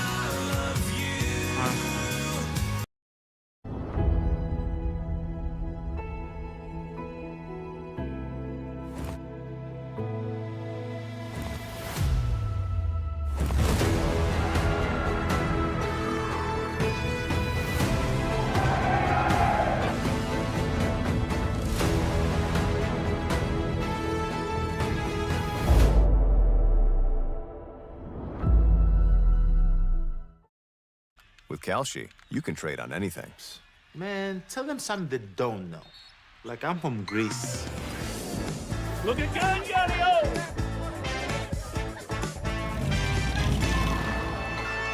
So I was born late one night, but Papa said everything's alright.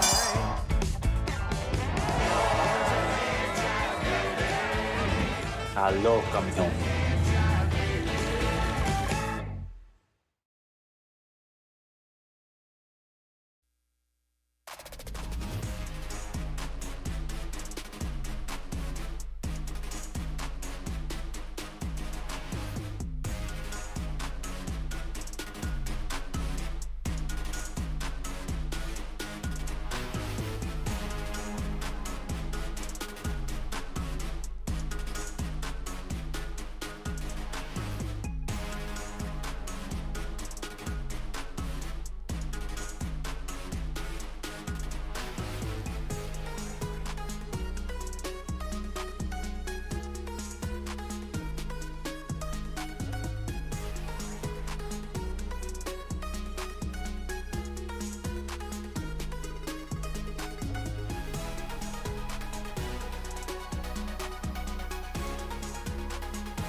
just joining us, welcome to the 2026 Pro Paddle League here in Hammerstein Ballroom. We are having a ball here in New York City, the first of the 5 cities of this tour.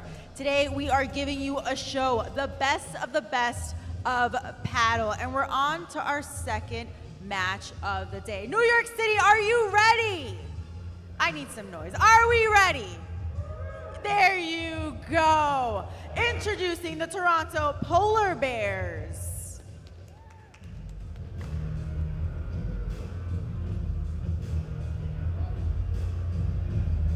Marta Caparros, Nuria Rodriguez, Mario Huete, Alex Ruiz.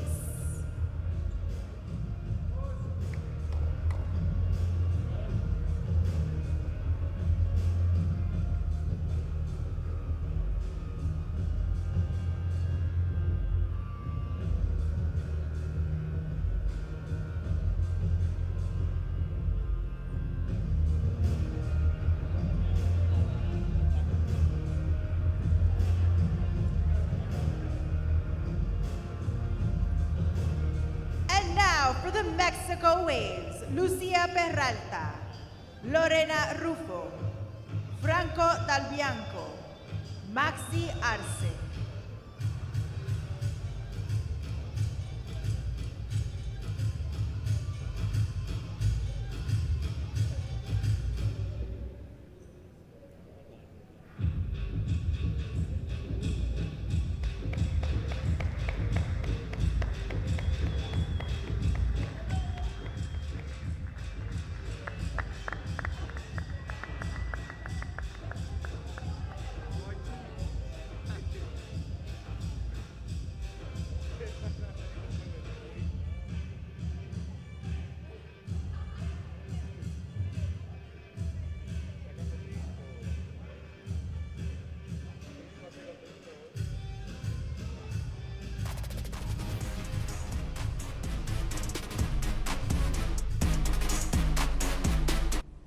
Everything feels urgent.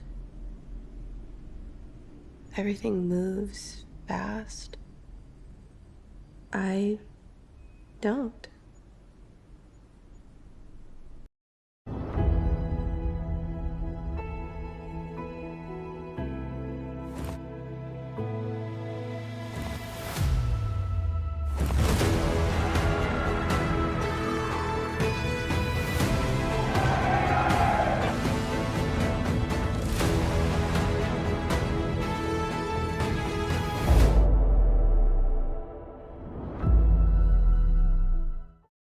With Calci, you can trade on anything. Man, tell them something they don't know. Like I'm from Greece. Looking good, Yo-Yo!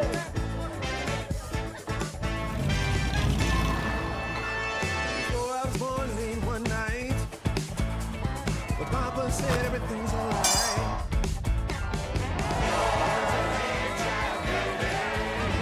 Aló, campeón.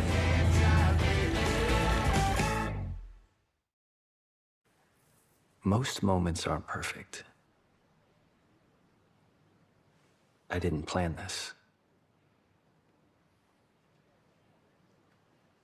It's just happening.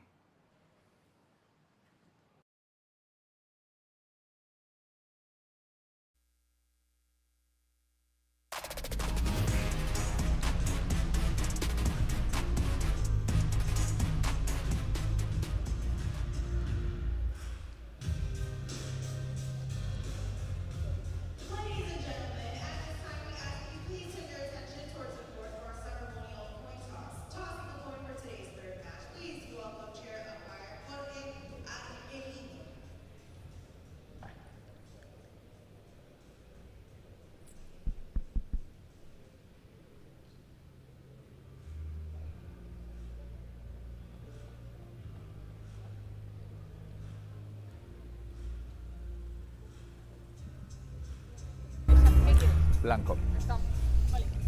Restan. Perfecto, suerte. Saca Marta. Marta.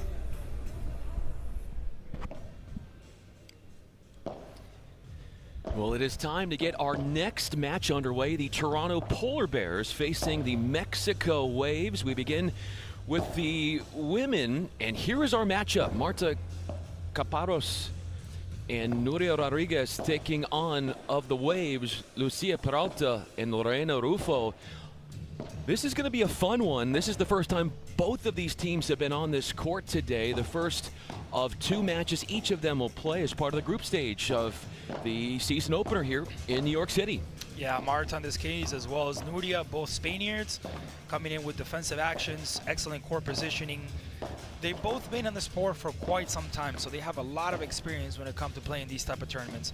On the other side, Lucía Peralta, Lorena Rufo, more younger competitors coming into the sport. So we should have a very good matchup, more even than what we've seen in the past. Hopefully, we get the same top level we've been having in these last couple of games, because so far it's been quite the tournament. I think a little bit above of what we actually expected as far as a level here. This past game that we just were able to call, it was just so much skill, so much athleticism.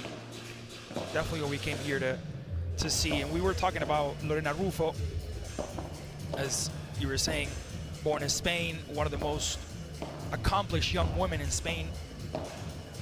Aggressive, powerful, excellent bowler, and loves attacking from the service line. Then there's Lucía Peralta. Still a teenager, but she is part of this really strong Spanish up-and-coming talent pipeline that they have brewing. She has a double citizenship, so she's also Argentinian. She's Argentinian Spaniard. Competing for Argentina, one of the rising female professionals, developing steadily in the international circuit, so she's getting well known around the planet and the world of paddle. On the other side of the net for the Toronto Polar Bears, that was Caparros, who is representing Spain, and then Nuria Rodriguez right there, born in Spain. And Nuria Rodriguez, experienced Spanish professional, regular competitor, brings an aggressive mentality and intensity every match. Usually likes to attack, is more of an attacker. Excellent overheads, power, athleticism, and a very competitive mentality. And the scoring here, if you're new to paddle, it's similar to tennis. It's best of 3 sets. The first 2 sets are as like tennis, but no ad scoring. There will be a golden point in lieu of ad scoring, as if it's a deciding point. And if we do need a third set to find a winner, it'll be a super tiebreaker to 10, win by 2. We are at the Hammerstein Ballroom, which was home to the finals of the PPL last year in October, and it is home to kickstart the 2026 campaign, the 4th year for the rapidly growing Pro Paddle League. Alongside the network sports broadcaster Klaus Hermann, I'm Brian Fenley. We'll have the men follow the women. Lots of different tactics that all 4 of these women will be showcasing on the court, and we'll have plenty of time to break that down for you as this match rolls on. Also keep in mind that everybody is racing to Sunday to the podium. The top 2, or make it the top 4 women's teams will play on Sunday for the top 4 spots, and the top 4 men's doubles teams as well. And each doubles team will have 2 matches in this group stage. You got to win them, because if you don't, you're going to be in a really tough spot to try and play on Sunday. No, 100%. That's one of the things we've been stating and emphasizing since day one, is the importance of every match. Every match counts, especially for what's going to happen at the end of the year, the Cities Cup, which obviously every team wants to be in that one. That's the big cake. That's the big party everybody wants to be a part of. So in order for do that, you have to get yourself into the qualifications. Obviously, not all 10 teams qualify, so you have to make a certain amount of points. Every point you get here is important, because it counts towards that. So the mentality sometimes goes that way as well. Maybe you get in knowing that you don't have a chance of making it to that final day on Sunday, but yet you still have the chance to pick up points that could be very, very important for that Cities Cup at the end of the year. Participating in the Cities Cup last year would be the Polar Bears of Toronto. They're wearing the blue tops. They didn't finish where they wanted to in that playoff event, but they did get there, and both of these teams trying to build off of their experiences and their results a season ago. Mexico's another very strong market that's been growing in the last couple of years as far as paddle. Seeing some Mexicans international getting up there. And now even a team from Mexico also representing. So definitely it's been a sport that's been growing not only in Argentina and Spain, but also all over the world. Quick talks to Chelsea. Thank you, guys. We're here with real-time moment with Marta. So we know so much of this game is mentality. How do you stay grounded? How do you pause time during difficult plays? Well, for me, the most important thing is to breathe a lot. So during, for example, in the middle of the points, go, for example, to the glass and breathe, do a long breath. And also to remind what I'm going to do on the next point. Thank you. Back to you guys. Breaking it down was Marta Caparos of the Toronto Polar Bears. In the lead up to this one, you mentioned the influence of this sport in Mexico as we get ready for this matchup. PPL is going to be in Mexico, Playa del Carmen at the end of September, and also in Guadalajara in mid to late November. So 2 of the 5 stops in the 2026 campaign will be in Mexico, where there is such a strong, rabid fan base of paddle fans. The Polar Bears, the only team in the league from Canada, they'll serve first.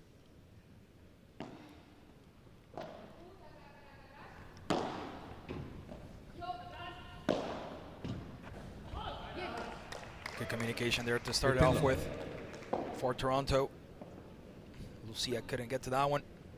Julia Rodriguez putting the finishing touches on that overhead.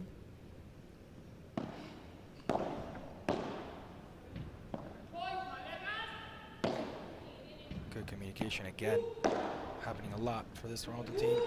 And again, it works out in their favor, 30-0. Marta Caparos with a vibra, which is a short to the court, bouncing, attacking overhead with a lot of side spin, usually taken in the cross court. Hard to pick up. 30 love. Good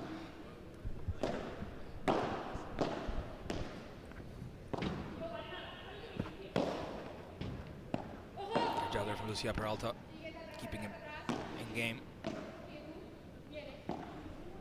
Waves come to the net as a tandem. Rodriguez with a nifty pickup.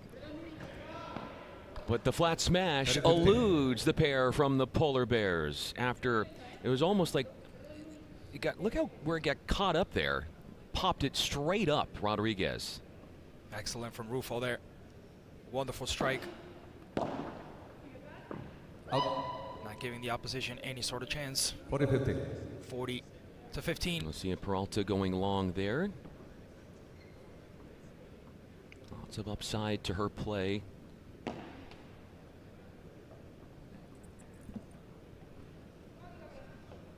Caparos does have game points. Began her career with the Houston Volt and has now made her way to Toronto. Volts. Rodriguez too strong with that poached attacking through the middle volley. Excellent reaction there by Lucía Peralta, knowing that the ball was not going to be good enough for the opposition, so she just simply lets it go, makes eye contact, and now the chance, still the game point here for Toronto.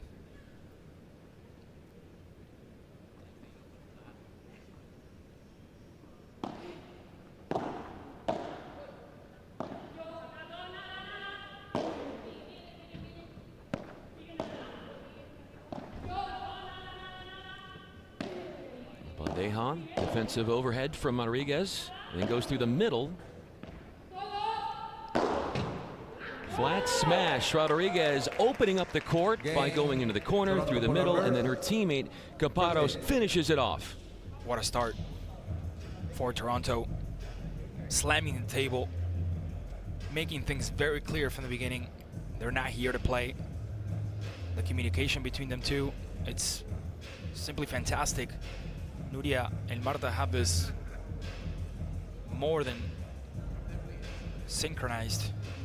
So far, this first minute has been all for Toronto. Mexico struggling a little bit here in the beginning.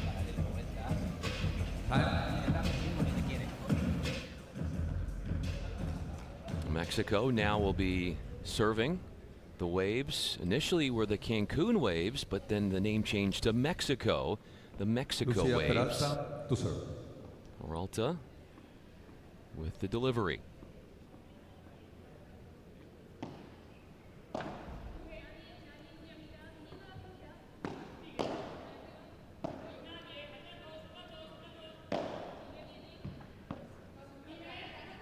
Peralta back into play. Stepping up to the net. Deep volley from Peralta. Got away with one there, did the Polar Bears. After getting jammed up was Campados deep in the court.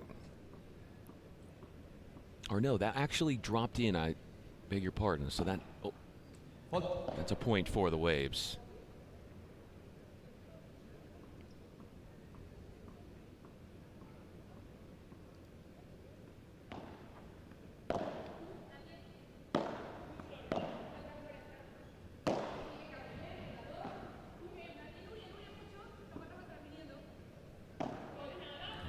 Arcing from Peralta. Give her time to get forward. Excellent again from Toronto. Putting that ball in a spot that's very uncomfortable to reach.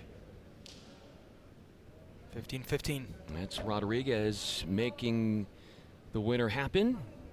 Scouting report on her is that she reads the game well, can make those right decisions, especially on court when scrambling.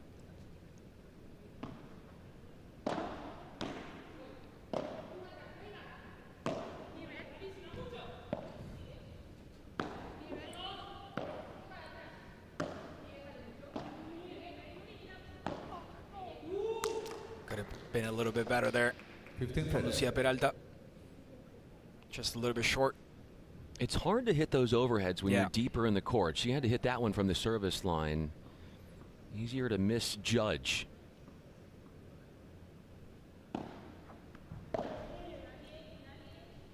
Out. The 19-year-old comes up with the service winner. Attacking the wide side of the service box. Definitely takes her time on the services. Fault. Not bad at all.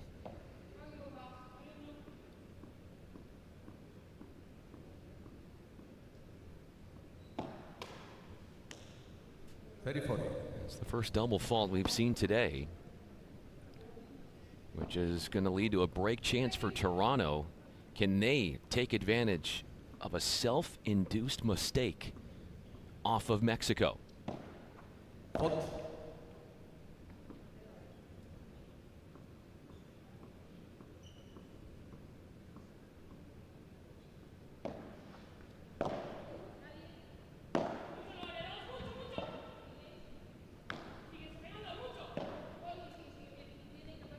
Lobbing to gain the net would be the Polar Bears.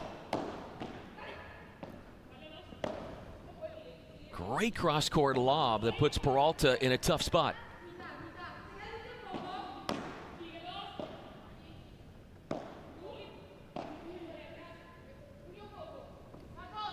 Roof was going to have a little bit of time there. Tries to go towards the middle, but a good positioning from Toronto.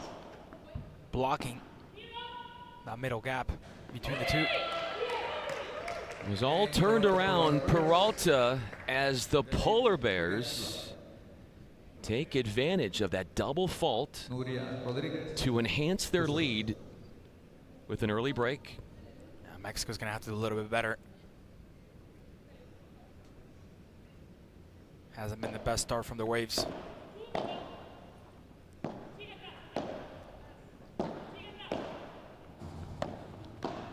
Good save there by Peralta after hitting the mesh.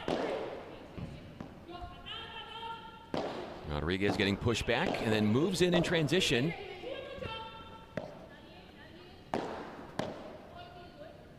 Out.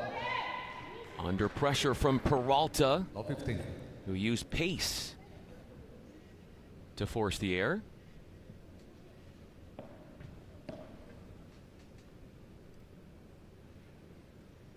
Lucía Rodriguez, born in Spain in 1994. Very versatile player.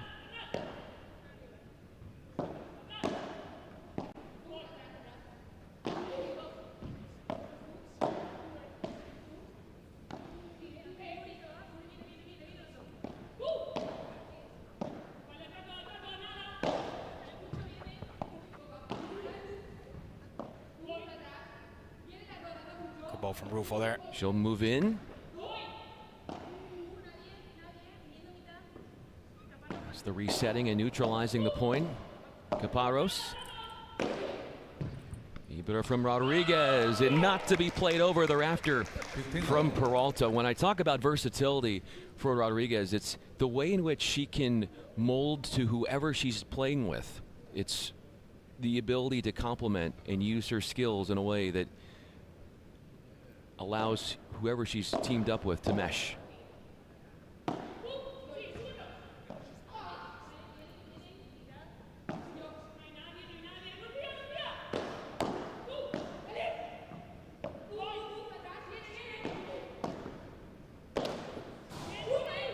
Running. Yeah, I tried to hit that one with power, but just not enough room to work with there. As the score now, 30-15 for Mexico, 2-0 on the first set. Having to weather some smashes and the waves. Just hitting that extra ball and playing defense. And holding on to take the point.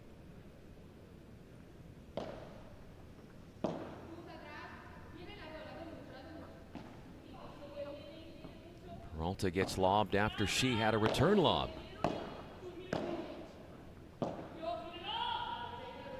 Out. When she gets pushed back, that's when the airs come. You can see she's hitting off of her back foot.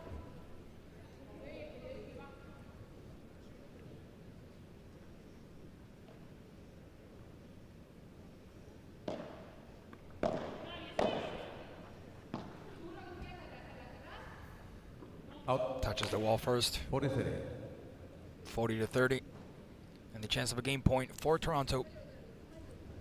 Peralta would like to play more forward in the court.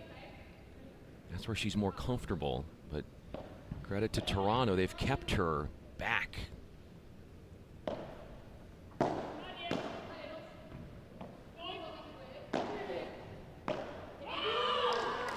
And those are the simple mistakes that later on cost you big time. 3-0 is the lead from Toronto. Quick break and we'll be right back. Well, there's a lot of infection in there, Timmy. You're doing really well. Are you feeling anything? I don't understand, but this is going... Kelsey, what's Kelsey?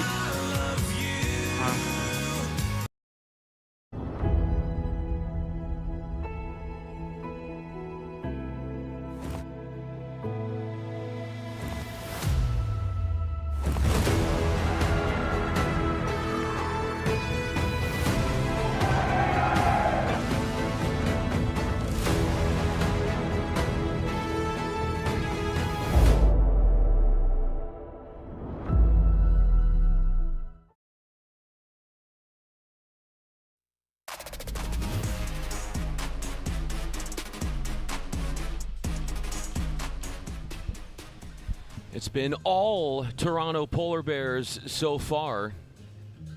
They've had fewer unforced errors and 3 winners. Waves looking for their first winner. 2 of the winners for Toronto have been off smashes. Yeah, Toronto definitely looking better on the pitch, on the court.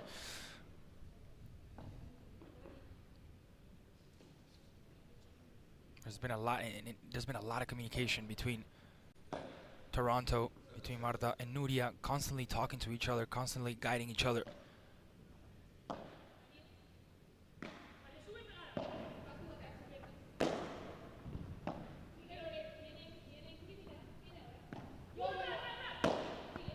Rodriguez runs down the bandeja from Peralta, and immediately she's under pressure, only for Rodriguez to go for way too much and miss long. A little bit too much power on that one. She was doing good previously. she got a little bit carried away with the strength.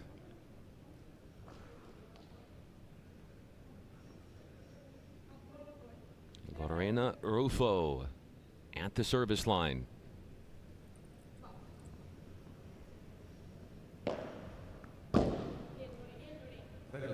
Stumps the return a serve of Rodriguez, and watch Rufo. She can transition really fast to the net off of serves. Has really strong, high caliber movement.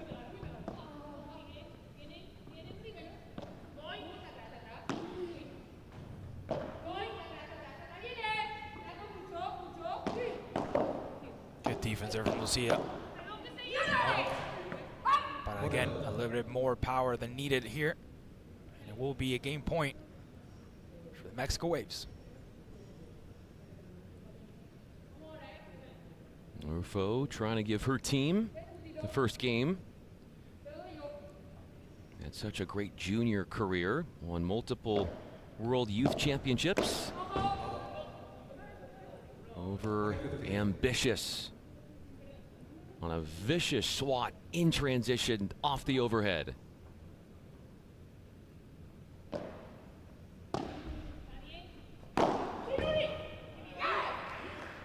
A flat smash from Peralta ends the drought and gives Mexico their first game. She zooms one right down the middle. Here's Caparros. Good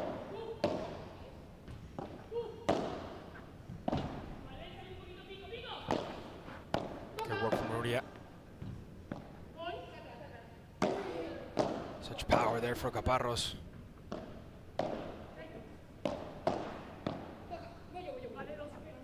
Rodriguez will take that on Caparros' side to run back to her left side. It's so satisfying to see how they communicate with each other. I got it, no, you got it, you go, I'll go. Very well synchronized, even though that last one right there, the now work out for Toronto. Short was the Vibra from Caparros.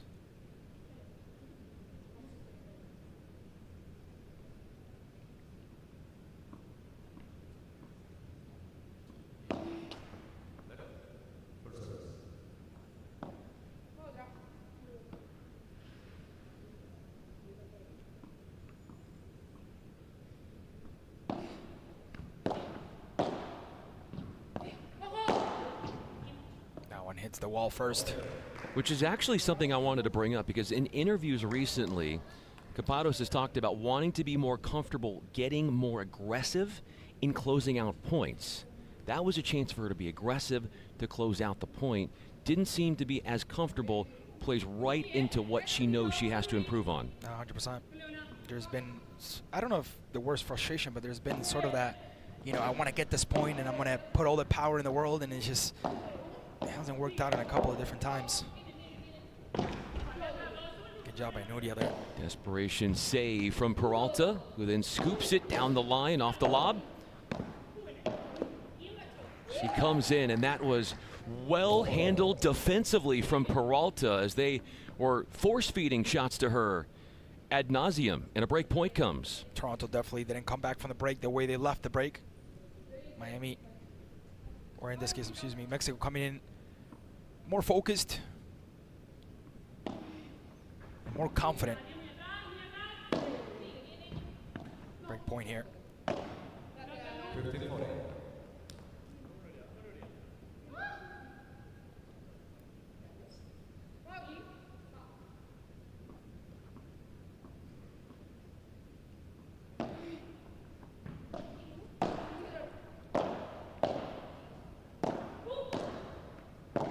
Way to step up by Rodriguez. Caparros tries to go for it, goes and puts it right in the middle. A little bit of confusion there from Mexico.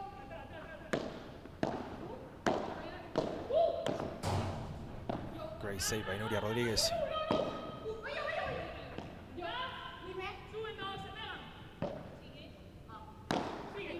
See a Peralta there.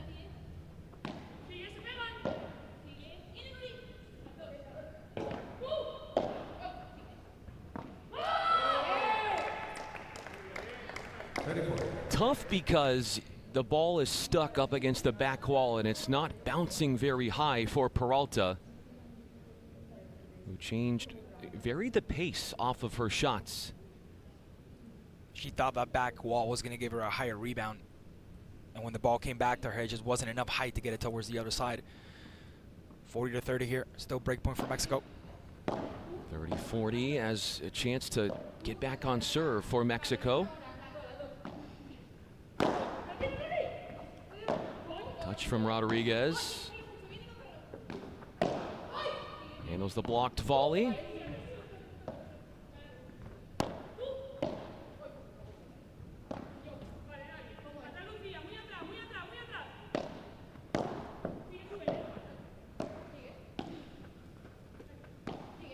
Lucía Peralta plays it off the back wall and keeps it in. Camparos. Peralta loves to hit these extremely high lobs to buy herself as much time as possible to be in the place that she wants to be. Camparos follows suit with a high lob of her own. What a break point this could be. Lucía makes it. Into that side mesh, which is so tough to deal with the rebound, and a golden point comes up as a burst, and a level raise from Toronto has them within 4-1.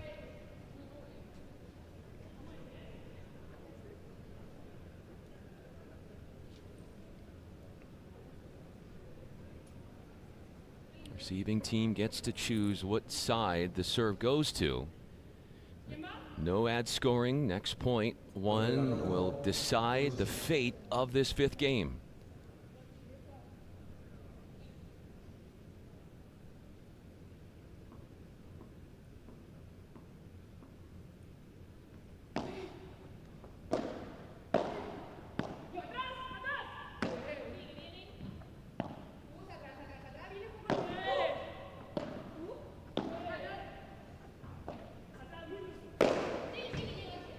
Good power there from Rodriguez.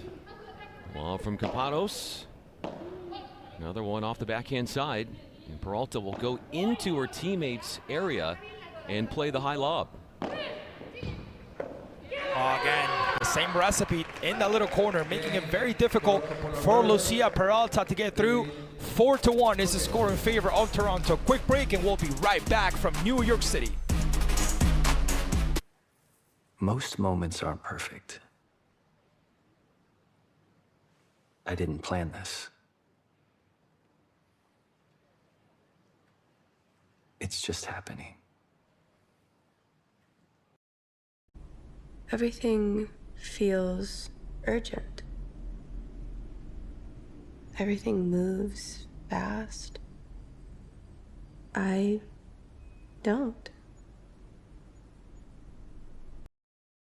With Calci, you can trade on anything. Man, tell them something they don't know. Like I'm from Greece. Look at Gallo!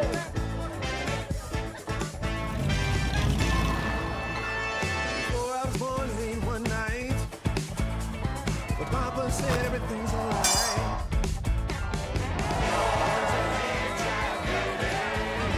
Aló, campeón.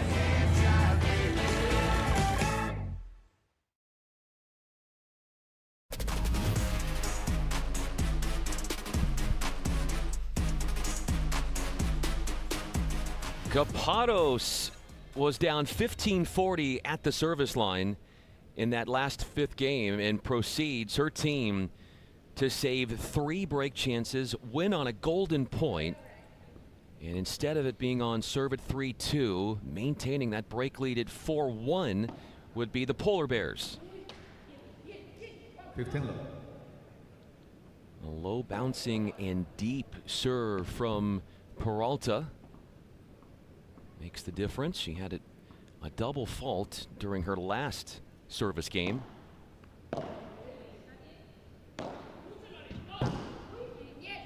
Very low. Trying to keep these shots tight to the walls, and Peralta using that to her advantage.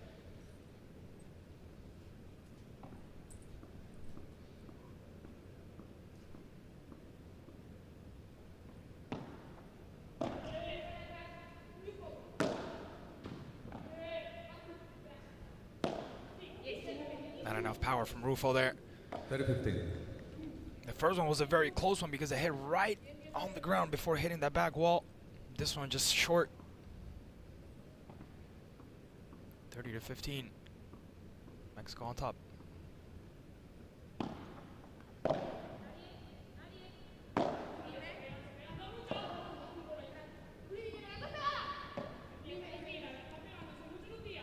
Lob over. Peralta goes back into that corner as well.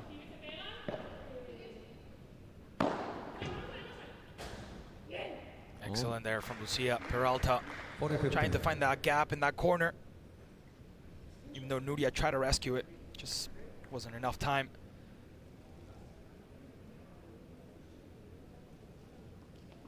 It's not that easy like it looks. We saw it. We saw it from Hernandez last game, and is that as easy as it looks? Takes a lot of athleticism to get that done. Photo.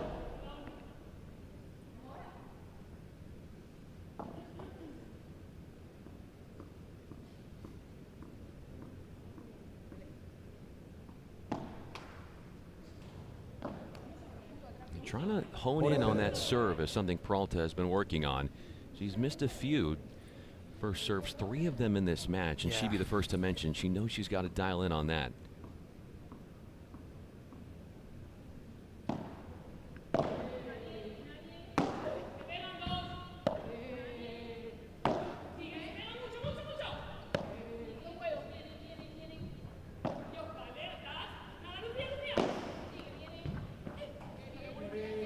See how Caparros is telling Rodriguez to hit it towards Lucía.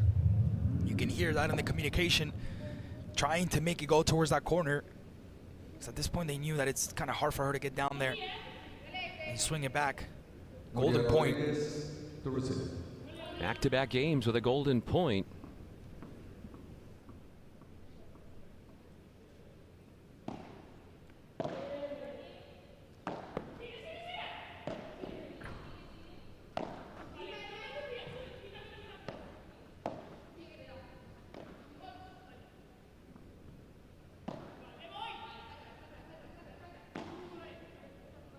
Down the mirror. Not able to do it the second time. Gets angry at herself. Mexico that golden point for Mexico. They hold on. They avoid going down 2 breaks. Still a 2-game cushion for Toronto. And you just have this feeling that Toronto, a lot of the traffic of their replies, they seem to be targeting Peralta more. More of the balls are going in her direction. Yeah, it's like they're looking. They're looking for her. They're looking for her. And sometimes you kind of forget that Rufo's on the court too. I mean, I'm not gonna lie, this is the first time that I see a teammate telling the other teammate, go and hit it towards a certain player. I haven't heard that yet. It's the first time of the tournament that I've heard it. So, again, we said it from the beginning, the communication between, in this case, between the Marta Caparro and Nuria Rodriguez has been on point since the beginning of the match. You can hear them constantly talking to each other. And part of why they're doing that and going most often at Peralta is because when she is uncomfortably back in the court and having to make a late move on a reply, those responses aren't under control and they're sailing long and wide and out. Good effort from Caparro there. And now Nuria Rodriguez with a beautiful strike here. Absolutely nothing Mexico could have done about that one, Brian. Just staples that one quick. Up and over the side ball for the poor trace.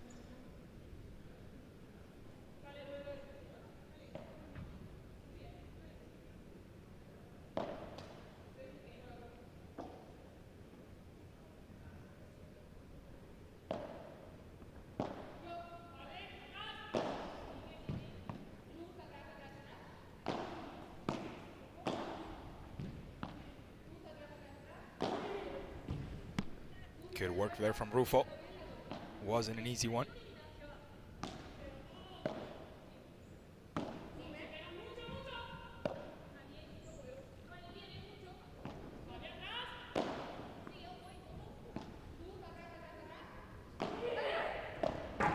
Good save from Rufo again.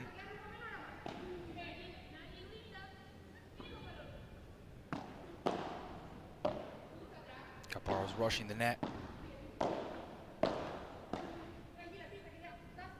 Rufo has a third time to save this one, and she doesn't lead.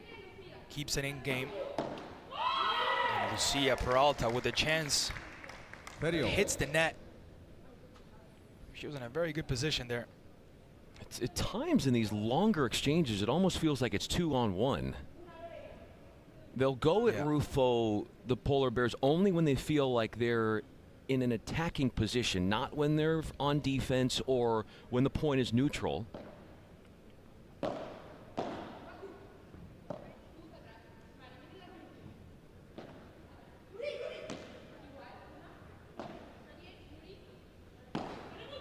That was a good strike from Peralta. Now has a chance to smash it, doesn't quite do it the right way. And now what a point.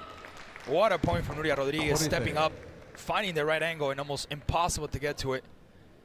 Golden point, well, game point here. The way that ball bounced up gave Rodriguez time to get to it. And counterattack that one to lead to a game point.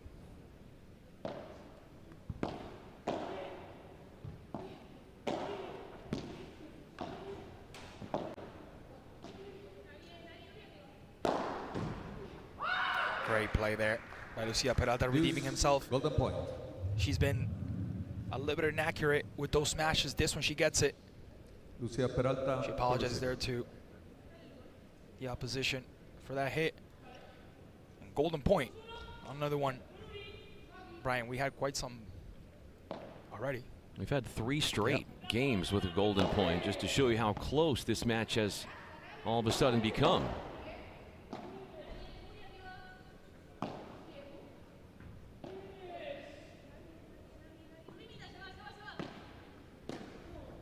Excellent once again from Lucia Peralta. Game. Applying that power. Mexico waits. Looking a little better. Mexico looking a little better. Still trailing 3 or 4. A quick break, and we'll be right back from New.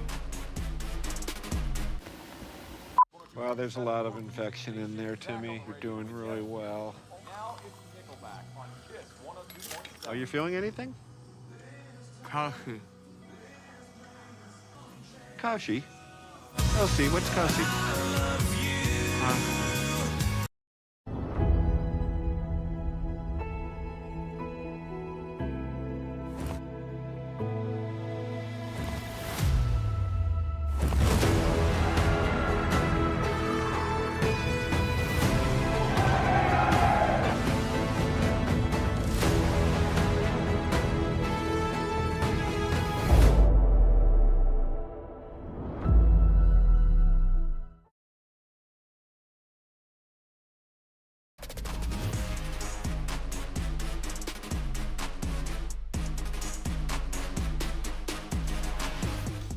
A must-hold situation there, and then a break a serve.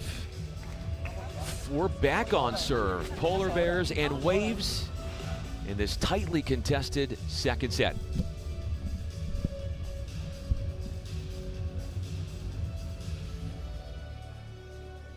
Polar Bears have made it very known that they are using the fridge tactic. Essentially what that means, if you're new to the sport, it's the tennis version of targeting a player, going repeatedly at them with the traffic and the rallies, and that's what they've done going at Peralta. To some success, although Peralta has been playing better, which is to explain this comeback posture that we're starting to see matriculate from this Waves team. Yeah, definitely looking better. Needed some time to get warm, but now she's even looking more confident as well.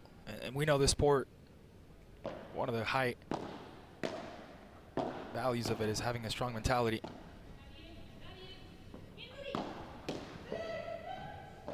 Oh! Great effort from Rufo, just couldn't get there, but the way she did that movement, no one expected it.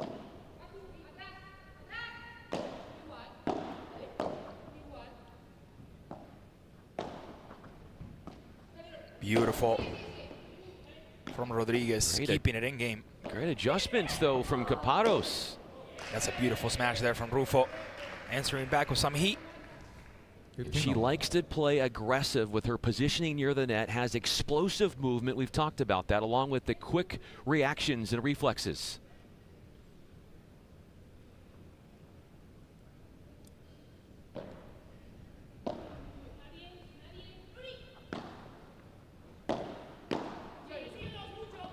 Nuria gets there. The answer from Caparros. 30-15.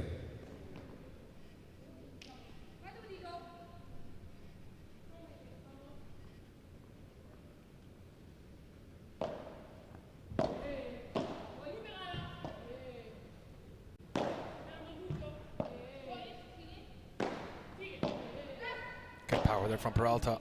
Rufo as well. Peralta stepping up to the net. Gotta mention Caparros, the way she played that ball off of multiple, the side and the back wall, and to be in that right position to recover defensively, really good on her end.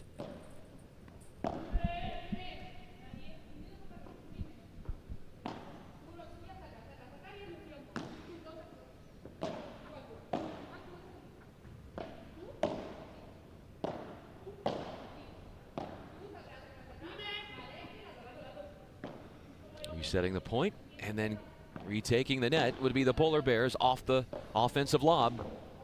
Great effort by Caparros. Oh, and this one ends up hitting her foot. Forces the pop up, and Peralta attacks the feet of Caparros for a game point. How about Mexico coming back into the match? Looking really, really good after those first opening minutes where they seemed like the superiority from Toronto was just all over the place. Not like that anymore.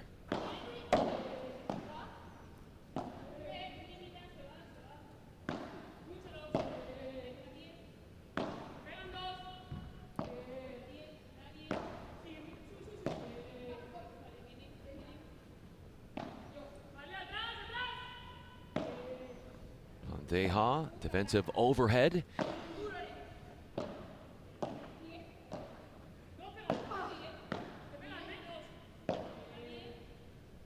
Mobbing back to Peralta, playing it off of multiple walls was Rodriguez. And now the exchange is speeding up. Great work from Rufo to keep it alive. Peralta as well. In attack mode is Rodriguez. They're both looking really good. Once again, Peralta saving that one. And Rufo will have the chance. She was able to keep it in. Didn't get the power she wanted, but Rufo with a rare mistake opens things up for a golden point, and mark this down as the fourth straight game that we have had the occurrence of a golden point, which takes the place of no ad scoring. It's definitely been the most hard-fought first set we've seen all competition, because in every match, for some reason, the first set had a clear winner. Here, it's been the tightest set, the tightest first set we've seen in all the games so far. Peralta airs, so two airs, both off of overheads, both deep in the court from the Waves pair, and they open up a grand opportunity for Toronto to seal this opening set, serving at 5-3.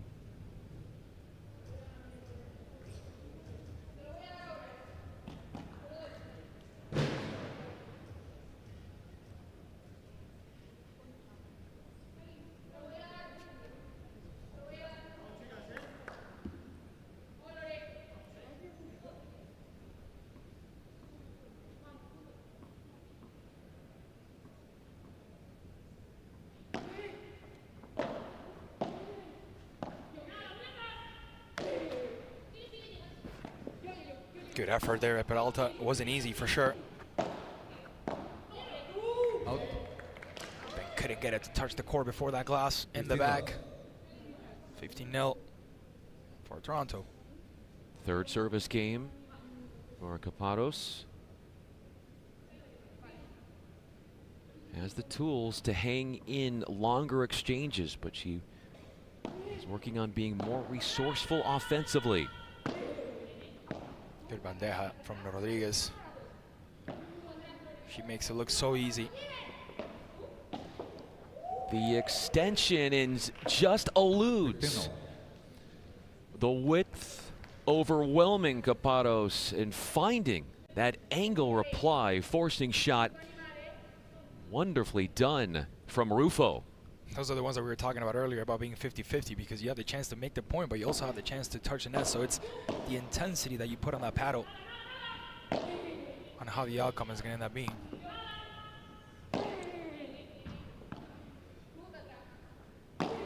Wonderful strike there.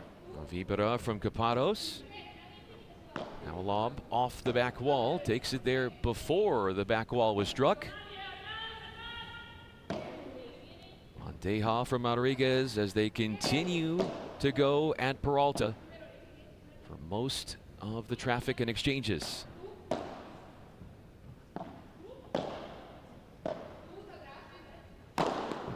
Takes it right at Peralta's leg, and she's keeled over for a moment.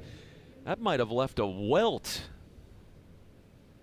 Definitely painful for Lucía, who's definitely in pain. That you can see it, gives a thumbs up. A colossal effort off the smash.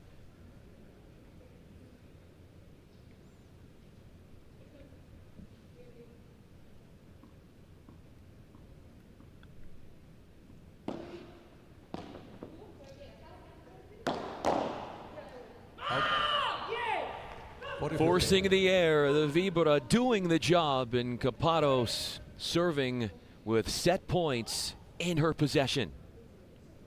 Toronto looking with more composure, more focused,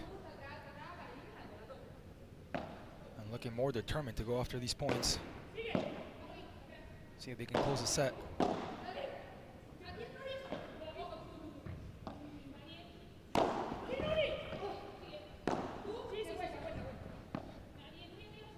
Great way by Caparos to put it back into game.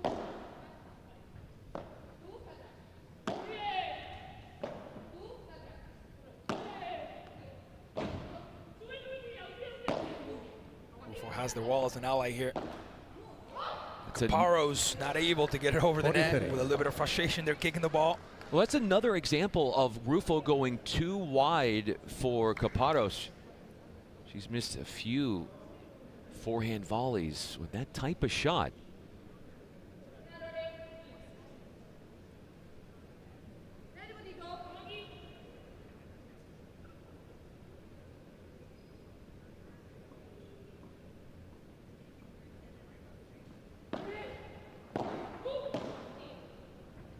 Have a fifth golden point in a row? I don't think so, right? That would be definitely a record. Just further explains what a metaphoric chess match this match has been. Excellent from Rufo. That's what I'm talking about. That's what we came here to see.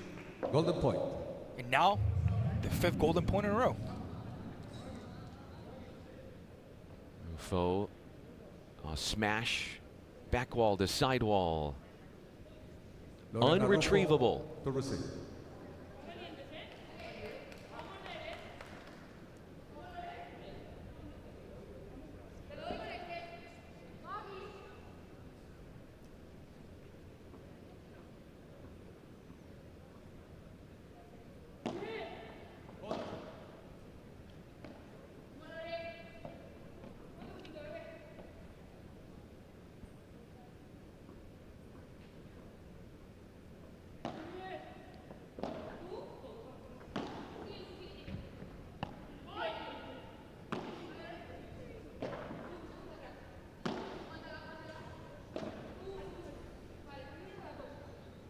Love there from Rufo. She gets situated back on the court. Through the middle goes Peralta. Two straight overheads, but a change of direction on the second. And back out wide on the third. They keep lobbing through the middle. Peralta.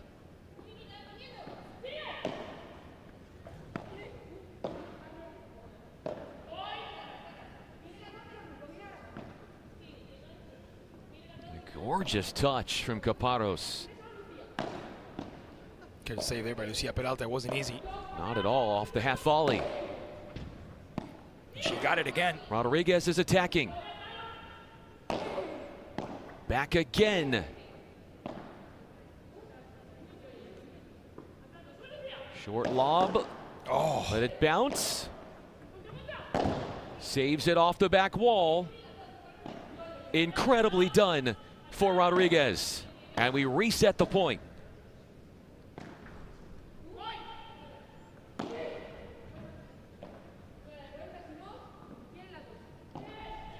Buying themselves some time there, trying to get back into position.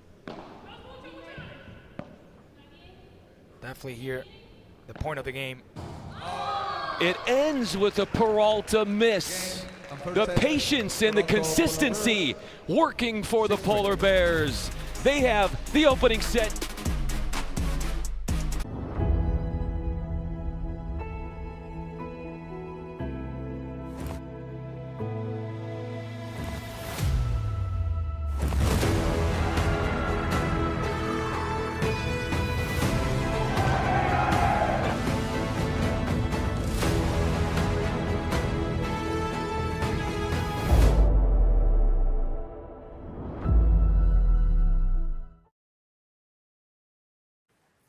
Most moments aren't perfect.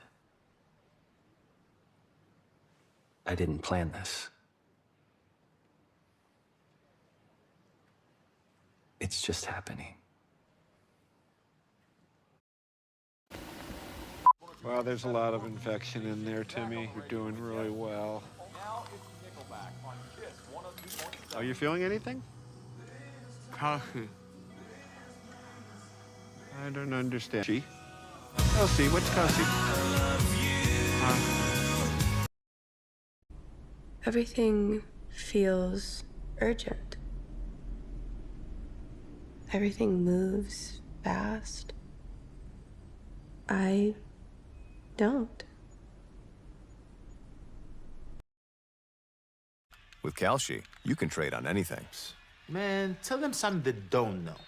Like I'm from Greece. Looking good, Galio!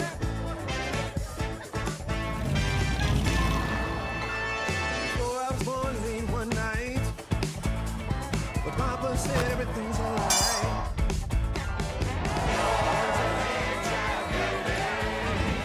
Aló, campeón.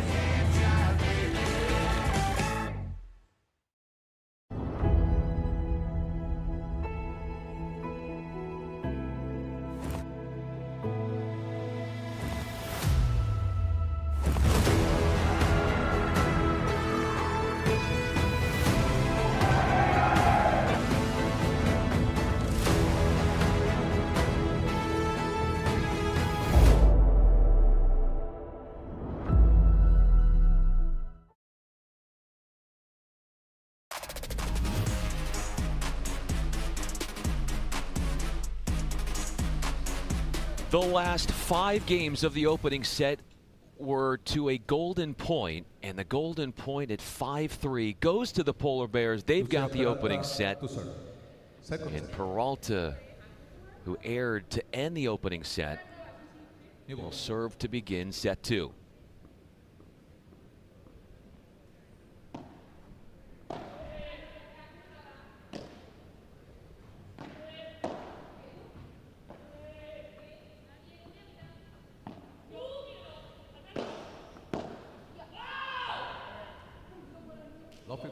That's wide off of Peralta. Rodriguez attacking her again. Hard driven at the feet. It's a repeated strategy that we've seen over and over. But it's worked. A pump fake and lets it bounce off the back wall before hitting it over. Good job by Rufo. They're getting out of the way, but couldn't do anything about it afterwards. It's a very, very good strike there from Nuria Rodriguez. That post off the back wall from Peralta was easily attackable for Toronto.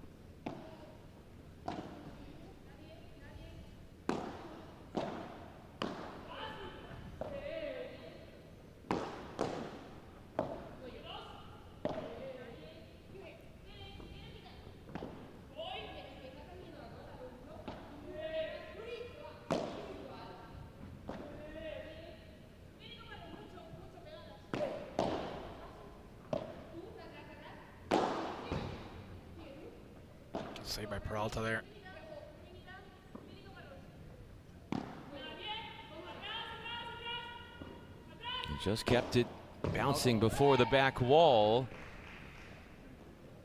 And the pace of the exchange slowed down significantly.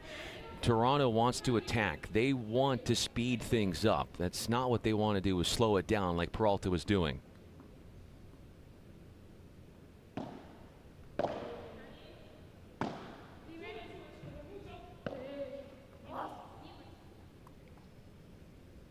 Serio.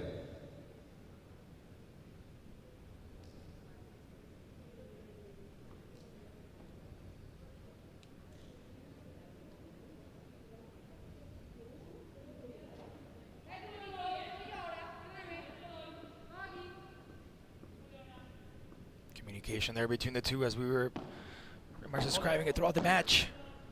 Staying in constant communication, guiding each other. Rodriguez and Marta Caparros, who took the first set, looking to take the second and clear the match.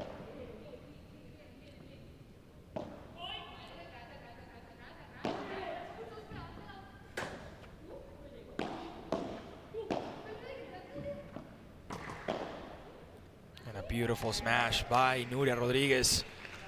Absolutely nothing Rufo could have done about that one. The angle, the position, and the power.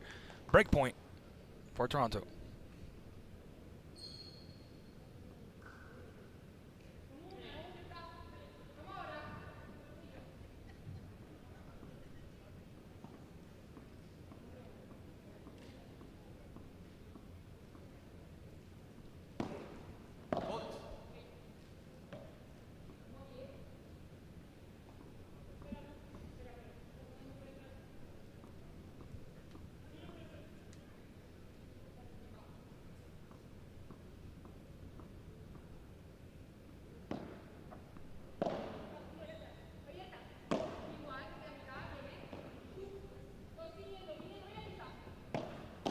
Rufo goes through the middle and attacks the middle again.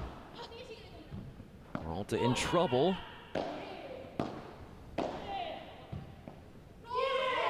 Another mistake. Air and dumps her service game.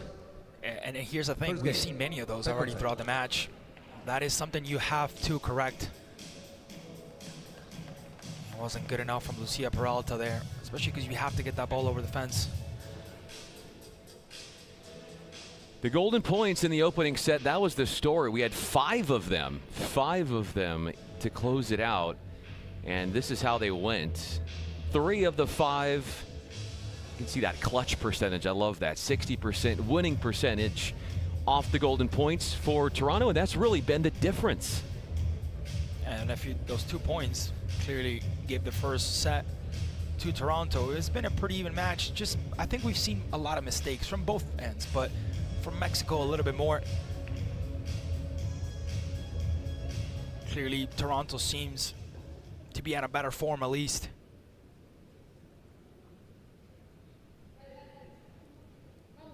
Marta Caparroso. And a lot of forced errors as well for Mexico. Cabarro serving.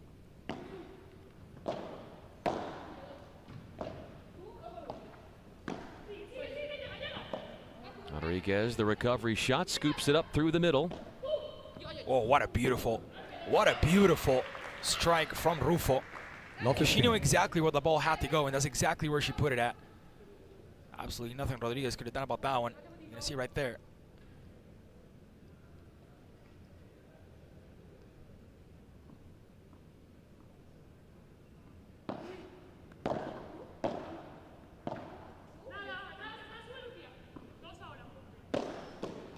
Rufo did not think the pace will be coming at her that rapid. Rodriguez, tattoos for 15 all.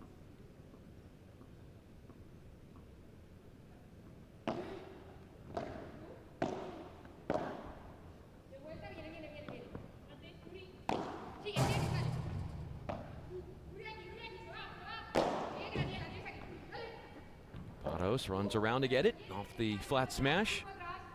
trying to shift the sides of where the ball is going, trying to fool the opposition. Hitting into those gaps, trying to stretch out the opponents of the Polar Bears. Oh. Behind the back she goes, and long it is. 30-15.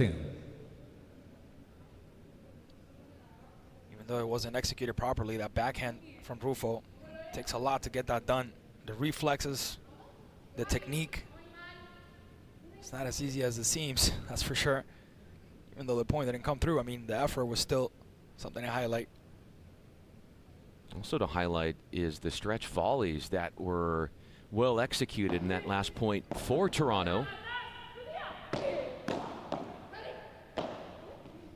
Rufo comes in and makes her presence felt. A transition crush for her. 30-all.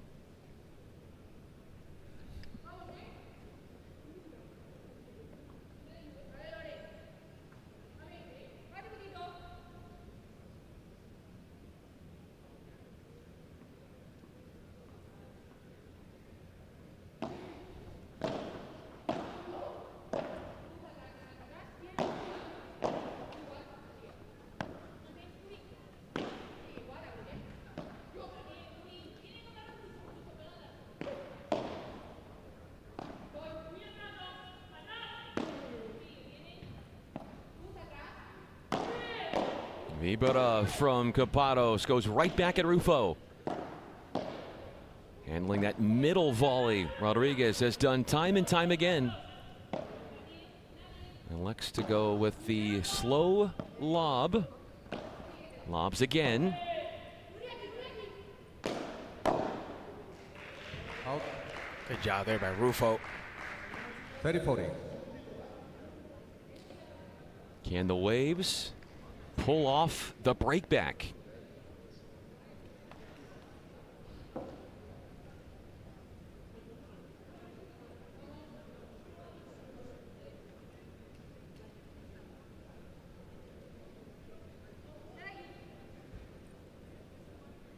(30-40). Under pressure is Capados on her serve.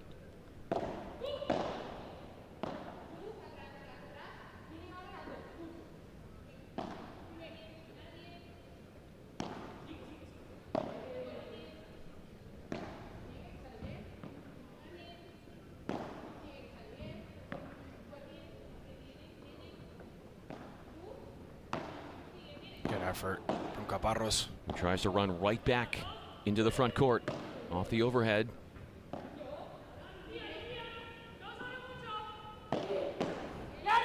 Again, forcing another mistake by Lucía Peralta. Golden point. We've seen it before in another golden point. Is this the match where we had the most golden points? It has to be. Well, definitely this week it is so far. For sure. 6 of the last 7 games have gone to a golden point. And as Donnie, our director, showed you, 3 of the first 5 were won by Toronto.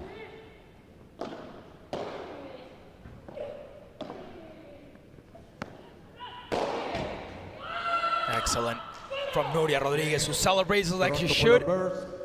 Another golden point converted for Toronto. That's going to be 4 out of 6. 4 correct? out of 6. Correct. That's a 67% conversion rate. At this level, you will definitely take that. You will be the envy of the opposition if you can hit that number. That ball going right between the legs of Lucía Peralta. Almost impossible to get to it. She couldn't even know. She didn't even know where the ball was at. So wonderful strike by Rodriguez. If you're the Waves, you start to think about so many of these points. The balls are continuously going to Peralta. If you're Rufo, how do you get yourself more involved? Does that mean you take up more court? Because they need her, and the Waves would be the first to mention. Yeah, the problem is sometimes that's what they want you to do. They want you to come out of position. That is true. You know, leave the gap.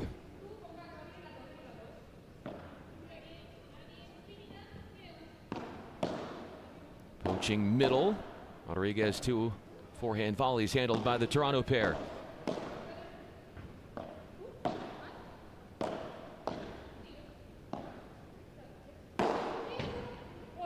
Wonderful recovery there by Peralta.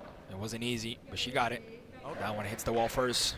There was indecision there between Rodriguez and Caparros after about 5 volleys that were well contacted, but then they got moved back, and that's not where they want to be. There's the apology from Rodriguez towards Caparros, saying that was my bad, that was my fault. Drop volley. I don't know if that was intended or not, but it was effective from Peralta. Soaked up the pace. Mexico with the chance to have a game point here and to put themselves at 1 as far as the differential in the set.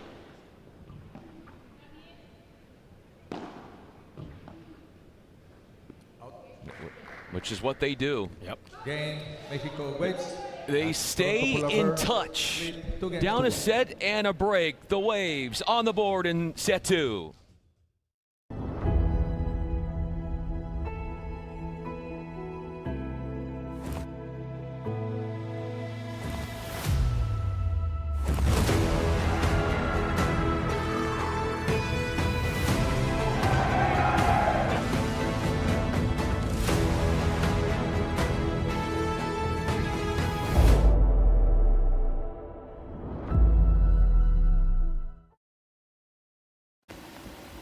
Well, there's a lot of infection in there, Timmy. You're doing really well.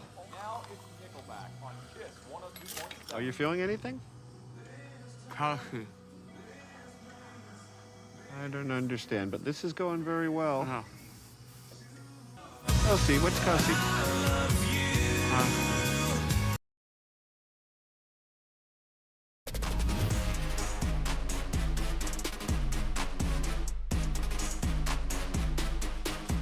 And we're back from New York City on this PPL 2026. Just meters away from the Madison Square Garden in this beautiful Manhattan Center, as Mexico Waves trails Toronto Polar Bears 6-3, 2-1 so far, the 2 sets. Caparros and Rodriguez looking really good. Mexico will try to get back into the match by at least putting up a fight on this set. Or just an hour and 2 minutes in to this first group stage match for both of these teams. 15 long. 2 things. Number 1, ball constantly going where Lucía Peralta is, and we talked about that before, but not only going towards her, but going in that left corner, making it very hard to get to it. Between that and hitting the net, and hitting the net, which we've seen her do multiple times, that's been, I think, the differential, because it hasn't been a huge distance between the 2 teams. We had several golden points as well, so. Well, you almost wonder, because of that, if when she's returning serve, that she cheats more out wide to force the down the middle serve.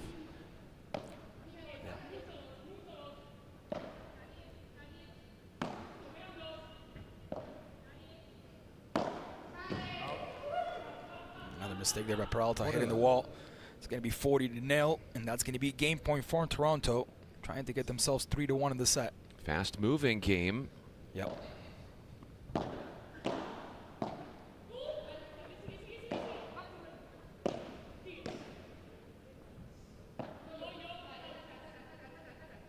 You saw on the previous one that Caparros, clearly a right-handed player, let Rodriguez take that one. She had a better angle. Rodriguez striking against the net. It's going to be a point for Mexico. And that's something that I've been highlighting throughout the match. The communication level between these 2 girls is just simply amazing to hear, especially for me that have the chance to speak Spanish as well, hearing them constantly guiding themselves, helping each other out. When the ball's in the air and they're about to strike it, they let each other know if the 2 opponents are coming up on the net or not. That's the level of communication there is as Mexico captures. This one right here makes it 40-30, still game point for Toronto. They got to find a way to talk through these 2 airs which Toronto has just put through and put up, as Rodriguez is having to fight harder than she would have liked to hold.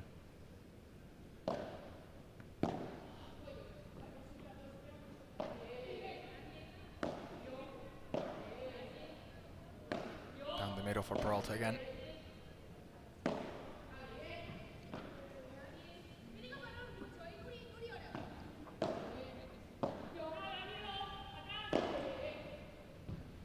Peralta back in it.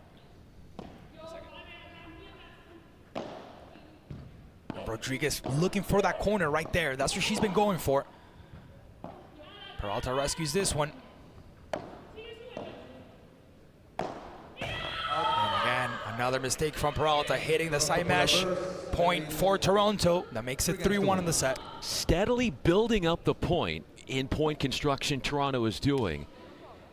And waiting and continuously sending the traffic to Peralta and waiting for her to miss. That seems to be the go-to formula, the strategy for Toronto.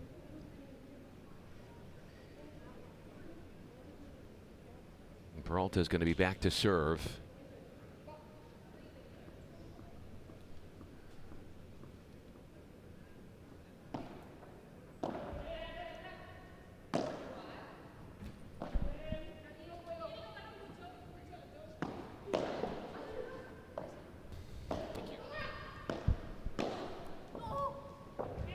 Good effort first from Peralta, then from Rufo. None of them could get to it. And this one goes for Toronto, 15-0. Peralta trapped in that transition zone, no man's land, if you will. And you see how Rufo, because you asked before how she tried to come to the rescue on that one, but just simply wasn't enough.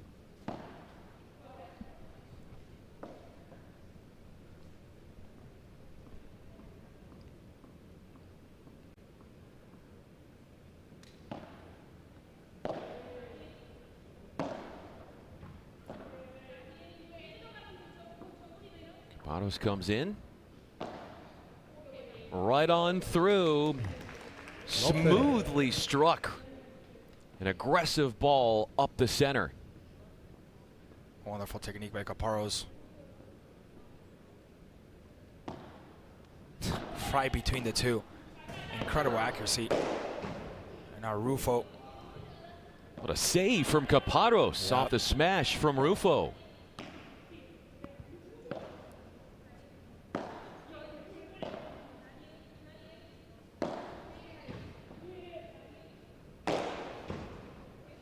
Enough now for Caparos to get to it. Mexico captures this one. Good strike by Lucía Peralta. Didn't work out the first time, but it worked the second. There's the rescue that you were just talking about. Good save. But then more pace generation on that last slam to salt away the point. 15-30.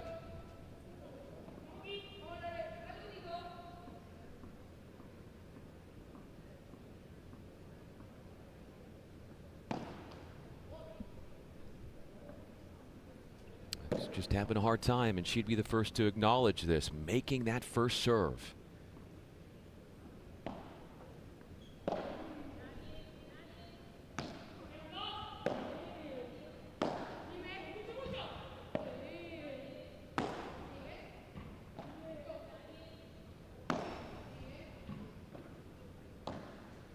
Changing the depth and the trajectory when coming in. Capados then errs. Good job as well from Peralta, forcing the mistake, stepping up to the net, not giving any space. Mexico trying as hard as possible to stay in the set, to stay in the match.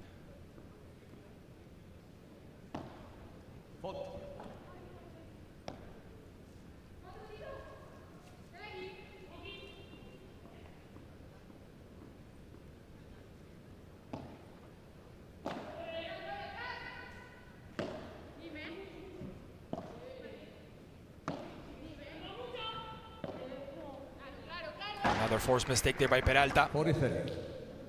And a game point for Mexico, trying to stay close to Toronto. So far, 3-1 in the set.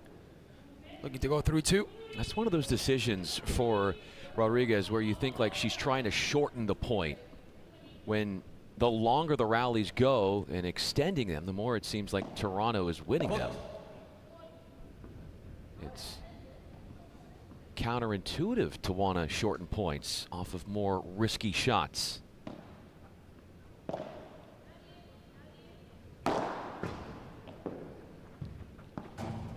Not good enough from Peralta. She lets it pass, she lets it go, but that bounce back wasn't what she expected. Golden point, another one.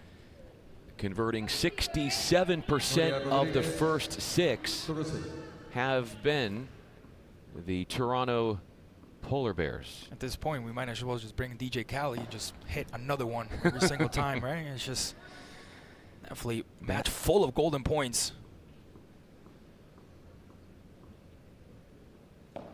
This could be right here. This could be key for Mexico. Out. There it is. Game, Mexico waits. Quick break from New York City. We'll be right back with more PPL. Everything feels urgent.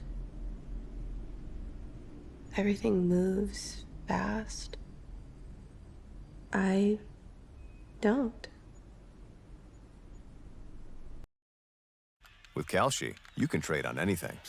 Man, tell them something they don't know. Like I'm from Greece. Look at Gallo!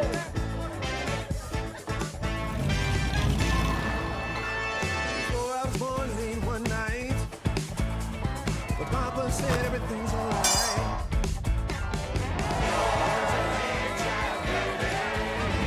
Aló, campeón.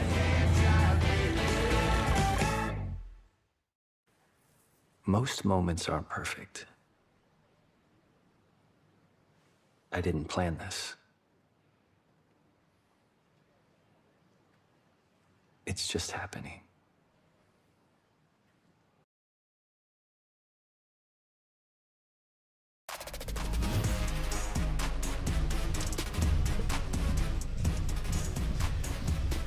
That was a must-hold situation for Peralta, serving at 1-3 to keep things within reach. But a break lead and a set lead for that team in blue, the Toronto Polar Bears, in their season opening match.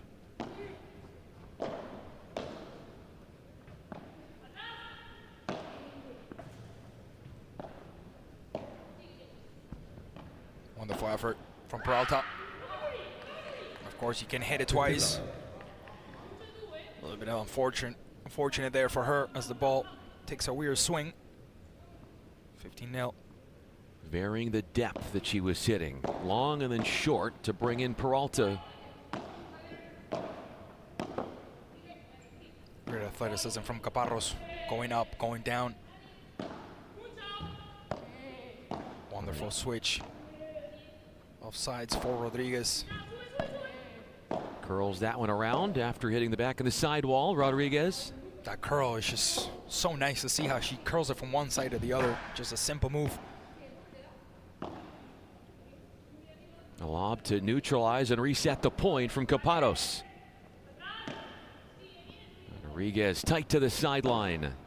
Protecting the sideline on the gap is Caparros. Oh, beautiful. Beautiful from Rufo. You can see it before it happened as well.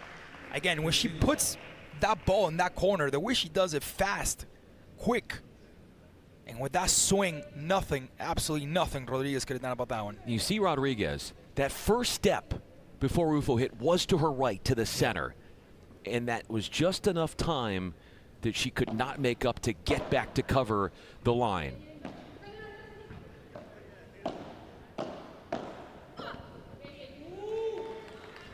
Good point from Caparros. That's where Peralta knows she needs to cover the line. Caparros fitting one in there snugly to the sideline.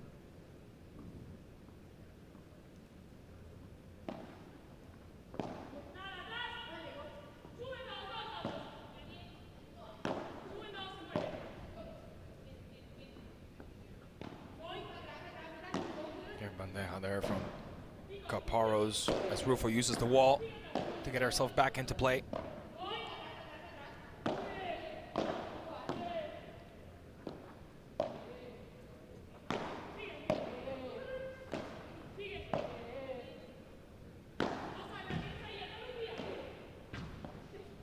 Rodriguez contorting her body and ushering that one back into play. Movement was great. Game point forthcoming. The way Rodriguez is able to get that ball out of her paddle in such a fast manner and so accurate. Definitely not as easy as it seems. Out. Now hitting the wall here. That Rufo return, not as easy as it seems to get back with the volley. That airs long from Rodriguez.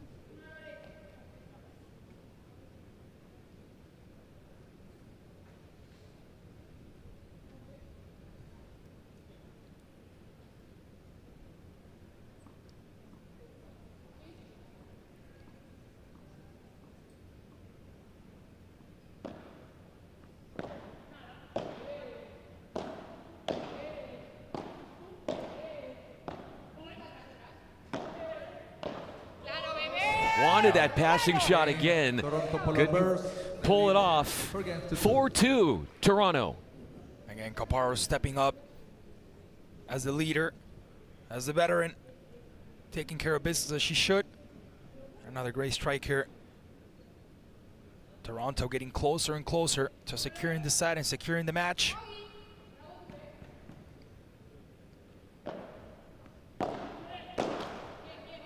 Love 15. A swinging volley from deep in the court.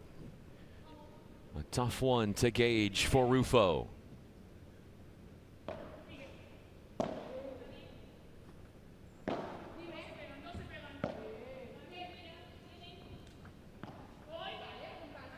In retreat mode is Caparros. Good ball there from Peralta. Caparros had a touch around it. Excellent from Peralta. Excellent from Peralta because she knew where the space was. She knew where the ball had to go. And she knew that Caparros just simply wasn't her angle to turn towards her left. She just wasn't going to get there.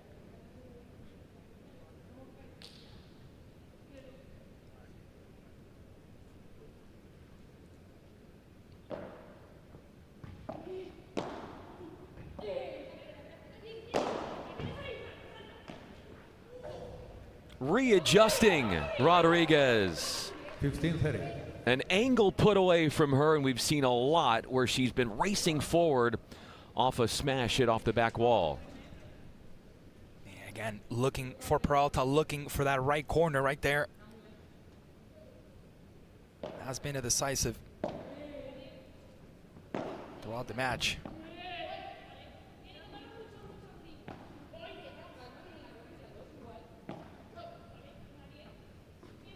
Racing back to the net, the pair from Toronto, and only then do they break away from it. The side mesh throws off Rodriguez, and Peralta hammers one over the back wall. You're gonna see it right here. She had the angle, she had the time, and she had pretty much everything to get it done. Wonderful job by Peralta here.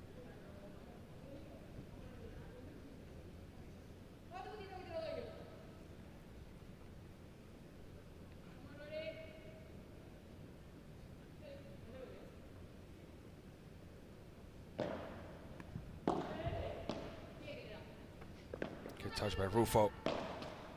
Just not able to deliver it back properly. 30-40. I'm going to tell you something. Between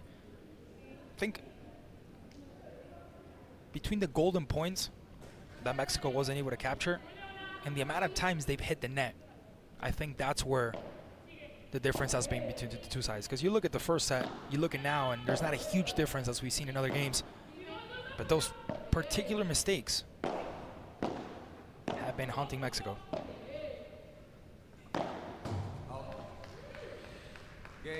A smash that goes into the side mesh, and the point and the game will go to Toronto. They're a game away from wrapping this thing up.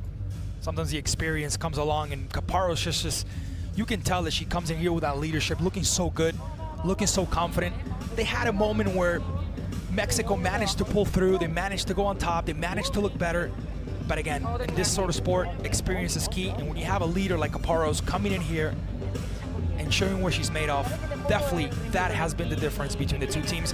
And as we said as well, the mistakes from Mexico have been haunting them throughout the match. I want to piggyback off of something you said, because we have had 7 golden points. 5 of them have gone to Toronto. That's been the difference in this match. But you look at the scoreboard and you're like, all right, Toronto 6-3, and now they're cruising with a sizable lead in the second set. But just to think, they're 3 or 4 points away, if they drop some more of those golden points, from being on the other side of the scoreboard. So the scoreboard is a bit deceiving in terms of the disparity between the teams. 100%. And like we said, we've seen many mistakes from the Mexican side, and I think has been the differential between the two sides.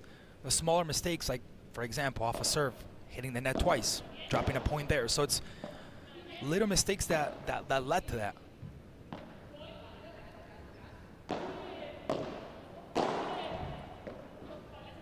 Wonderful hand there by Rufo, saving it. Flared into the corner for Peralta to track it down. Patos flicks it back into the corner, and on the chase is Peralta, the 19-year-old. They keep going to her, but a speeding up of the swing from a lob to a smash.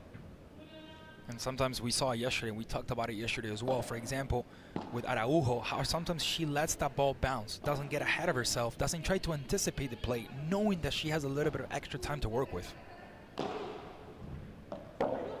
Excellent for Rufo. Peralta not able to get to it. Another great point from Caparros. 30-0, the scoreboard in favor of Toronto, who's looking to seal the deal, looking to capture their first game here in New York City. Another mistake, this time by Rufo.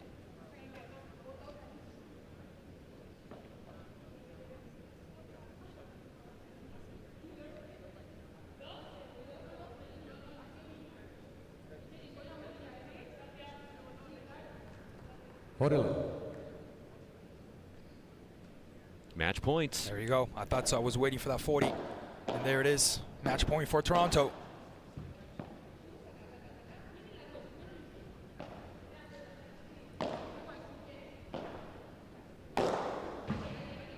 Looking to finish it here. Not quite. Good from Rufo. Another smash from Rufo. And this one will go through. Caparro's a little bit upset there. She thought she had it at once.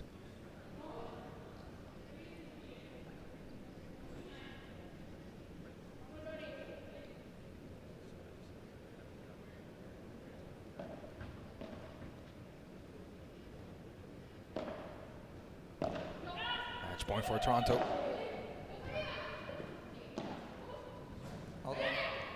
Another mistake there from Caparros, this time hitting the net, the side mesh. Third chance to close out this match for Toronto.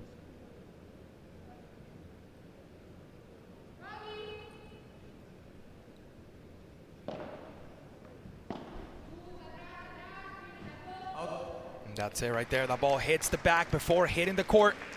The point goes to Toronto, and they will win the match 6-3, 6-2, 2-0 in a great performance by Caparros and Rodriguez.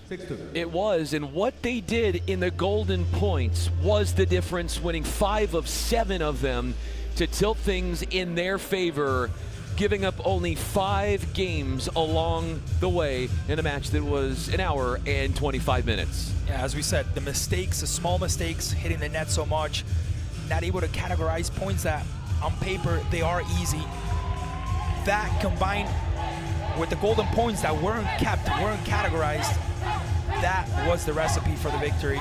In a match that maybe it seemed like there was more differential between the two sides, but there really wasn't. It was a pretty good match, an even match. And Toronto will take their first win of the tournament. Men coming up next, but at least they know that in the women's side, they have secured their victory. In just a few seconds, we're going to toss to Chelsea, and she will speak to the winners of the second matchup of the afternoon, as we are getting ready for the men's. And a Friday packed full of action, live from New York City, in the Manhattan Center, 100 feet, 200 feet away from the Madison Square Garden, right across the street from them.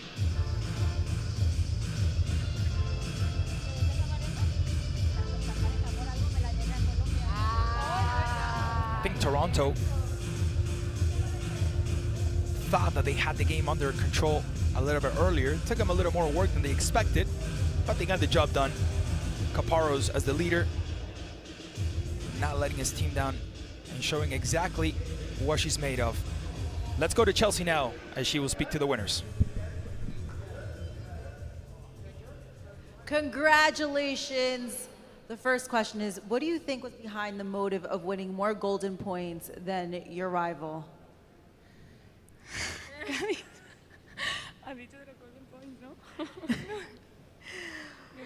Well, okay, let's change the question for you. El partido fue estrecho. ¿Qué pasó por tu mente en esos momentos? Pues, a ver, creo que ha sido un partido muy duro por las 4. Creo que las condiciones también están lentas, que no es para ganar de un tiro. Hay que trabajar mucho el punto, intentar conectar. Y bueno, es la primera vez jugando con Nuri. Creo que hemos sabido llevarlo bien, hemos luchado bien, hemos corrido mucho. Y nada, la verdad que muy contenta. Sobre todo eso, en los momentos de Golden Points que hemos tenido mucho, pues recordarnos lo que teníamos que hacer, dónde queríamos jugar y cómo queríamos que fuese el punto y así pues mantenernos concentradas. Bueno, lo dijiste, es la primera vez que han jugado juntas. ¿Cuál es el secreto de esta dinámica? Porque han estado espectacular. What is the secret behind this dynamic? Because you've been incredible so far. Bueno, yo creo que el secreto es la buena comunicación que tenemos, el buen rollo que hay en el equipo, que nos ayudan mucho desde el banco y bueno, nosotras muy contentas de jugar juntas y creo que eso luego en pista se refleja, así que súper contenta y con ganas de más. Having a great relationship outside the court, la pista as well, and just getting along very well and having the support of my teammates. Thank you very much. There it is. The two winners, Nuria Rodriguez and Marta Carreros. Let's take a quick break. And when we come back, more PPL live from New York City.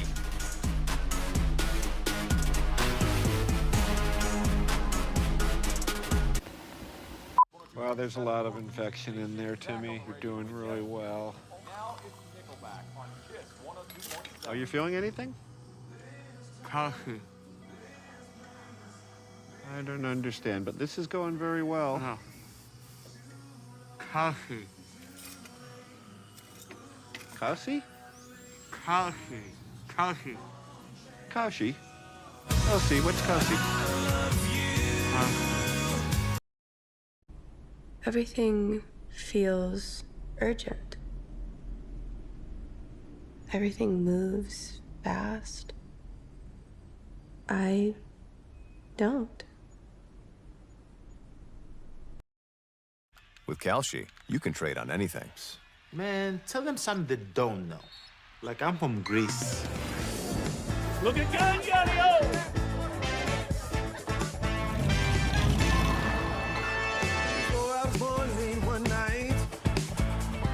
Papa said everything's alright.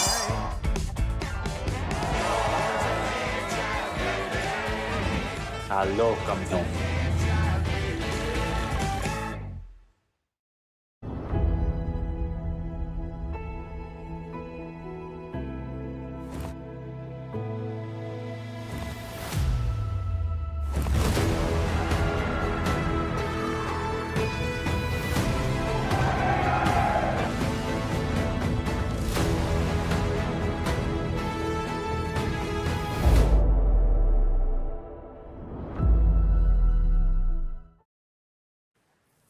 Most moments aren't perfect. I didn't plan this. It's just happening. Well, there's a lot of infection in there, Timmy. You're doing really well. Are you feeling anything? Coffee. I don't understand, but this is going very well. No. Coffee. Kasi? Coffee. Coffee. Kashi? Kasi? What's Kasi?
Okay.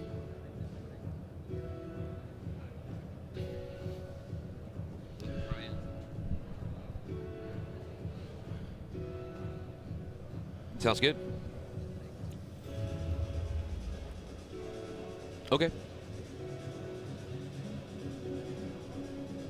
Okay, sounds good.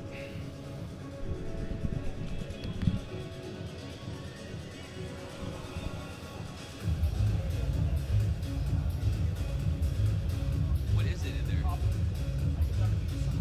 What's the food? What do they have? I'm curious. Okay.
¿Está bien?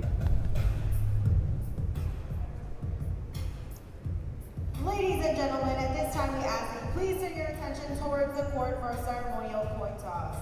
Tossing the coin for this afternoon's match, please Alex, welcome ¿todo chair bien? umpire Nuno. Chicos, lo único que cambia, jugamos con un punto de oro aquí, se va a tercero super tiebreak y cambiamos igual, 9-11, lo mismo de siempre, sorteamos.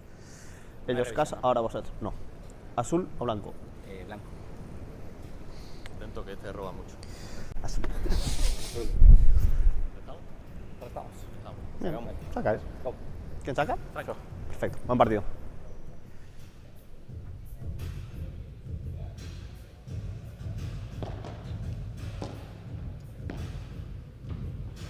Well, ladies and gents, we're back here from the Manhattan Center in New York City as we continue our coverage of the Pro Padel League 2026. And up next, Mario Huete and Alex Ruiz from Toronto Polar Bears will take on Franco Dal Bianco and Maxi Arce from Mexico Waves. Obviously, the first women's match ended up in favor of Toronto, who's obviously going to try to capture that second game and make it a 2-0 day for them. We're going to talk a little bit about some of these guys. Maxi Arce, Argentine, 28 years of age. Former #1, longtime partner of Franco Del Bianco. Together they form one of the most dominant partnerships. Multiple international championships for the Argentine. Explosive smash, that's something that we're definitely going to be looking out for. Franco Del Bianco, also from Argentina. Multiple international titles, right side specialist, elite defense, outstanding anticipation. Some of his playing styles: strengths, defense, tactical intelligence, ball control, and leadership. As we move along to Alex Ruiz, also from Spain, 32 years of age. They call him Captain America. So that's a nickname for the afternoon for sure. And Mario Huete, also 32 years of age, from Spain, plays on the left. One of Spain's emerging stars, former world #1 junior. 3 minutes. He's a premier paddle regular. Powerful attacker, huge smasher. Strengths such as athleticism, explosive overhead, aggression, and he's very fast. All over the court. Huete is actually one of Spain's brightest young talents. And he's known to play with a lot of confidence. What I did notice is that there is a very good relationship here between the two teams. We saw it in the coin toss as well, joking and laughing with each other. They're actually practicing with each other, unlike the last man game we saw where the warm-up was between the two teammates, something that with Brian we hadn't seen yet. But definitely a match that's going to give a lot to talk about. Toronto looking to be the third team to go 2-0. 2 minutes. Yeah, you mentioned it. Marta Capados and Nuria Rodriguez won a two-setter for the Polar Bears on the women's side. So now we got to look at the men. For Mexico Waves, on the left side of the shirt, Maxi Arce and Franco Del Bianco. Scoring is best of 3 sets. The team from Toronto. First 2 sets are tiebreak sets. If we go to a tiebreaker, it would be 6-all. No ad scoring. In lieu of that, it will be a golden point. And instead of a full-on set for set 3, if we need to go there, it would be replaced by a super tiebreaker to 10, win by 2. And you hit on this earlier for Klaus Sherman, the network sports broadcaster. I'm Brian Fenley. The star power is on display here with Alex Ruiz, Captain America. What I think we're going to see from him, 1 minute. like all these players, but notably for him, is he plays with so much joy and so much passion. He's an athlete first, but right there in close second, he's an entertainer. He's a former top 5 in the world. So that should say a lot as well about the athleticism, about the talent that he possesses, as we are 30 seconds away from the opening serve here. But all 4 of these guys looking very confident right before the match starts here. I have a feeling, Brian, that we're going to see a very physical game between the two sides. Time. We'll see if that's the case. As you referenced, Del Bianco and Arce, a long-running partnership. Yep. 2 from Argentina, which is a hotbed for paddle. And the reason it's worked for so long, that partnership, is the way that their skill sets, their weapons, so to speak, complement one another. Arce, known for more of the tactical decision maker in terms of outthinking opponents with strategy, and he's flawless in many respects in that domain. Del Bianco, he is just going to smash it. He's going to get aggressive.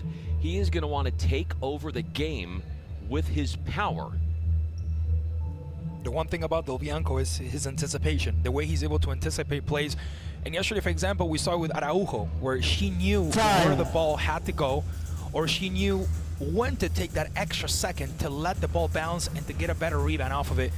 So sometimes getting ahead of yourself is not the best thing to do, especially in paddle. And Del Bianco usually that type of player that takes that extra second, uses his intelligence, and applies it into the game.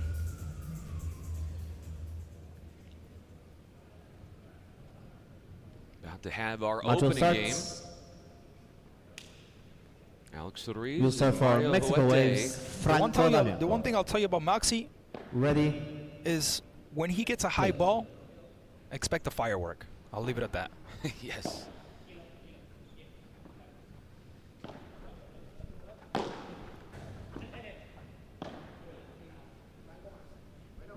Out. Love 50. On the fly, if the ball hits the side wall or the back wall, it is considered out.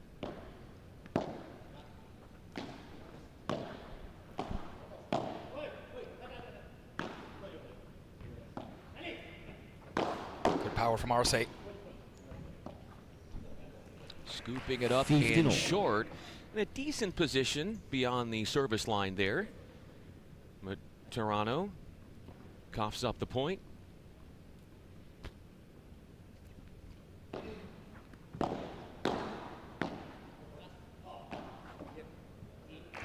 That's excellent. 30-15. Excellent. Again, using the intelligence, trying to distract the opponent. Excellent from Maxi Arce. So don't say we didn't tell you, we didn't warn you about it. 30. That's good defending that time from Huete, who let a ball get past him 2 points ago. This time, he stays in the point by holding his ground deep in that left side position.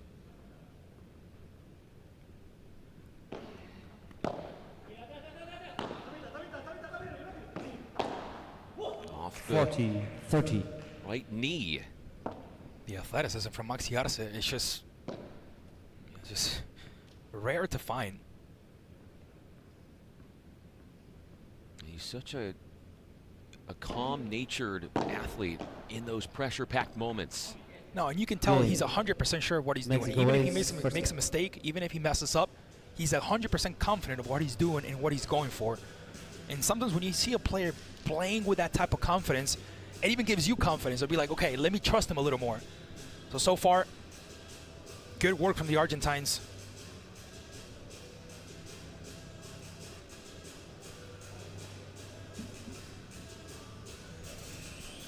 Players to the court, please.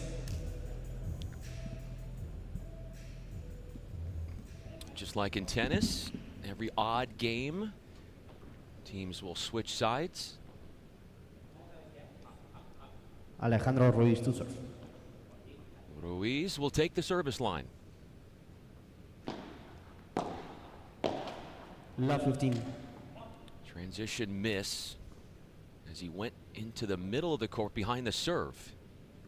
Yeah, Ruiz has to do better than that. That's not the first one he does. That's the second one that he hits against the net with a good distance towards it.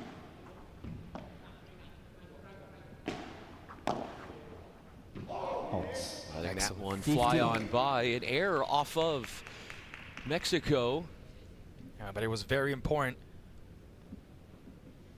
Ruiz took that extra second to let the ball go, knowing that it was going to hit that wall before making contact with the court. Ooh, talk about power. 30-15. There it is from from Mario Huete. Almost impossible. I don't think no one would get in the way of that one.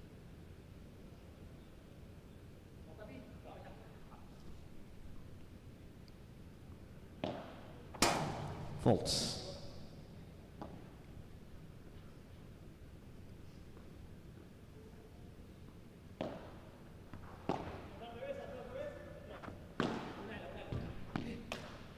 $40-15.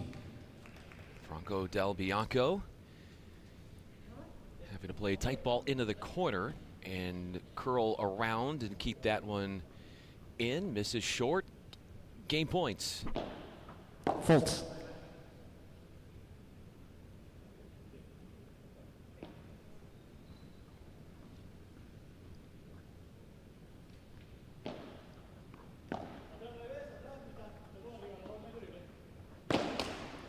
Huete tries to go for the power there.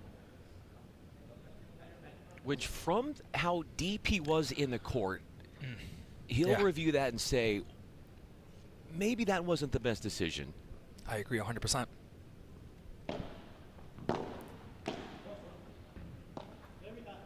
That's the third one, by the way, hitting the net.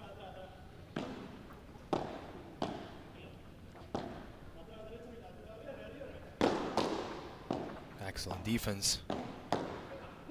Out. Game. Not block that one into the court. Game up. As stretched out was Maxi Arce Dalbianco for 1-all off of his air. Yeah, but the reception, even though the point didn't go towards him, the reception from Dalbianco was such a powerful shot. Able to contain it and return it.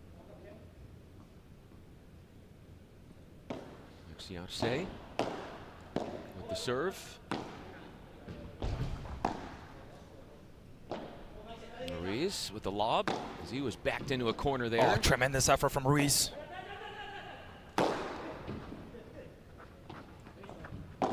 Chasing it down and blasting it off the back wall is Arce. Great athleticism from Arce, getting down and getting that ball. That's it. Yeah, Rulo, a topspin smash that goes up and over the sidewall.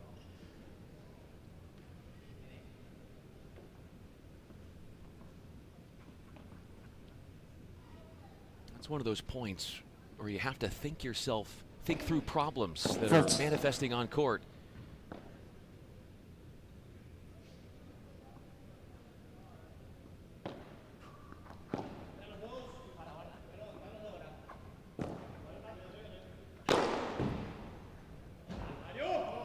Dalbianco tried to get a touch on that one, crossing the entire net, but just simply couldn't get to it. Another good power shot there from Huete.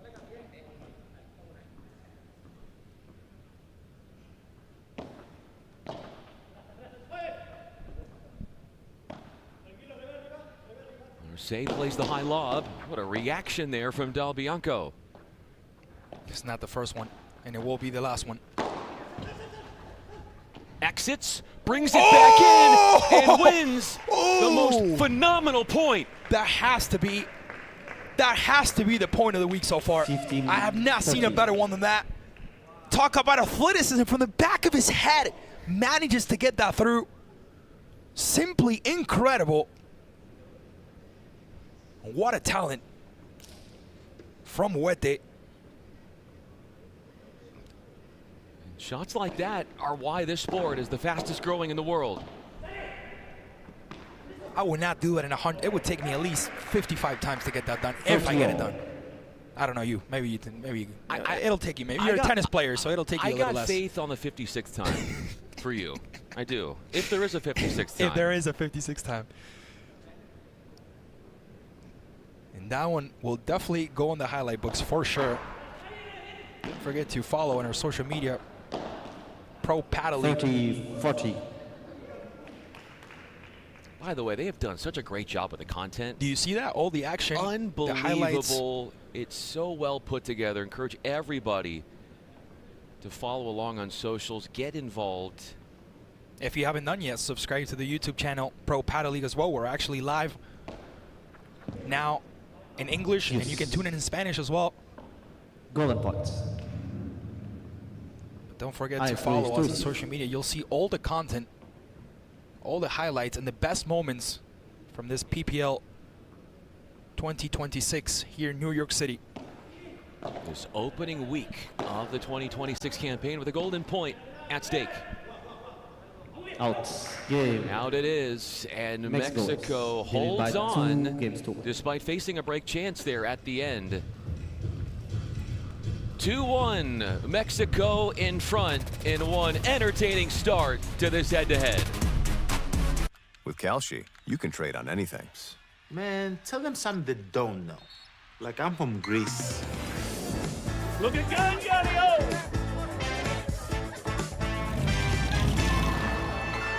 Before I was born late one night, but Papa said everything's alright.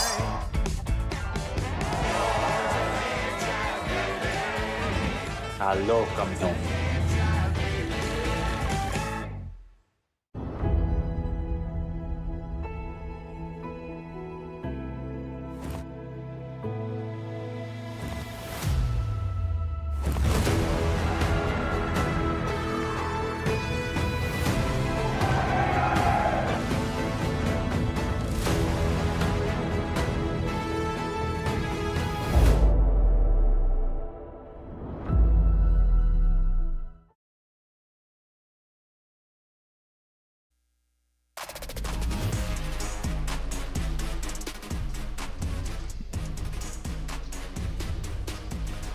Back to the Manhattan Center here in New York City, where Mexico Waves and Toronto Polar Bears are battling it off.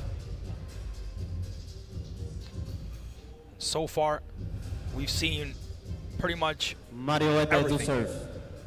And if you haven't seen the point converted by Wete just a couple of minutes ago, I suggest you go back, rewind, take a look at that, because you won't see one like that at least for a couple of minutes. Maybe we'll see another one this weekend, but that athleticism definitely hard to find. Wete tracks it down and then lofts one over Arce.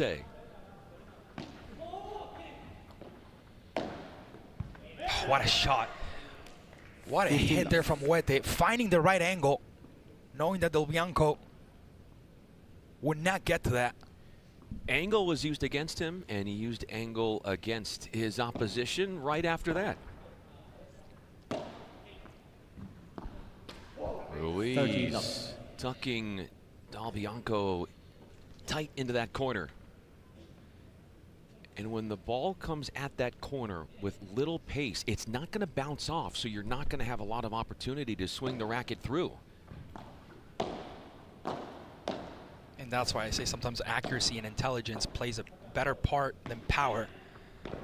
And Wete was a clear demonstrator of that. Not on this one, but on the one before. And when you see those balls coming in shorter, that's where you don't want the ball to necessarily hit the wall and then play it. A lot of times you'll want to give yourself some more time, buy yourself time to recover, play it off the wall. But if it's coming in so low, you can't risk waiting any longer. You've got to pick it up beforehand. You don't know what type of rebound you're going to get back, especially with the ball being so low. It might not give you that momentum to lift the ball back up and put it in the opposition's court.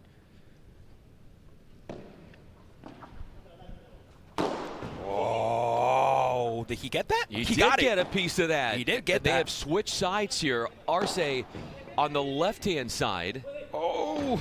Off the back wall, Del Bianco. His approach off the drive, a few volleys. A second one from him goes into the net. Toronto Polar Bears, 2 games on. Del Bianco not over the fence there, not over the net. But again, those are the type of points that we came here to see. Constant physicality, back and forth. These guys are not saving themselves anything. They're leaving it all on the court from moment number one, from the first minute of the match.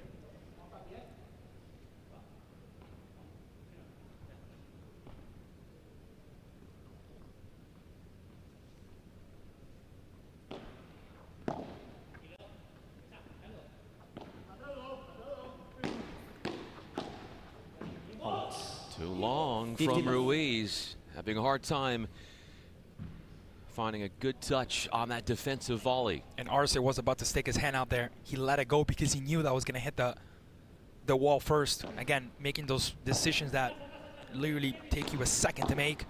That's why intelligence is so important here. 13 off. As he, in this case, Wete hits the side mesh. A good body shot and a smart decision there in close quarters. You have no time to react if you're going pace-filled at somebody right across the net from you. Fault. Franco has had some of the best serves that I've seen Look how he always goes to that corner. He always goes to that corner, and if you pay attention to the next couple of serves from him, the ball always lands in the same exact spot. I mean, that's something that you have to practice. That's something you do overnight. Comes in and then leaves the court. 14. Had a beat on it, but could not do what was done earlier, which was Huete, who did leave the court and brought one back in. When was Ruiz? Was it Huete the first one? It was. It was Huete. Ooh, that's it from Maxi Arce. A thunderous finish off a +1, 3-2. Moving in front goes Mexico. And there's that confidence we talked about from the Argentine. Coming through, knowing what he's playing for, knowing what he's capable of. And so far, look at that, 3-2, Mexico up front. It's been a very, very hard-fought first set here in New York City between the two sides. Definitely very interesting to watch. Athletic, back and forth game. Hopefully, get more of that as we hear the coaches. Él le puede dar frente. Está esperando, ya sabe que cualquier globo que le tiran le vas a subir. Está esperando ya. Que tú veas sensaciones, ¿eh? Yo creo que te da para manejar. ¿Te va colgado? Claro. Vamos los dos como Miura. Creo que la primera te da para manejar. Si el globo no le pasas. Bien los dos ahí, ¿eh? Igual, bueno, ahí la que la has cambiado a la derecha, que es el de proponer es esa. Sí, perfecto. No, ahí tú dices el trabajo. Eso es lo que te digo. Cambias a la derecha cuando puedas y tú dices el trabajo. Ahí, porque es la bola que te gusta a ti. Sí, claro. Coach putting emphasis on the deliveries.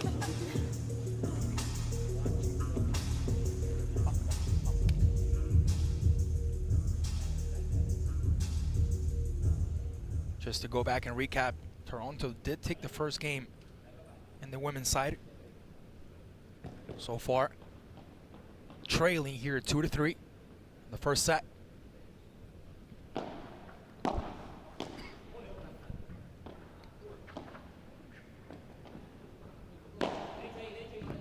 Great movement, great athleticism by Maxi Arce. Getting out of the way of that one and quickly sending it back. Oh, that was a trick shot, that was beautiful. Slower controlled attack from Ruiz. Change of pace at Del Bianco. Denied by the top of the tape.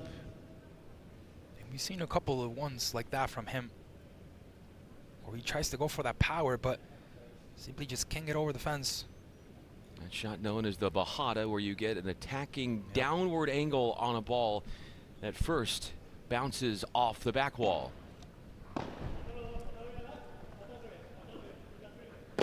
Great power from Huete. Great save by Del Bianco. Del Bianco, who's had a couple of those already.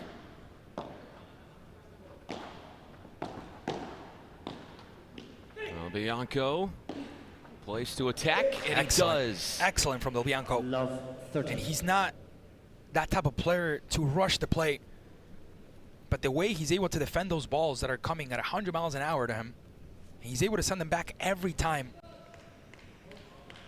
Definitely shows what he's one of the best Argentines when it comes to defense. Moving in off the Chiquita, the drop shot.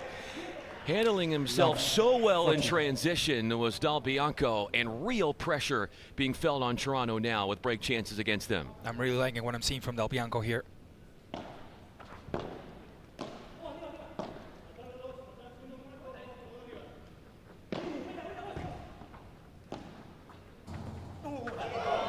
That's the sidewall, and not just the sidewall, but the side mesh. You can see closer to the middle of the court, there is metal, and it's not glass.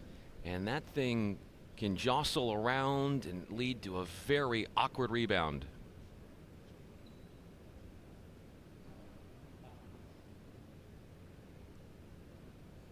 Break point for Mexico here, trying to take a 2-point lead in the set.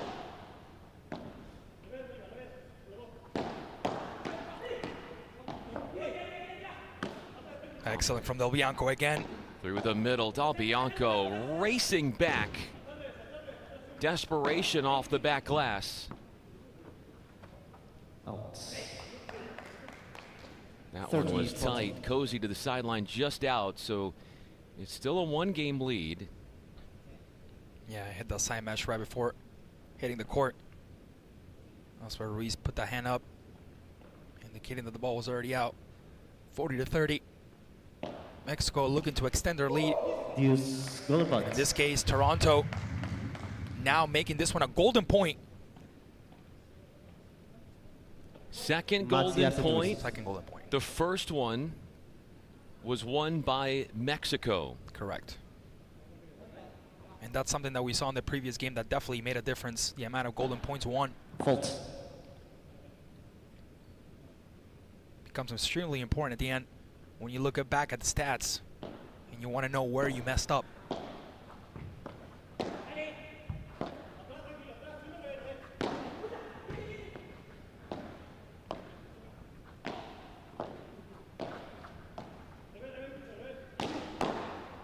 A reaction from Del Bianco. Exchange is speeding up, and now a lob to reset.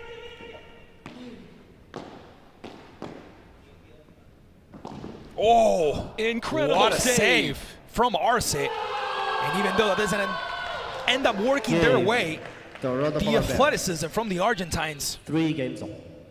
It's simply wonderful to look at. Culminating with a smash winner from Huete, who brings out the sledgehammer. You know, looking at Del Bianco and Arce, it gives me the impression that they do not like to lose any balls. Every single time they have to go to the ground, if they have to scoop down, if they have to do what they have to do, they'll get to that.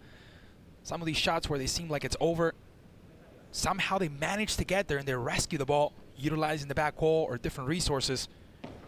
Got a touch over it. Incredible. Incredible from Arce. He saw right there. He saw the corner. He saw that spot. After Ruiz had gotten out of position to attack the net, he utilized it. Mexico leads 15-0.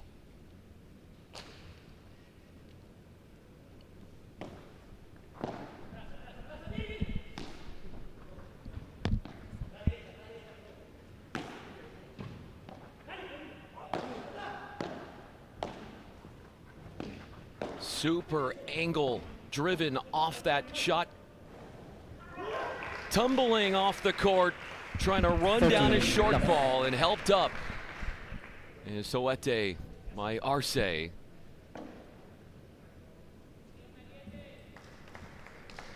Diving attempt, maximum hustle and heart from him to try and extend the exchange. There's very good sportsmanship between these two sides. And you can tell the good vibes on the pitch, on the court. Arce sent backwards.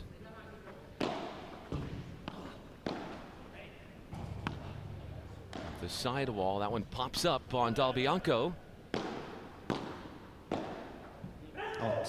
Oliveira's had the net. You could see Del Bianco and Arce staying on the service line.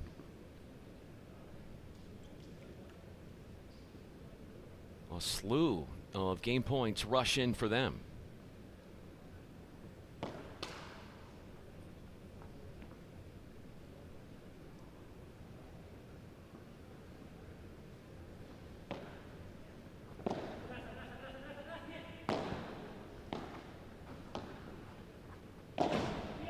Good utilization of the wall there. The reaction off of Del Bianco's cross court hammer.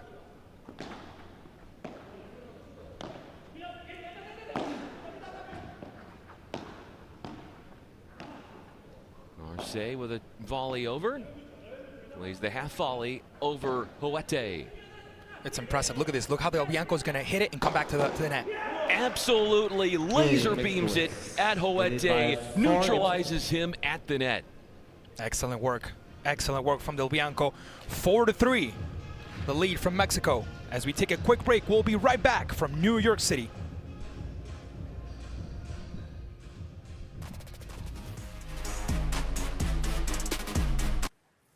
Most moments aren't perfect. I didn't plan this. It's just happening. Everything feels urgent. Everything moves fast.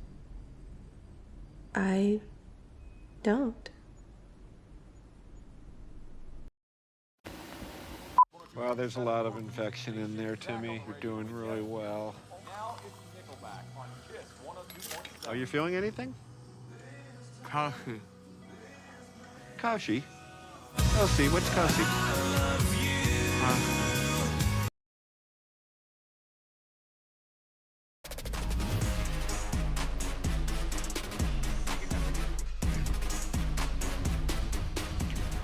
Well, live back from New York City as we are witnessing one of the best matches so far. The Argentine couple, Maxi Arce and Franco Del Bianco, really putting on a show here as Toronto tries to keep up with the scoreboard. So far, 4-3 in favor of Mexico in this first set. Here's Huete.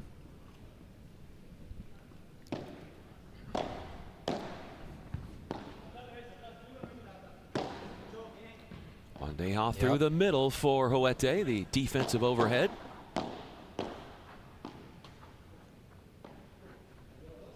Still alive. Not over yet. Good work by Huete. Makes an angle and then lofts it up and high and deep through the middle.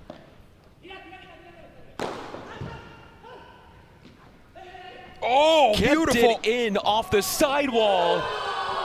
An impressive turn of events. And you know what? I told you he wasn't going to do it, and he did it again. And the same set, he did it again. What an athleticism from Huete. Puts it back into action. Spectacular to watch. Ruiz then has the final say.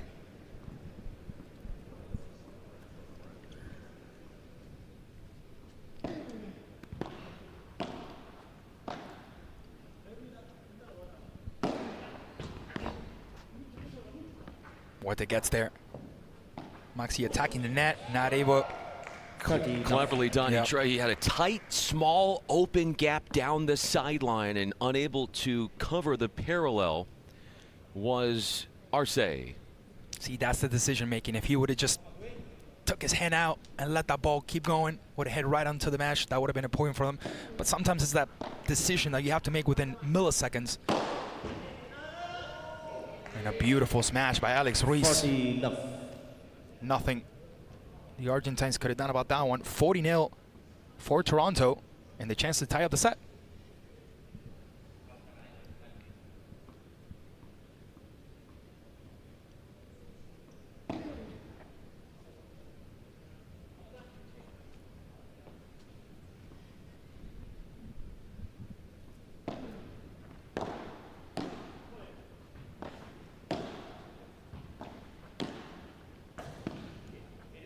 Changing directions with the volley, some deep, some wide, putting some stress on the opposition, forcing the error. And 28 minutes in, we're at 4-all in the opening set. Do you agree with me that this is the most even match we've seen so far?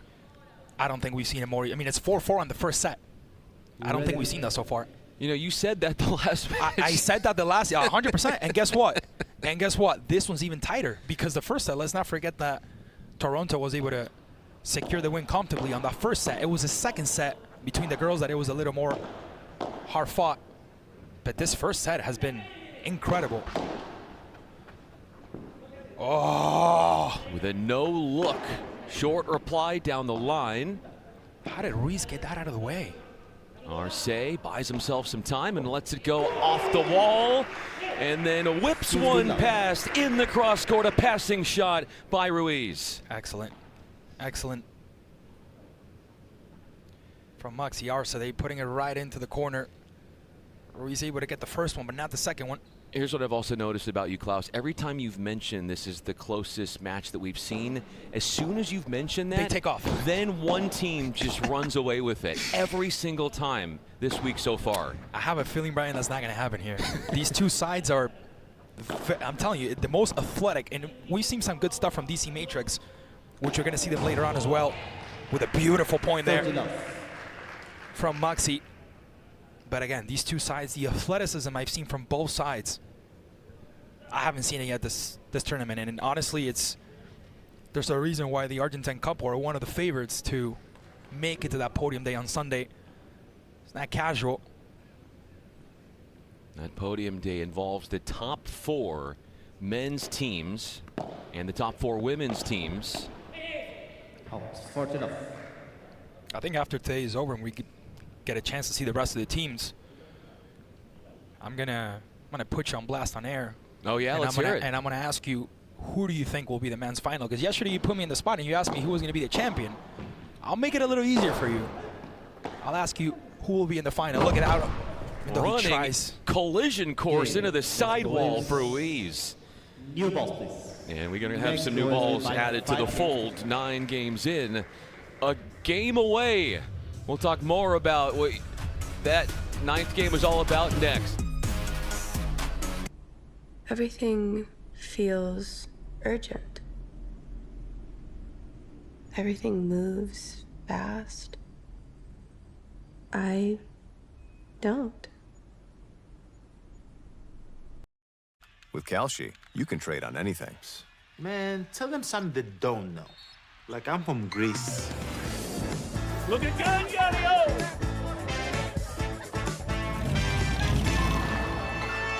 So I was born late one night, but Papa said everything's alright.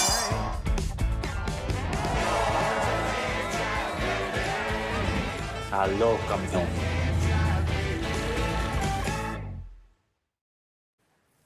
Most moments aren't perfect. I didn't plan this. It's just happening.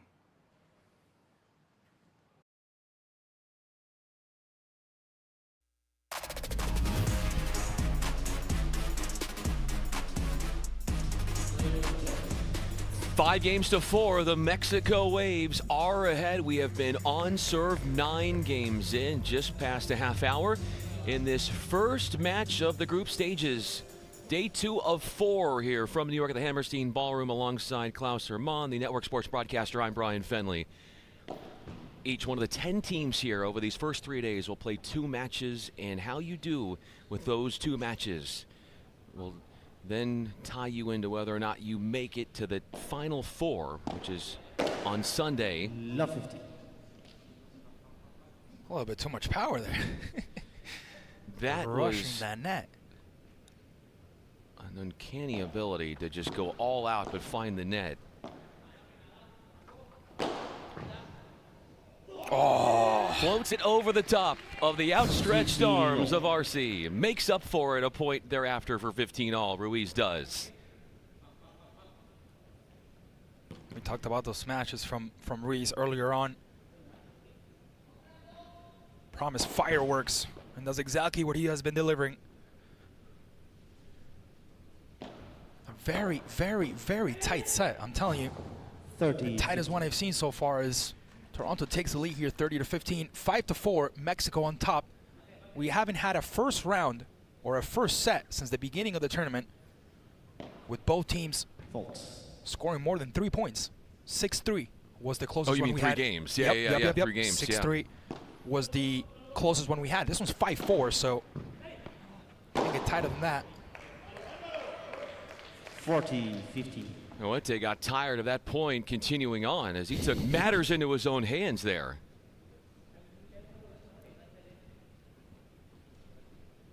Game points.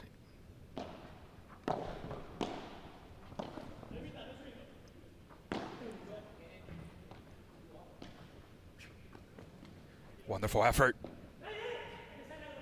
by Arce. Del Bianco getting there and putting a lob, trying to restart the play.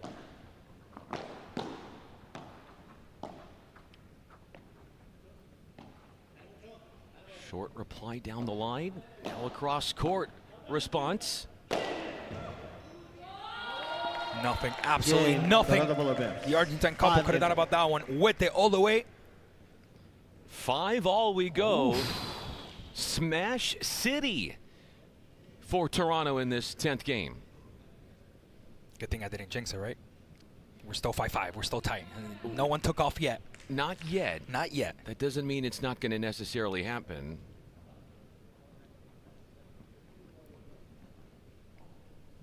Maxi Arce serves.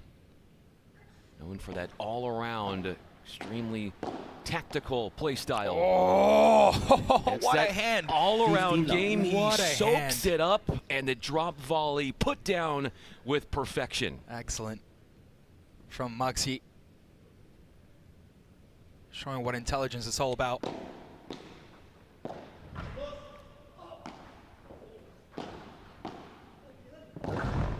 What saves that one.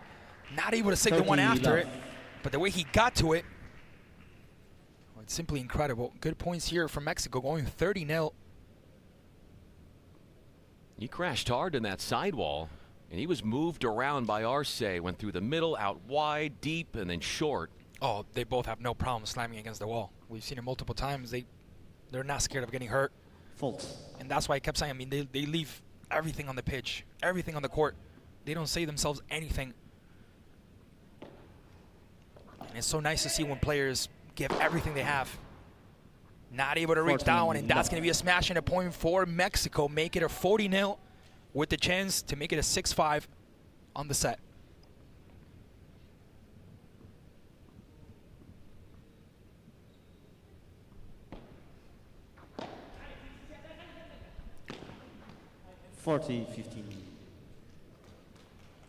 Trying to tone down the pace on that overhead, more like a bandeja defensive overhead. Went too short. Amazing. Yeah, amazing once again from Franco Del Bianco. Securing that one, smashing, capturing the point as we go to 6-5. Quick break, and we'll be right back from New York. Most moments aren't perfect. I didn't plan this. It's just happening.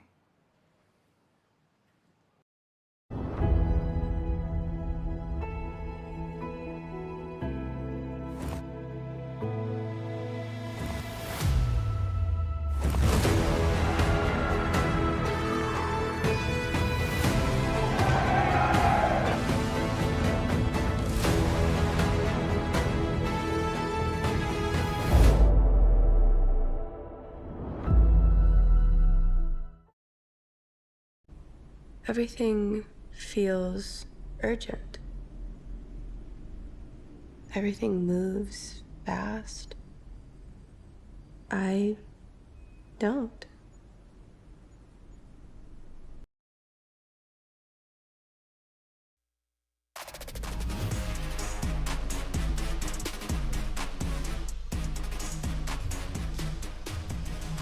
Six games to 5, the Mexico Waves. They just had a hold to 15 to take the initiative.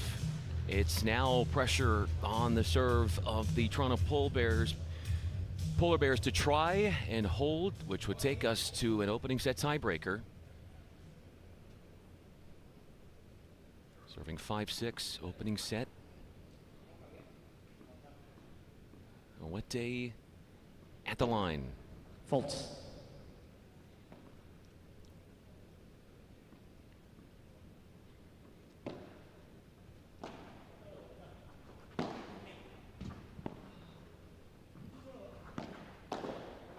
Wonderful way to get there by Arce. Having to stretch all the way. Great stretch volley response from Del Bianco, who has to run in and plays the half volley. Out. He handled himself so well, did Del Bianco, having to weather a variety of different shots that were pinpoint right at him. The way he's able to absorb those power shots and just send them back into the opposition's court is definitely some of the best I've seen. Doesn't matter how powerful it is, he's always able to make it to the far side. Polar Bears are pushed off the net. Excellent get. Wow. Just getting the racket somewhere in front of the body and hope it does the rest. Love 30 start. Like I just said literally 5-10 seconds ago, I have not seen anyone do it better than him. Doesn't matter how powerful that ball goes towards him, he's always able to control it properly and send it back to the opposition side. A player who's not only very good in defense, but also in offense. Franco Del Bianco. Out. 15. Went 13. for too much there. And with that one hitting the wall first before the bounce, it's a point for the serving team.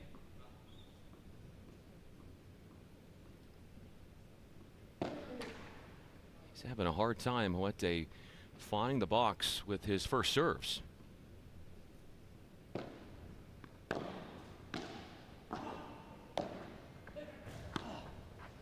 Wonderful move there by Del Bianco getting to it.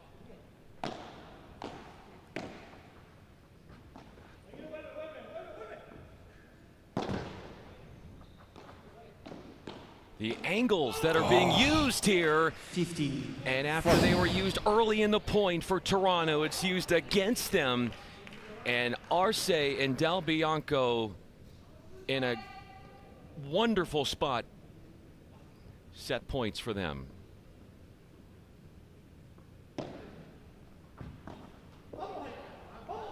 $30-40. Mexico's going to want to secure the set point here.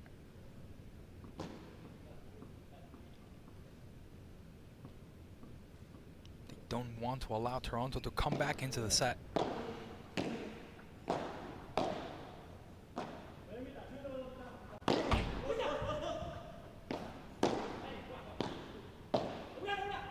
Excellent reaction by Del Bianco, putting it back into play with a nice love. Quick pick up, a tricky one, a few tough ones. On the charge forward. Out. Close, but called slightly long. Wasn't out by much. The ability of this Argentine couple to get to every single ball.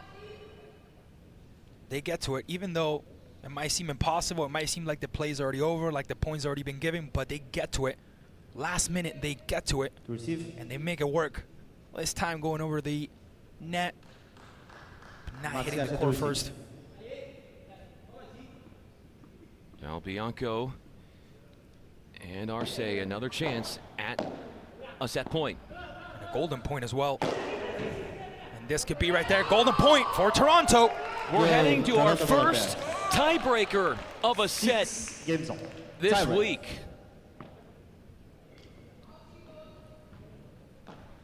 I'm just glad I didn't jinx it, you know?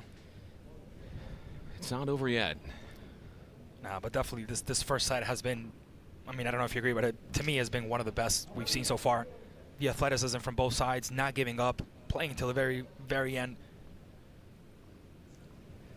Tiebreaker to 7 points, win by 2. 1-0. And Del Bianco win the first point. And now the next 2 service points will be dealt out by Captain America, they call him, Ruiz. Excellent from Ruiz. Switching sides, going from right to left, making a fool out of everyone, including myself, thinking the ball was going to go towards Del Bianco, but chooses Arce as his target. Leveled at 1.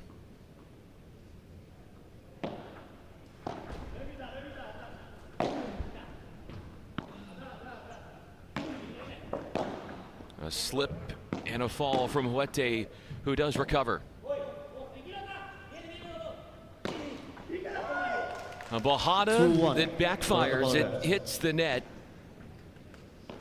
On serve, all 3 points have gone to the respective serving teams. And now the serves in increments of 2 will go from one team to the other. Increments of 2 points. Arce at the line.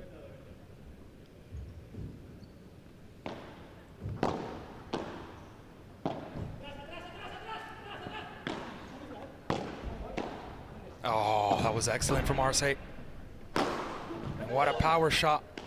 And that's a finish from Wete. 3-1. Being smarter Toronto Polar Bears than its rivals. 3-1, Brian.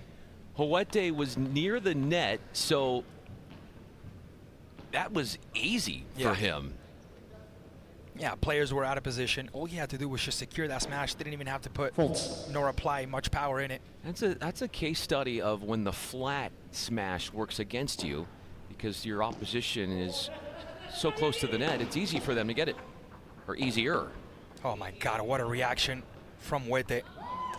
And Ruiz playing that defense. Incredible play there from Toronto, who has recovered a lot. Looking really, really good in this last couple of minutes. Absorbs the body shot, goes over Arce, who then tries to steer one down the line, playing an offensive shot despite being in a defensive scenario.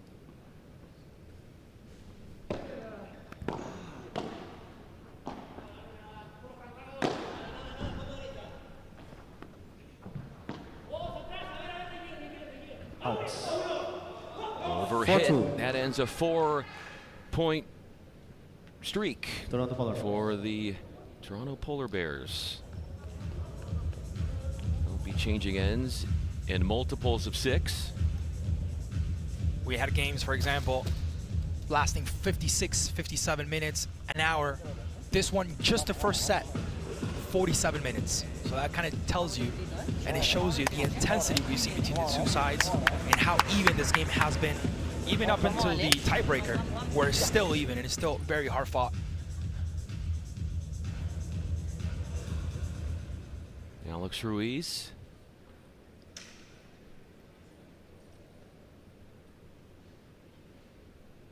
He'll be up at the net as Huete serves.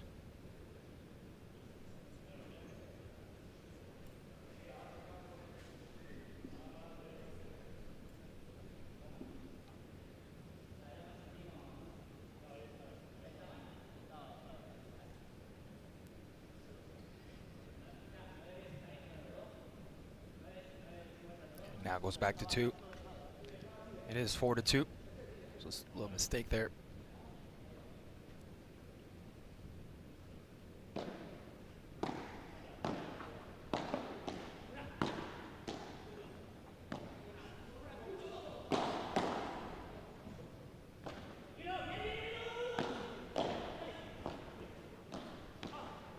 Incredible way for Alex to just recover after going down. Gets quickly back on his feet. The rackets collide. 4-3. Both trying to do the same thing, but the objective doesn't work out.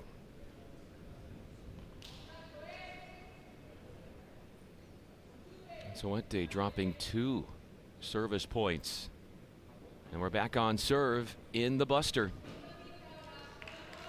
Now, most of these teams have not competed as much on the first set as these teams are here on the court have been. The way I'm saying this and why I'm saying this is because after this match, these teams will be tired. So they will have to manage their physical aspect because they are going to be a little bit more tired than the rest. Was there to put that one away, and Ruiz could not execute. Huete and Ruiz were getting moved around. They were in a frenzy and scramble mode in that point defensively.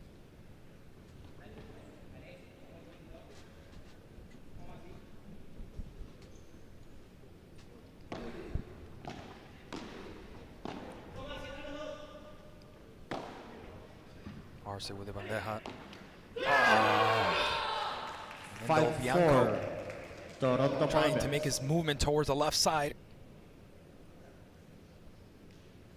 As much as teams like to attack through the middle, something tells me that we've seen more angle and width being used in passing shots. Yeah. The sidelines have been the gaps that have been tried to be exploited more.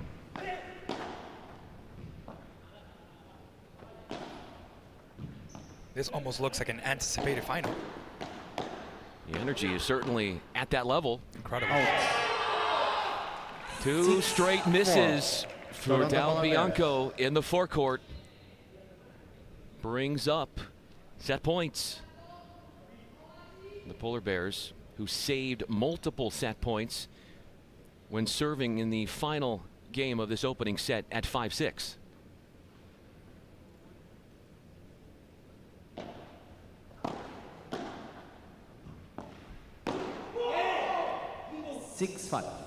Toronto Polar Bears.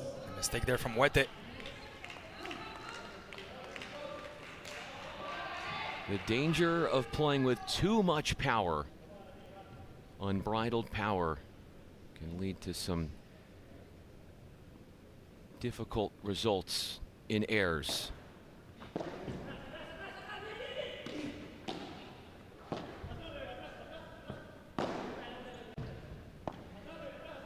Good work by Del Bianco there. That was a very hard ball. That one as well.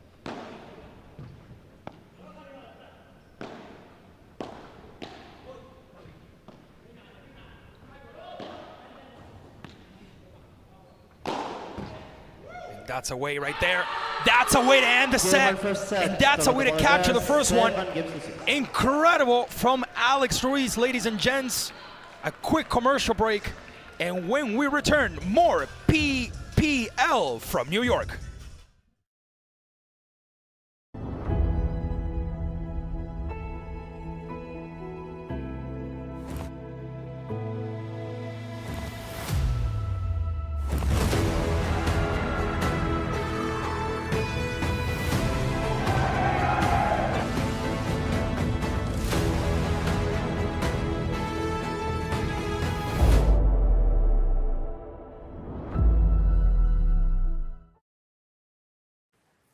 Most moments aren't perfect.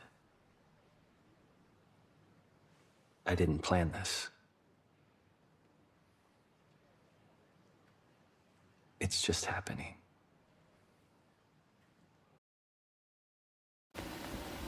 Well, there's a lot of infection in there, Timmy. You're doing really well. Are you feeling anything? Kelsey, what's Kelsey? Everything feels urgent. Everything moves fast. I don't. With Calci, you can trade on anything. Man, tell them something they don't know. Like I'm from Greece. Looking good, Yo!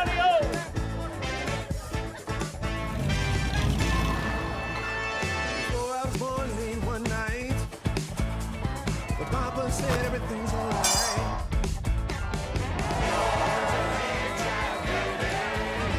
Aló, campeón.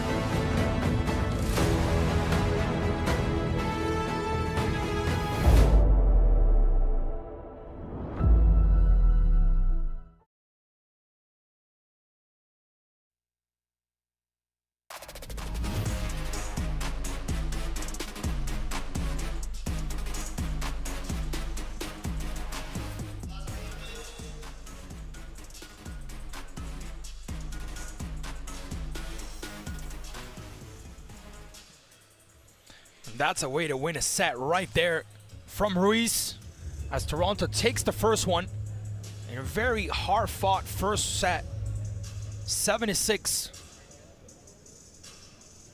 And I have a peace of mind because I didn't jinx it. We'll see what happens in the second set. again, you're speaking way too soon consistently. That's one thing you do, but we love you anyway. Listen, the amount of talent that these athletes have shown us, it's like I've not seen before. The athleticism from both sides and the confidence to go out there and play.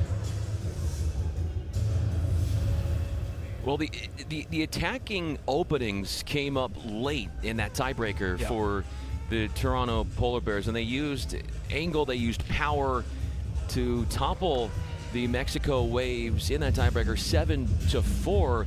Let's not forget that the Polar Bears had to save multiple set points just to hold in that 5-6 game to get them to a tiebreaker, only to win the final 3 points of that buster from 4-all. Well, Mexico pretty much lead that entire set until the very end, where Toronto managed to turn it around.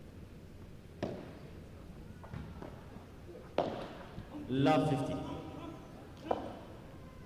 This is something we saw in the opening set, where while power has favored the Polar Bears, misses at the net have also been problematic.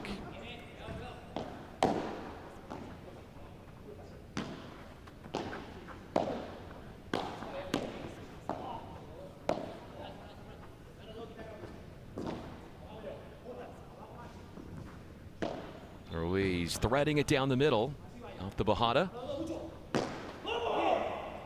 Love 30. Wanted to go wider that time. You think about it, the lowest part with the net is in the middle. So if you go wide, well, it's only a few millimeters. You're still more likely to hit the net.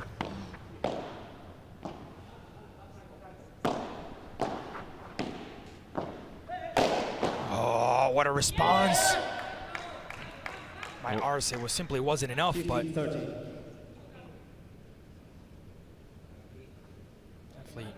those responses every single time the ball comes to him, always able to sustain the pressure, the impact. A drive volley through the legs of Arce. What a maximum power, torching that one for a winner.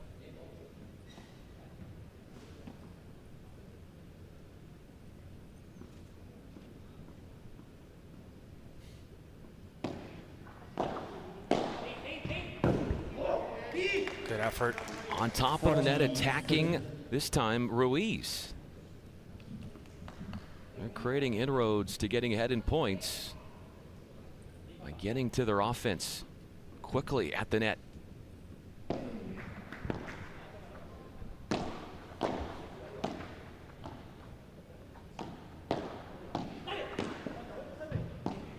Wonderful coordination from Toronto.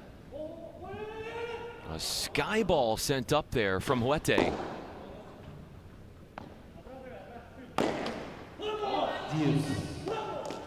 Golden point. Huete tried to go for that power shot there. He's had a couple of those where he wants to go for a super power and he just ends up hitting the net.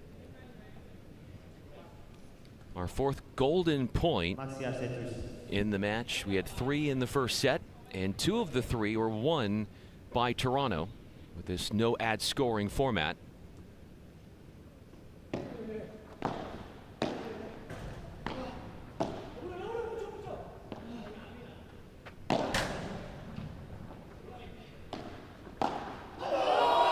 Excellent. Excellent reaction from Toronto. They're looking way better than they were on the first set, dominating 1-0. And again, body language is pretty much everything here. The way they came out to play the second set after that first one gave them a huge psychological boost. They were trailing the entire time. They managed to flip it around. And now looking better, Toronto on the second set, Brian. Looking a lot better. These are 2 powerful hitters. I'm trying to listen in on that we can pick up in conversation.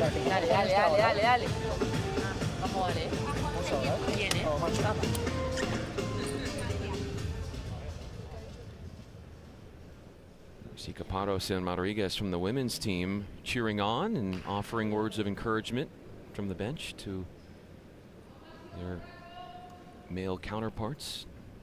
Franco the Polar Bears.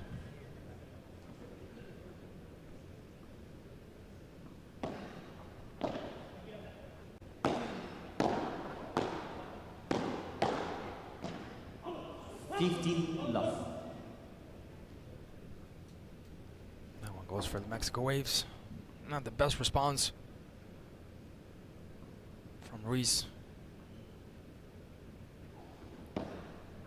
False.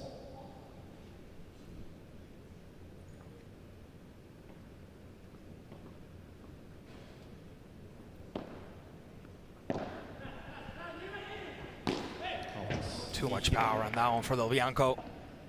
Watch that one as it trampolined off of his racket.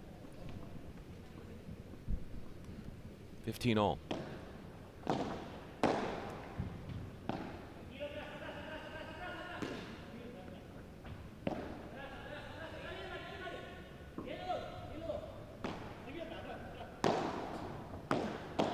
one hitting right.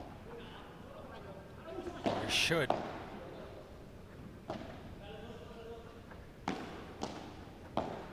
These pickups have been incredible. Excellent work there by Arce. Not getting ahead of himself. Trying to play that corner. You know, that Wete, being as tall as he is, sometimes makes it a little more difficult for him to get towards the ground, to pick up those balls. That's exactly where he aims for.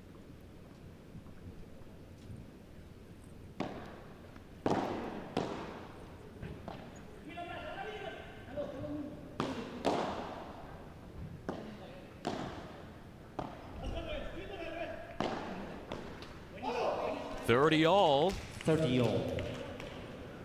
After rolling the forehand short, Bianco bringing Toronto into this game.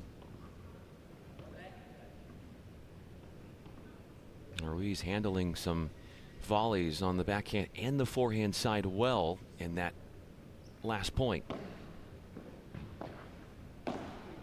Out. A disastrous mistake gives Toronto a break chance.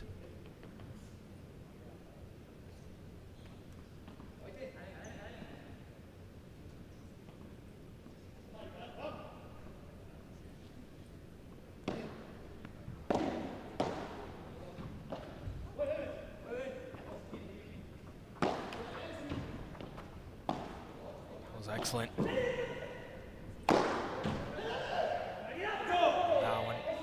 Deuce, golden point. Smash to decide the point. Here we go again. Yeah, I was waiting for the decision, but yeah, it will be a golden point here. Another one.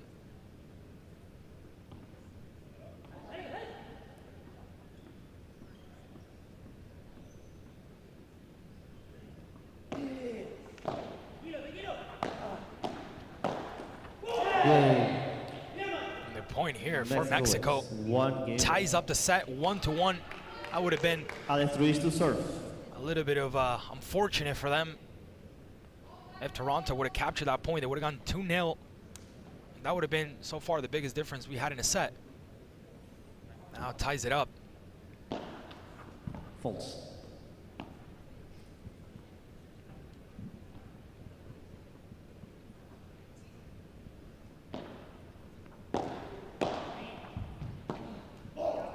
$15.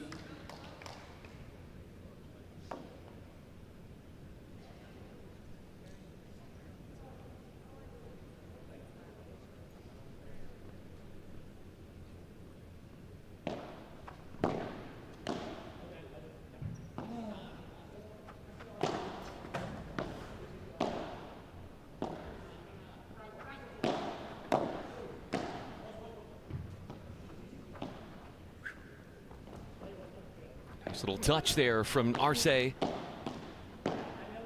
Changing direction off the volleys, both Huete and Ruiz. Look out, that was coming in furiously at Del Bianco.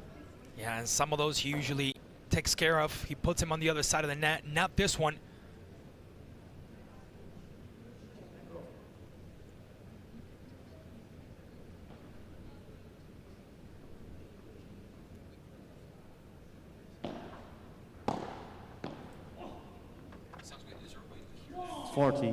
Love.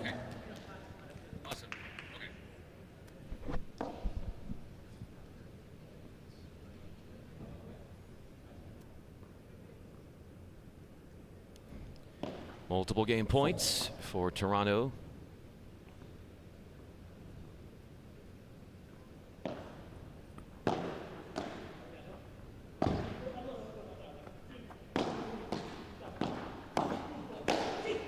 Just pegging Del Bianco. A vicious left-handed strike gives Ruiz, the Polar Bears, a 2-1 lead. Speaking of Ruiz, we caught up with him earlier. Yo creo que una mirada, ¿no?, al banquillo donde ves a toda la gente apoyándote, pues te das empuje para dar un plus más y un máximo de ti. Alex Ruiz nos habla del mayor bache de su carrera y de una carga con la que ha tenido que convivir desde muy pequeño, la diabetes. Nos cuenta cómo le ha afectado dentro y fuera de la pista. Detrás de toda carga, de todo estrés mental, de toda experiencia y demás, siempre hay una vivencia también positiva, lógicamente.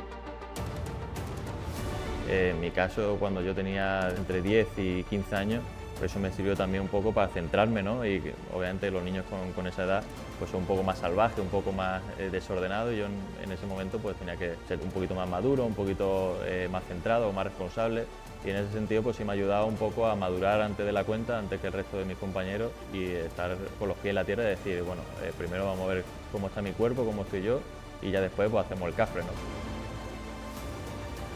Cuando eres joven tienes un extra de energía y demás, que no lo notas, pero cuando va pasando el año pues vas notando esa mochila, ¿no?, esa carga que es dura. Tengo una carga importante, pero siendo más joven pues sí me daba ese extra, ¿no?, con respecto a mi compañero en la etapa de menores, de ir por los torneos y sentir un poquito con la cabeza más amueblada con respecto a los demás. Pues sí es verdad que obviamente ahora esa carga pues es diferente.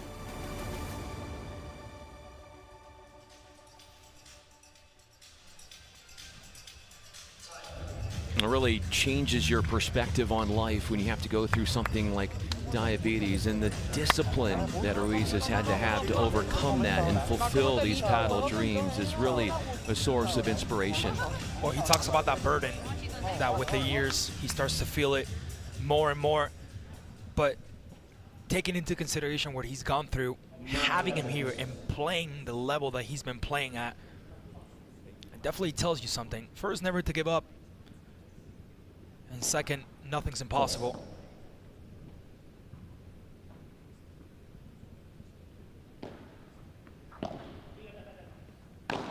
Love 50. Del Bianco backtracking, misses the deep overhead.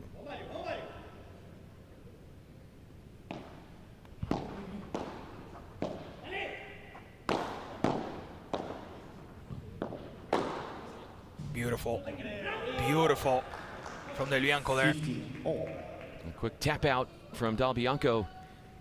What Toronto has done a really good job of, Klaus, is the way they pick up half volleys, the difficult ones in transition.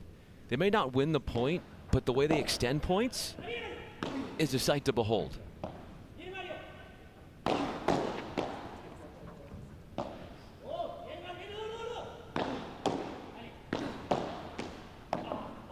Volley prowess on display from the Polar Bear pair. What a physical game. The most physical we've seen so far, no doubt about it.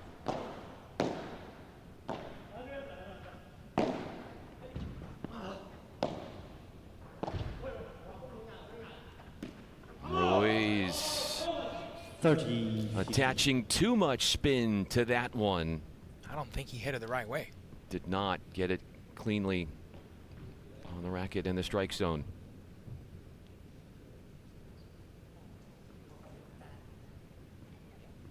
Even when it comes to slamming into the wall, these guys have not. What days? Back at anything. Yep, skies it. Out. Now that one is from Del Bianco. Overly ambitious on the cross court.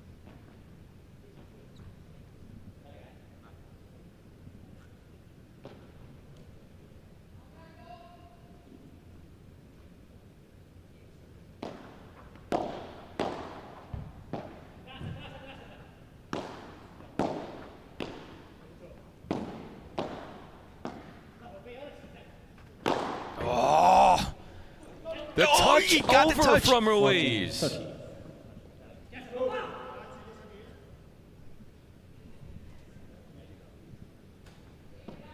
Let's look at this again. I'm slightly confused, unless it hit Huete before Ruiz got to it.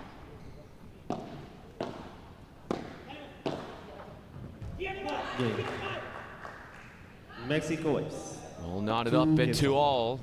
El Bianco putting the finishing touches on that short-lived rally.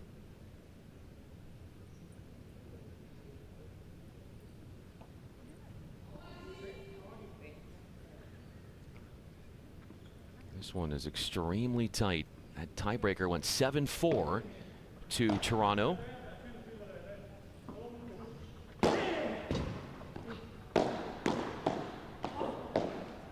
Ooh, got him near the face. And they'll come over and 15. Show their sportsmanship as Ruiz tags is across the net. Opponent Arce, that one is, ooh. And I guarantee you, if he would have ducked down, which obviously it's not easy as it sounds, that ball would have gone right into the wall because of the amount of height it contained.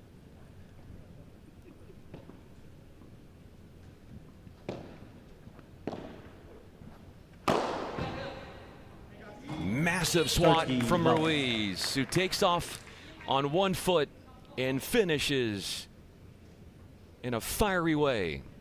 Talked about how even this match has been. Points won, 49% for Mexico, 51 for Toronto. Serves won, 67-72. Break points converted, 20-33. Golden points, 40-60. I guess this is the biggest differential in favor of Toronto.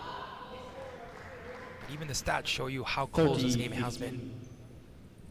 Close to getting that ball from off the court was Huete. Exiting and just over his head. If he does get it, it's playable. And if you hit it over the top of the sidewall and bring it back in, play continues on. False.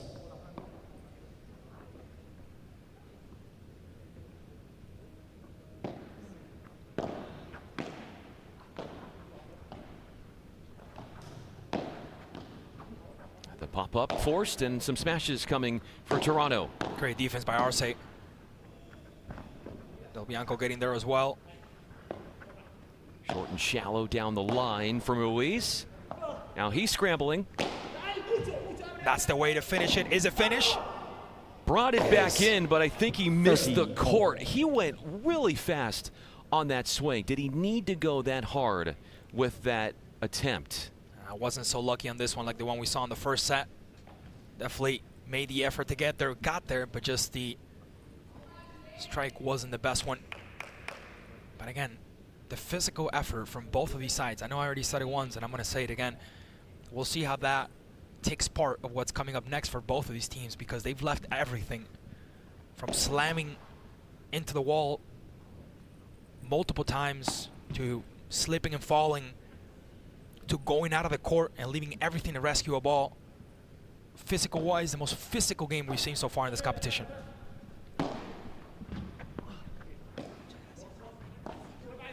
Oh. 40-30.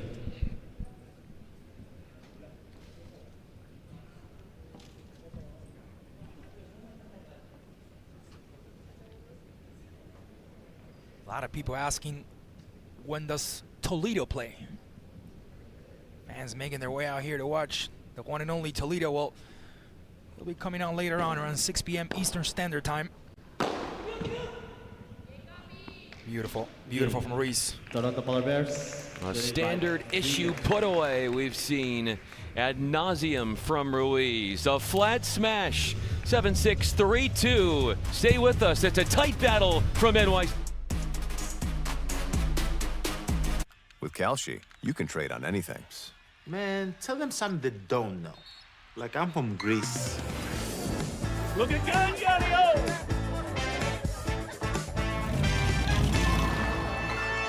So I was born late one night, but Papa said everything's alright.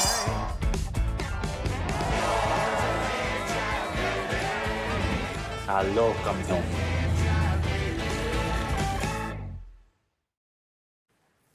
Most moments aren't perfect. I didn't plan this. It's just happening.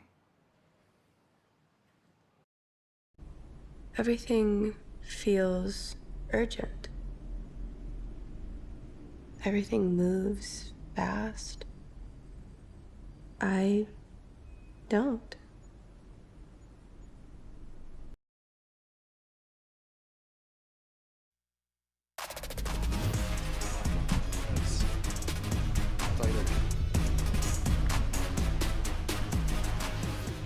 An intense back and forth here in this second set. For Klaus Hermann, the network sports broadcaster, I'm Brian Fedley. Day 2 of 4 from the opening weekend. Pro Padel League setting its foundation at the Hammerstein Ballroom this week for one lively set of days of world-class paddle. Polar Bears took the first set, but they saved multiple set points. They could have just as easily dropped the first and won the Buster 7-4.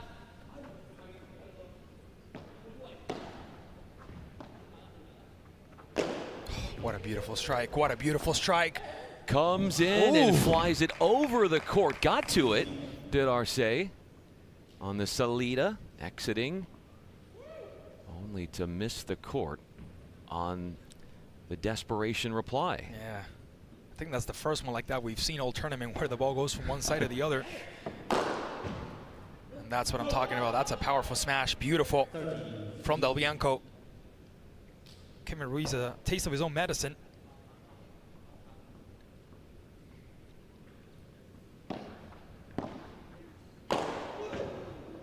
And again, same recipe, this time from Maxi Arce, making this one 40-15 in a game point. 40-15 in a hurry. Yeah. With a flurry of flat smashes.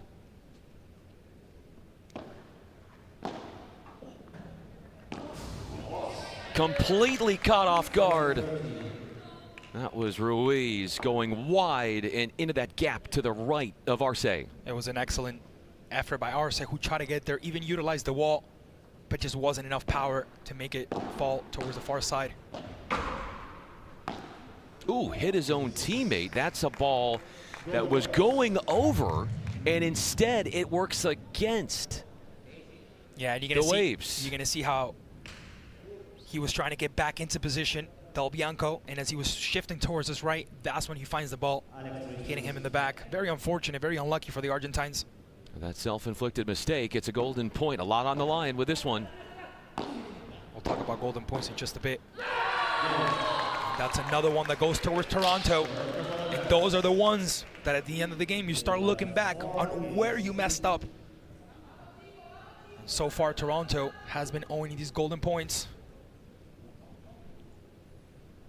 There was that one self-inflicted mistake, hitting your teammate in the back of the head. And if he's not right in front of you, that ball clears the net and the rally goes on, and who knows how it finishes. The margins are so incredibly small.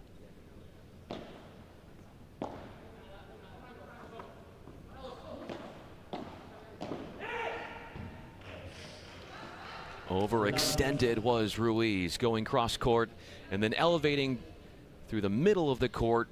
Too long. Yeah, he did the right thing there by waiting for the ball to hit the back first and then giving him a little bit of extra time, but the strike definitely contained a little too much power. Beautiful from Maxi Arce.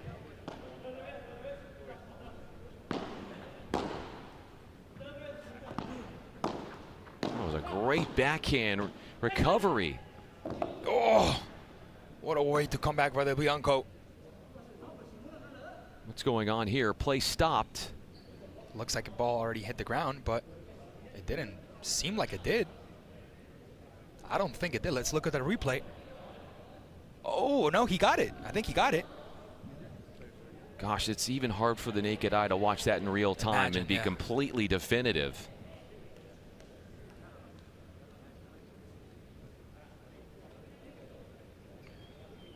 They're talking it over now. But it gave me the impression that he was able to get that one.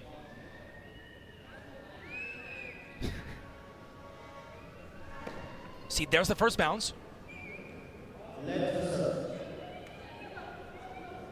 Ooh, Is that one of the closest shots I've ever seen? I feel like it touched the ground and the racket at the same time. Yeah. So is it like baseball, like tie goes to the runner when you throw to first base? I'm not sure.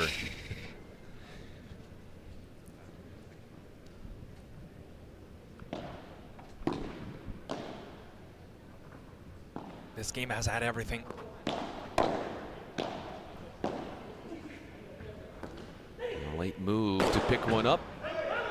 That's how you finish. That's a clinical finish for Del Bianco, with a lot of room to work with a clear picture. Finishes it off 30-0. Off a defensive breakdown for Toronto.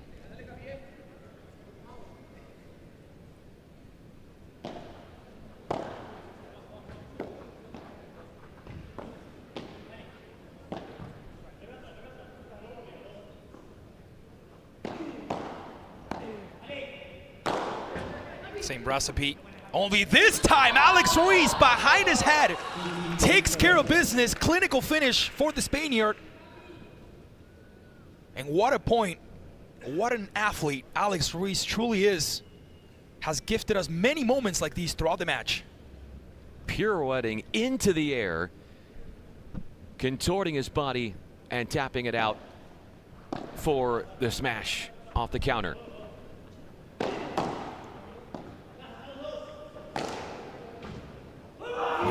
Beautiful, beautiful from Arce. Finding that corner. Goes Rulo off the top spin smash as it climbs over the sidewall. Break chances. The serving team rattled right now. Chance to get back on serve for Mexico.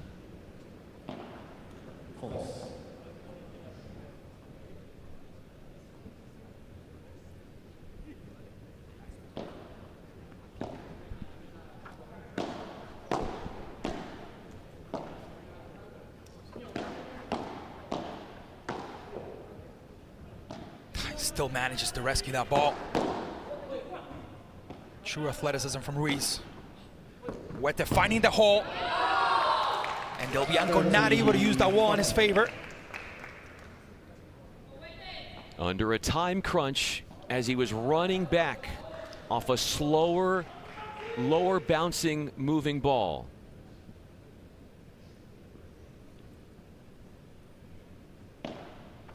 False.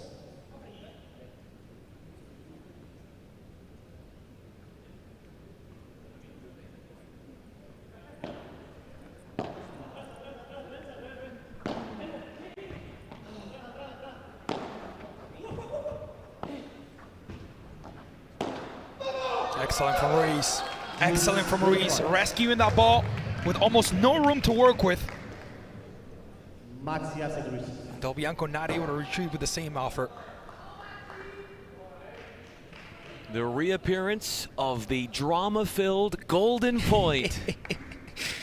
We're back with it. The stakes only intensifying on how much this point means to both these teams. Probably where Toronto has dominated the most, at least for what the stats show us. But they're not going to dominate this time. Huete leaves the overhead short. More hope starts to pour in to that sideline of the Mexico Waves. That was the most differential we had between both teams as far as stats. The golden point, that's where Mexico was lacking. They're able to get this one. Now it's a 57% versus 43. So trying to reduce that margin. Again, it's been a true physical game from beginning to end. And it's amazing to see players leaving it all in the court. Not afraid to get injured, not afraid to get hurt. And showing us their true talents, as we've seen from both sides, with incredible plays, which, by the way, you can follow our social media, Pro Padel League, on Instagram. We have every single highlight from this PPL tour live from New York. I got a chance to meet some of the members of the social media team. They're a lot of fun to hang out with. Not only are they super talented at what they do, but think about what they've done. The level of content has just been spectacular, and they're cool people to hang out with as well. To me, what's impressive is literally what happens here in the court, not even 5 minutes after is already on social media. So the way they're able to upload that content right away, so you're not able to miss absolutely anything on these matches. So far, I've been in love with what I'm seeing here. These two teams have definitely given us the best of the best that we've seen so far. And I know we have more to see, not only tomorrow, but of course on Podium Sunday. But so far, Toronto and Mexico giving us the best match so far of this PPL 2026. Coming right in off the return is serve. And planting that ball in an unreturnable position.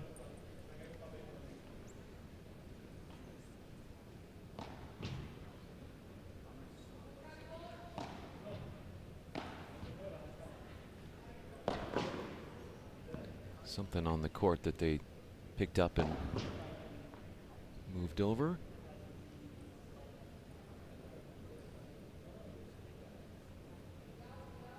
Trying to pick up what's being said here from our chair umpire.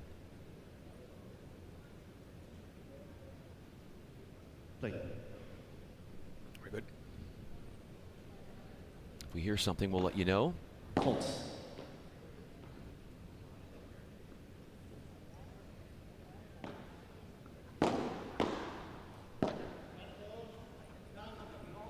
Out. 15. We haven't seen a lot of close matches until here, but what we've heard a lot from players and different teams throughout this week is how slow these courts are playing, which when you're a very offensive, attacking-minded person, when the ball is slower, the potential to be as lethal as you can, it gets toned down a bit. You're not as powerful in your putaways. Well, you see, for example, on the post-game interview, Nuria Rodriguez said that it played against her. For Ruiz, totally different. As he smashes that one through, the answer from Del Bianco, and what a point from the Argentine. When everyone thought that one belonged to Toronto, he said, not here, this one's mine. And what a smash.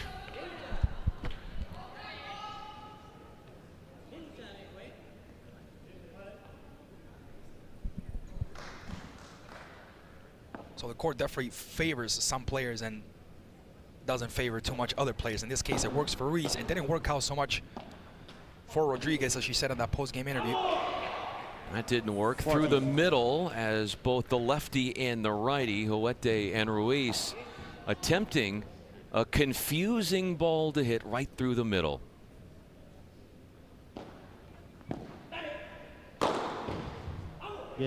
Blistering a smash with a serve +1, rocketed off the back wall. 3-shot exchange, 4-all. Incredible. Incredible how this game has played out. These guys are not giving each other anything. 4-4, tied up, second set. Slippery shot right past Ruiz. Oh, wait a minute, it must have hit the sidewall. So the point will go to Toronto.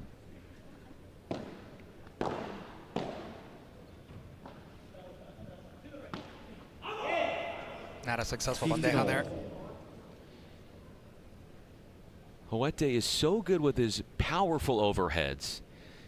I think he'd be the first to admit that he's more comfortable hitting harder than hitting less. More powerful the overhead, the easier it is, and the more comfortable he feels.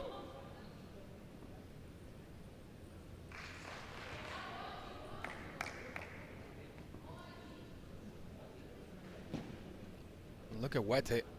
Take a second, look at his right knee. Definitely took a nice fall earlier, was bleeding, so had to get a little band-aid there. That's what it means that players are leaving everything, absolutely everything on the pitch. They're not scared to show what they got. And that's what we come here to see. As fans, as commentators, we want the players to give us their very best they have, and that's exactly what they've been doing.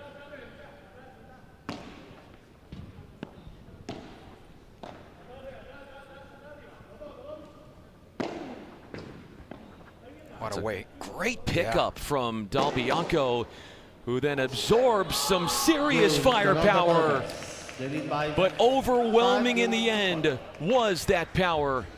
5-4 Toronto. Directly towards his body.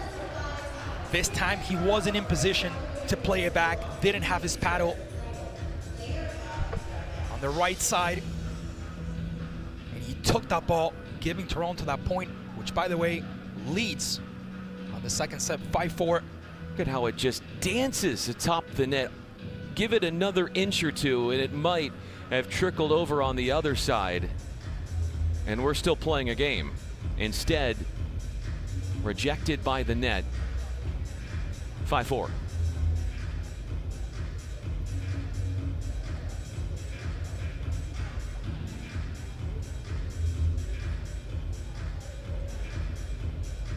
We'll see if the second set follows the same trend as the first one, where we needed a tiebreaker to decide who was the winner of it.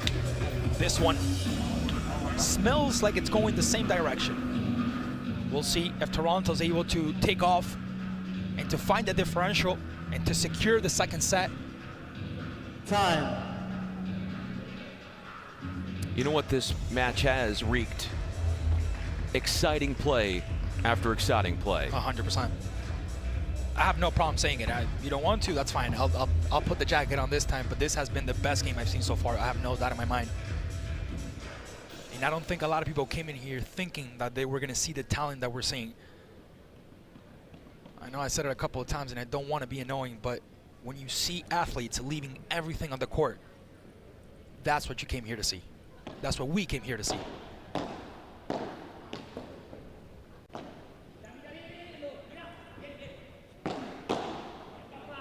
Bajada subdues Ruiz and Huete, who again are mystified on how they want to play those middle balls as they both go after it. Yeah, I think that one was a little more for Huete, to be honest. I think Ruiz tried to get in the middle of that one.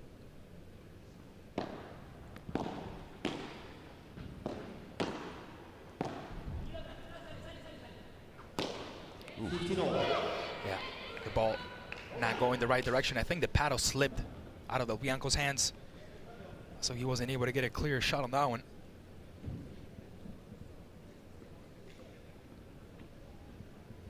Del Bianco known for his aggressive play style. His MO is that he thrives in fast-paced matches. Plays the big points, cool and composed.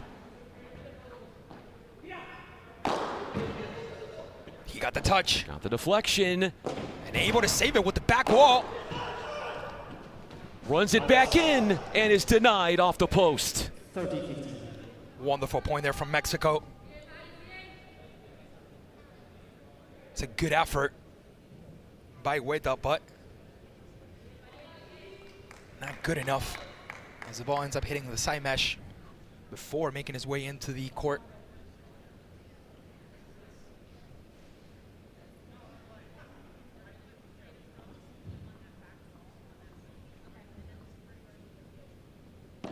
to 15. Mexico on top. 40-15 now. And the chance of the game point. Mexico Waves had multiple set points in that 12th game of the opening set. They were fought off and then dropped the first set tiebreaker 7-4. They'll pull together a strong performance in that game and solidify a 5-all second set game score.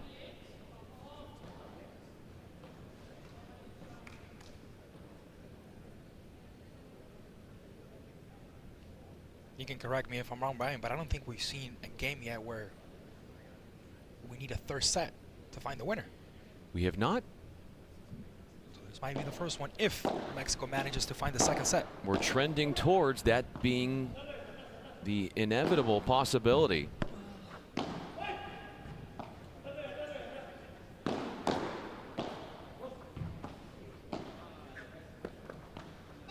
Wonderful effort by Arce, but just not enough as he can't get the ball over the net. Variety coming into play there. Don't have to always go with the drives, the smashes deep.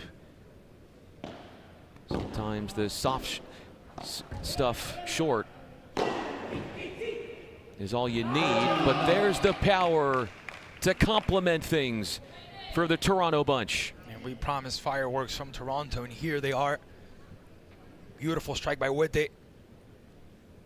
Even though there was an amazing effort by Del Bianco to get to it, just simply couldn't. 30-0. 30. A little bit weak there from Alex. Alex is his nickname, by the way. His name is Alejandro, a.k.a. Alex. A.k.a. Captain America.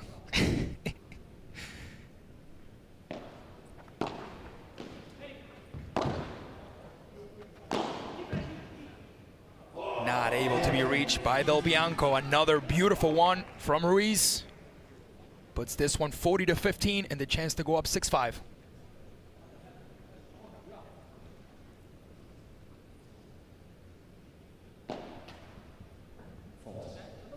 He does look like the actor of Captain America, by the way. Maybe that's why. Part of it, I think, in that as the way he celebrates when he has a great performance and a point.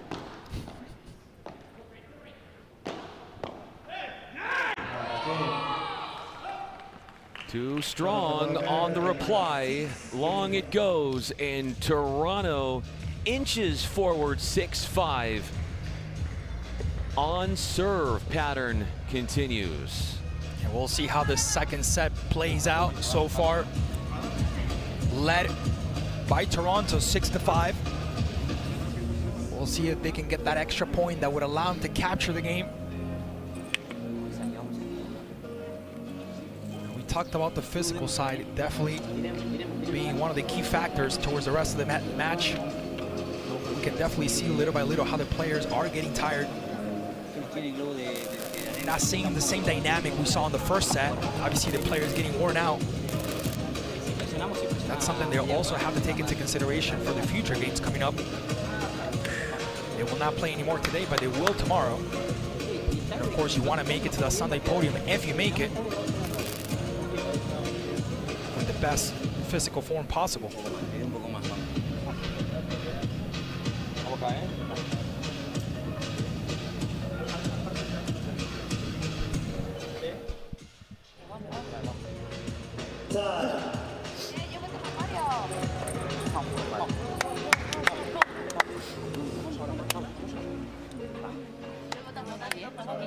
Witte and Ruiz meander their way back on court. Best that Mexico can do here is unlock a second set tiebreaker. That would come with a hold.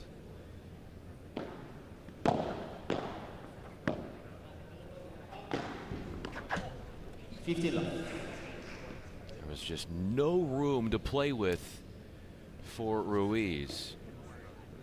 Entrenched into that corner and up against the sidewall.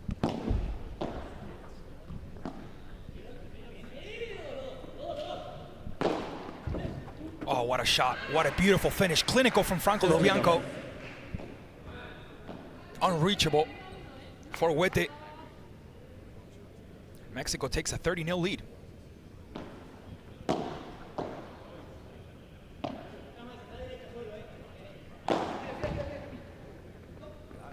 Wonderful from Arce.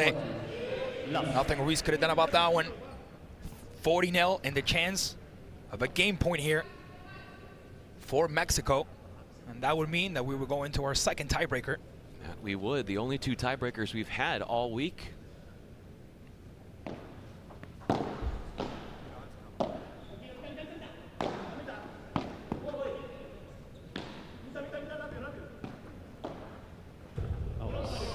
ball doesn't make contact with the court. Hits the side mesh first.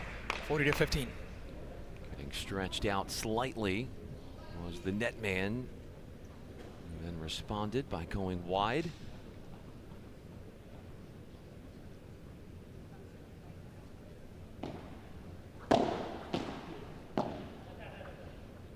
Del Vivo calls this one out. High arcing lob. Oh, what a way to get that back from Ruiz. Ruiz changing direction here with these drives. Got it back. Excellent, excellent from Maxi. Excellent from Maxi. Again, finding that spot, finding that empty space and making it work out for him. Another tiebreaker. Let's go to a second set tiebreaker.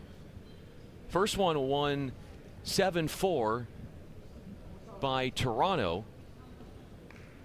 Ruiz flicks it back in, but then it was 2-on-1 and too much open court, exposed and vulnerable for Toronto.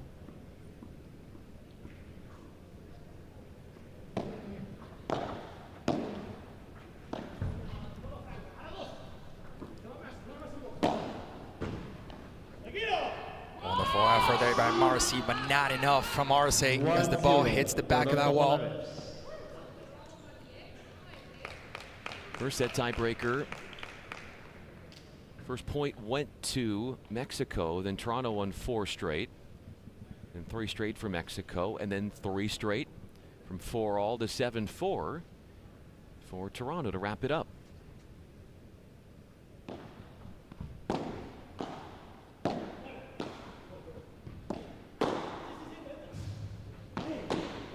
What a way to defend that by Maxi. 2-0. Franco. Toronto Polar Bears. Getting in the way of that one. We've seen him pull it off a couple of times, but that ball just contained too much power. He was able to save the first one, but second one completely lethal.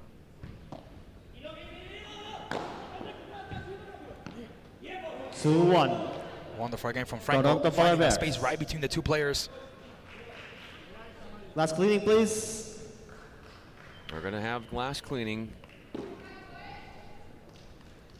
And this is our guy, Jose the Best. That's Yes, where you sir. can find him on Instagram. He is a legend in the sport. This guy operates so efficiently.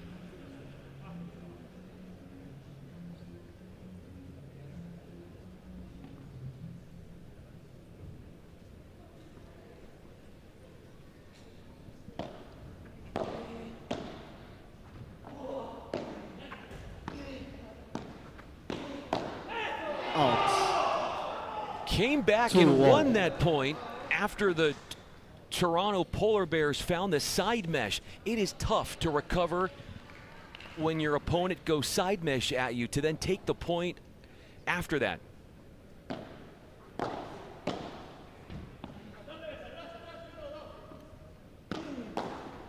Oh, what an offense from Maxi Arce. 3-2. Not allowing any Mexico space there. Getting in front of the ball and putting it back into the opposition's court. What a game we're having so far. 6-7 the first set, 6-6 the second set. Both tiebreakers. Couldn't ask for a better match. 3 straight points won by Mexico.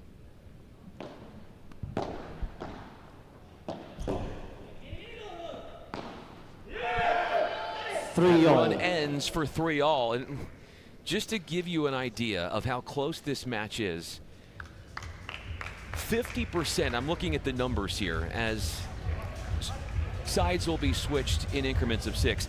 50% of the points won for Mexico, 50% right down the middle for Toronto. That's an hour and 45 minutes into this match. Incredible. Neither team has more points won than the other. Incredible. The longest match we've seen, the longest match we've witnessed. As far as quality, as far as highlights, as far as content, the best match as well. So it's going to take a lot to top this one off, Brian. I don't know if we're going to see a better match than this one. Maybe this is an anticipated final. Some of the guys out here, some of the fans that were making their way into the arena were saying that this was an anticipated final between these two teams.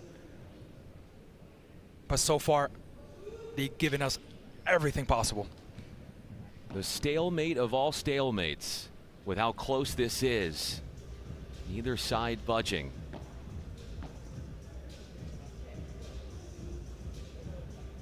to 7, win by 2. That's where you have to get to win this tiebreaker. And as the evening starts to get closer, as Toledo's ready to make his way into the court, fans making their way into the arena, into the Hammerstein Ballroom. Look out. Oh, got blasted twice. 4-3. Taking a lot of power. 2 body shots. Huete has taken falls that have damaged his knee. Just a little bleeding there. Nothing crazy, but we've seen him throwing himself out of the court, reaching the ball, slamming himself against the glass.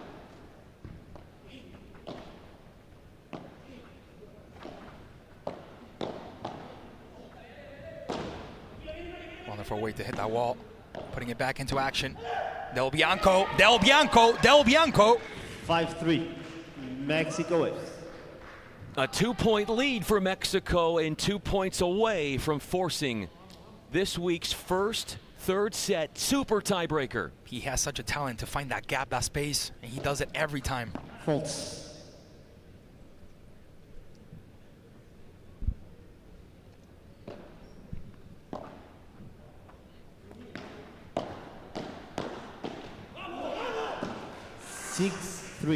Disappointment falling on the hands of Toronto as set points come into play for the Waves.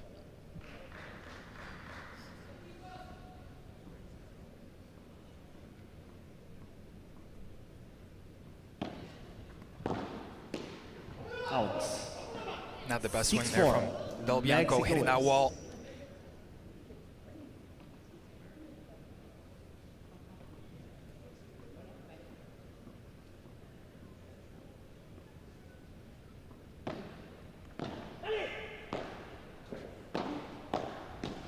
Wonderful from running Ruiz. After it. Huete tangled up and stretched out. We are headed for the full experience. A super tiebreaker awaits us next.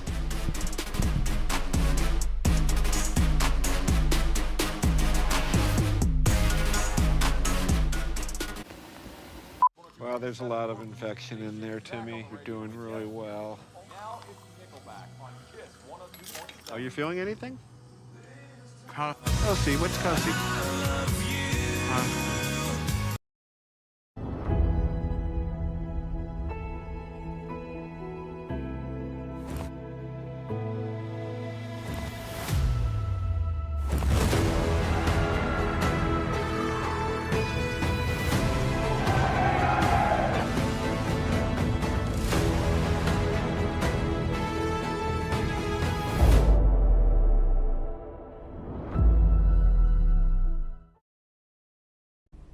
Everything feels urgent. Everything moves fast. I don't.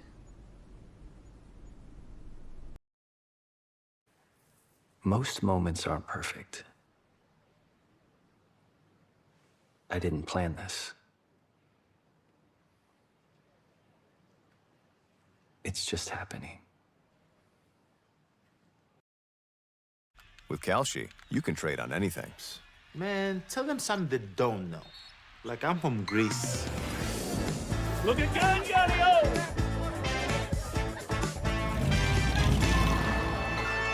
So I was born late one night, but Papa said everything's alright.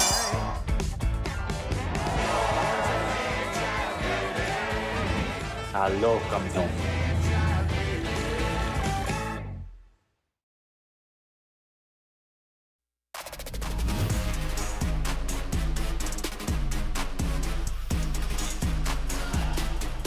For the very first time this week, we are headed to a super tiebreaker. In day 2 of group stage action, the Toronto Polar Bears dropped the second set tiebreaker after winning the first set by way of a tiebreaker. So one tiebreaker to a second, and now a third is what we're gonna need. They played a 10 this time, win by 2 in place of a full-on set. The Waves making headway with the way they conducted themselves at the end of that buster. There's been up and downs. There's been different times, different momentums for both teams. When we thought Toronto was going to just take it, Mexico came back, and again, that psychological aspect is so important. Not to let yourself get down, to play till the very end. Wonderful for Maxi. Wonderful for Maxi. He's been lethal with those strikes right into the corner. It's a good effort from Huerta, who even threw himself on the ground, but you can see here, impossible to get to. Alex Ruiz to serve.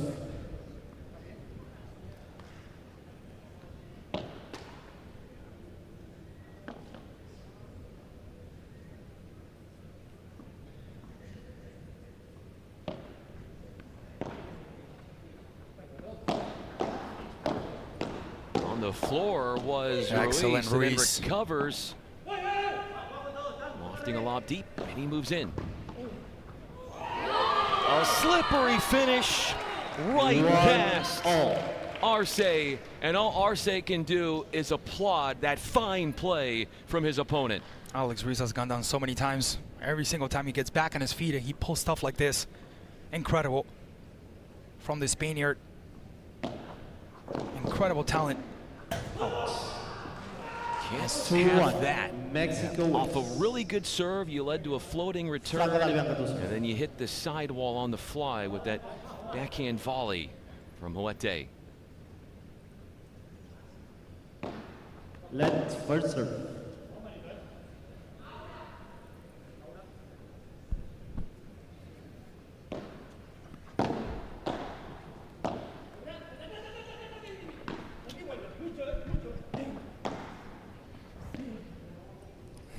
There from Huerta. Mexico Waves. Didn't manage to get that swing on the way he wanted it.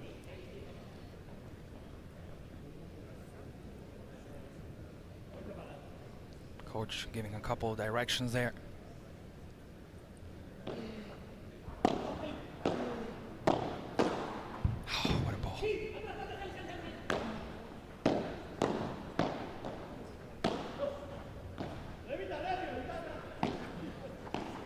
Beautiful effort from both sides to keep the play alive. And there it is. Mexico will take this one. 4-1 lead. The fast exchanges, and then the volley is overhit for Ruiz's racket. One of the most exciting things about this level is the way these athletes react when they're all in the front court with volleys.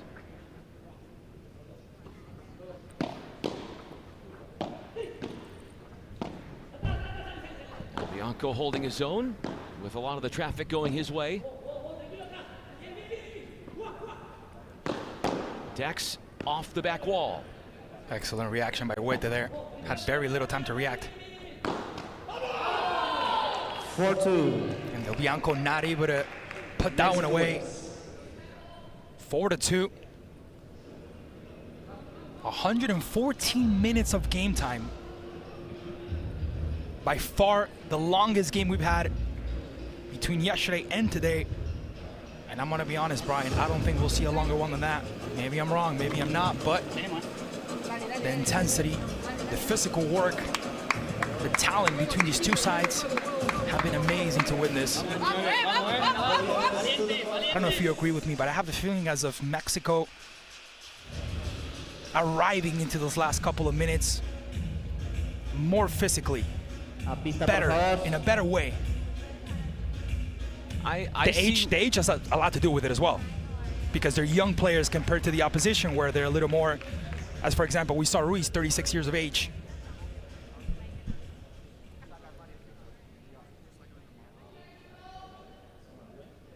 You're saying people around my age can't run around? No, whatever. Just kidding. We're about the same age as well. We're both in that one, so. Right around there. Yeah. Oh my gosh, that's funny.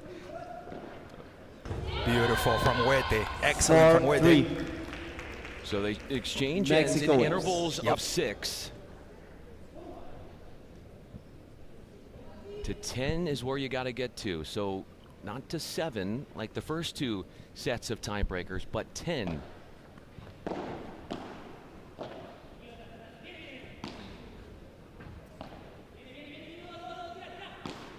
Wonderful there. Wonderful. 5-3. By Del Bianco. Mexico wins. Was it not able to give a proper response to that?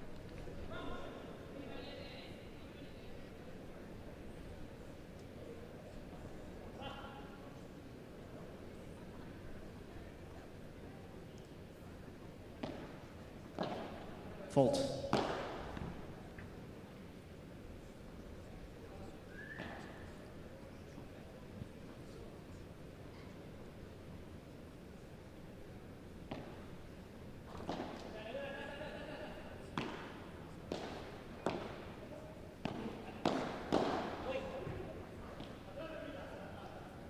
The lob from Del Bianco. Good effort from Ruiz. Who comes in after crashing into the sidewall. He's not afraid to do that. Playing it around after a few touches off the side and off the back 5-4. walls, and Mexico 2 wins. wide on the response from Del Bianco. And you're gonna see how close that one was. Super close. Look at that. Well, thought it was a little closer. But what they knew that was gonna go straight for the mesh.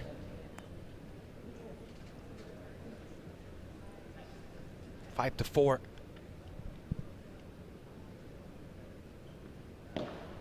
Fault.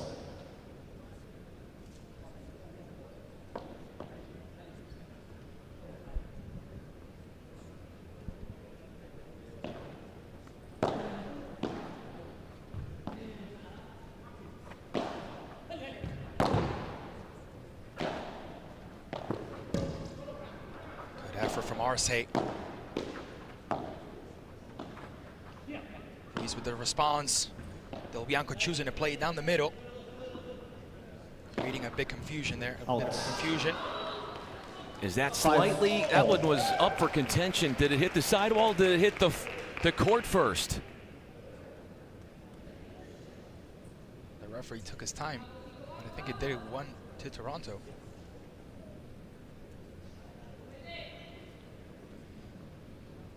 Suddenly, that lead for the Waves has disappeared. Not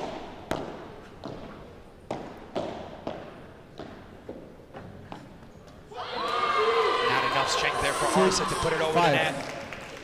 Outfoxing the net play with width. Ruiz, a tactician with the angles.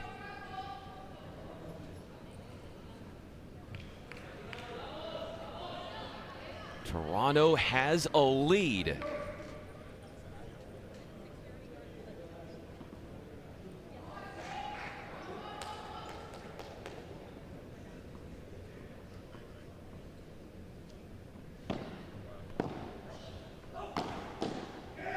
Not good enough there for Ruiz.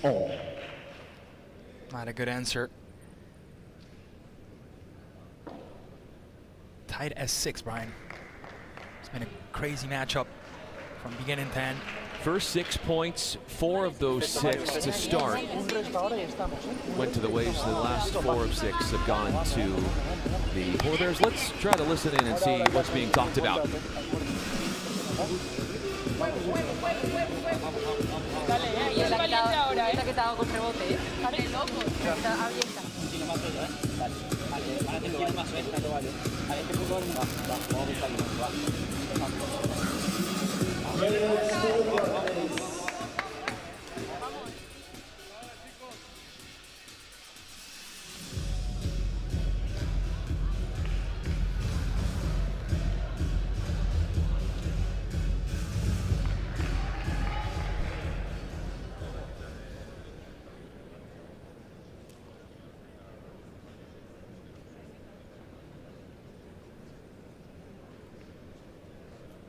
Six points apiece.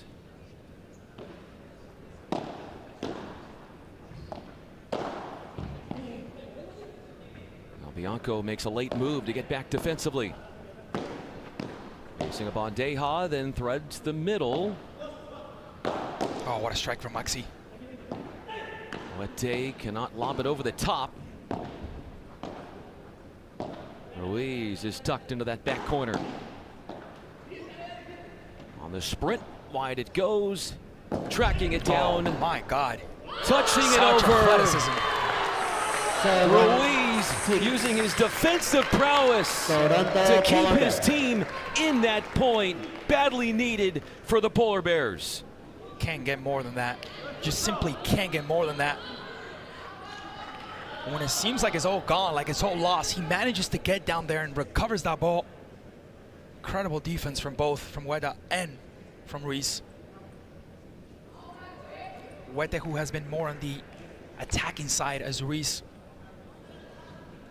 has taken care of those very, very difficult balls.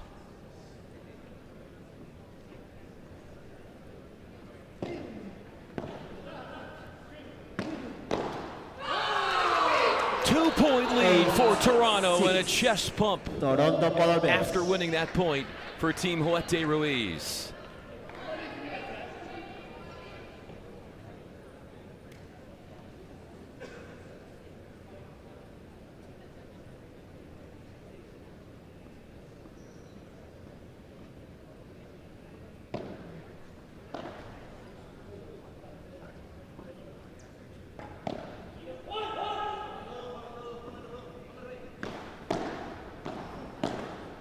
That defense from Ruiz. That defense from Ruiz. That defense from Ruiz. Now he's starting to feel it.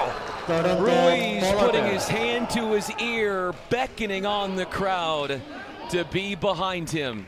Match points for Toronto. Incredible work from Ruiz. Doing all of the dirty work, getting himself down there. We'll see if this is it.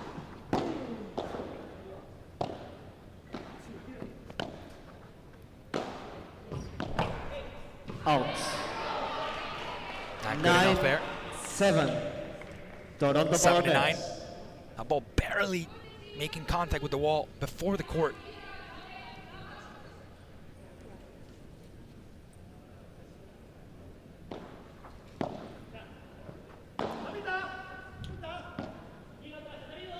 Playing with the lob. Trying to attack the net. What a save! Collision into the back wall. That one is finished off by Albianco. Toronto Polar Bears. What a game. What a game that we're having here. This is, did not expect to see something like this. When you read the stats, Brian, everything's so even. These teams not giving each other absolutely anything. The amount of effort that we've seen on this court, even getting the people out here in the arena hyped up. Toronto looking to secure the set and the match. An epic Toronto turnaround.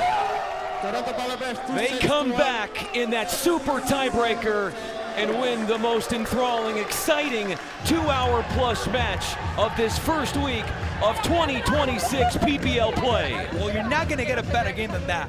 I guarantee you, unless you wait till Sunday, Toro Podium Day, you will not see a better match. 4 athletes that left absolutely everything on the court, from bleeding knees to hitting against the wall to coming out of the court and falling. Absolutely everything we've seen. Spectacular match, and this is exactly the type of level we came here to see. Great win by Toronto, but we cannot leave Mexico behind. They also put a great performance, and this match could have been for anyone. It really could. It was a toss-up. If they played again tomorrow, it could have gone the other way. But what it did is today it went Alex Ruiz's way, along with his fine teammate in Huete, and they come back from trailing in that super tiebreaker, win their first match of the group stage. Look at the celebrations for Toronto. There's a reason why some guys in the stands were saying this is an anticipated final. This could easily be the final because of the amount of talent between these two teams. We're going to hear about that talent of Alex Ruiz and Mario Huete in a moment when they will speak about their glorious landmark performance against, let's face it, a very distinguished long-running partnership of Del Bianco and Arce. They are the pride, some of the prides of Argentina, the way they have represented the sport. That is one win that you will hold on to forever. The way they fought for it, the way they battled it all the way towards the end, giving us a moment of highlights that we're not going to forget. That's exactly what the people out here came to see. They came to see this level of paddle, and they're getting it. Excellent performance from both sides, and again, even though Mexico did not take the win here, you cannot leave to the side what they've done. You cannot forget what they've done. Because when you see athletes leaving absolutely everything on the court, it just gives you that satisfaction that you came to see, and you got to see what you came to see. It's going to take some time for them to wind down and let this moment settle in. Still on a high after that experience.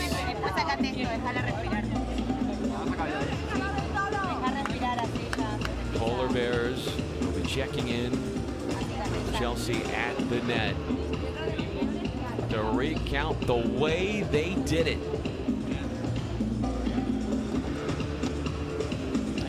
Such a tight match, the longest match all week that we've had, the only one to go over 2 hours. Here's Chelsea with Mario Huete along with Alex Ruiz. Wow, that last set was phenomenal. What was going through your mind? Thank you very much. No, I don't know. Thank you for the team for giving me the opportunity. It's amazing, this incredible team, these guys. Congrats my partner because he played a very good match. I don't know. I think the key was keep fighting because the rival played very, very, very well. They are my friends. They are very good friends. Pedro and the team Cancun Waves. It's amazing, that team. So I'm very happy to give this point to the team, and I hope tomorrow another point. Okay, let's be honest. That last set was very intense. Which one of the two should we give the credit to? ¿A cuál de los dos le debemos dar el crédito por esa victoria? Bueno, muchas gracias a todos. Bueno, lo primero, dar enhorabuena también a mi compañero, que ha jugado un partidazo. Lo segundo, el equipo entero ahí por animar ahí en el banquillo. Y nada, la verdad que muy contento. Esta victoria va para mi mujer y los niños, que están por ahí pasándolo genial. Y nada, va por ellos, por los 4. Y agradecer también a los contrarios, que se han portado de 10. Así que nada, muchas gracias a todos. Y nos vemos mañana aquí apoyándonos aquí en el teatro. Bueno, muchas gracias. Thank you.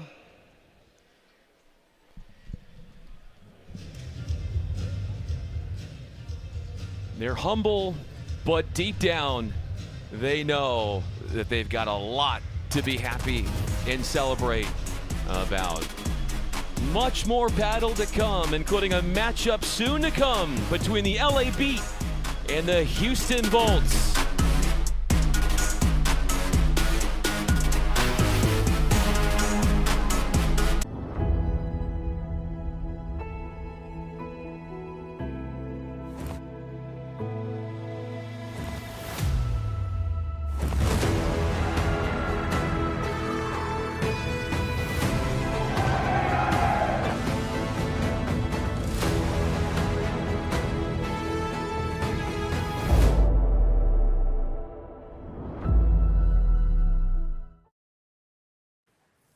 Most moments aren't perfect.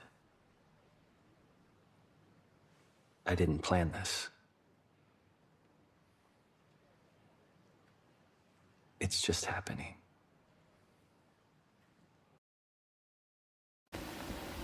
Well, there's a lot of infection in there, Timmy. You're doing really well. Are you feeling anything? Coffee. I don't understand, but this... Kelsey, what's Kelsey? Everything feels urgent. Everything moves fast. I don't. With Calci, you can trade on anything. Man, tell them something they don't know. Like I'm from Greece. Looking good, Yanni-O!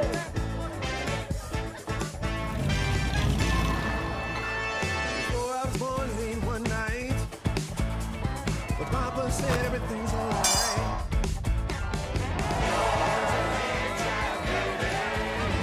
Aló, campeón.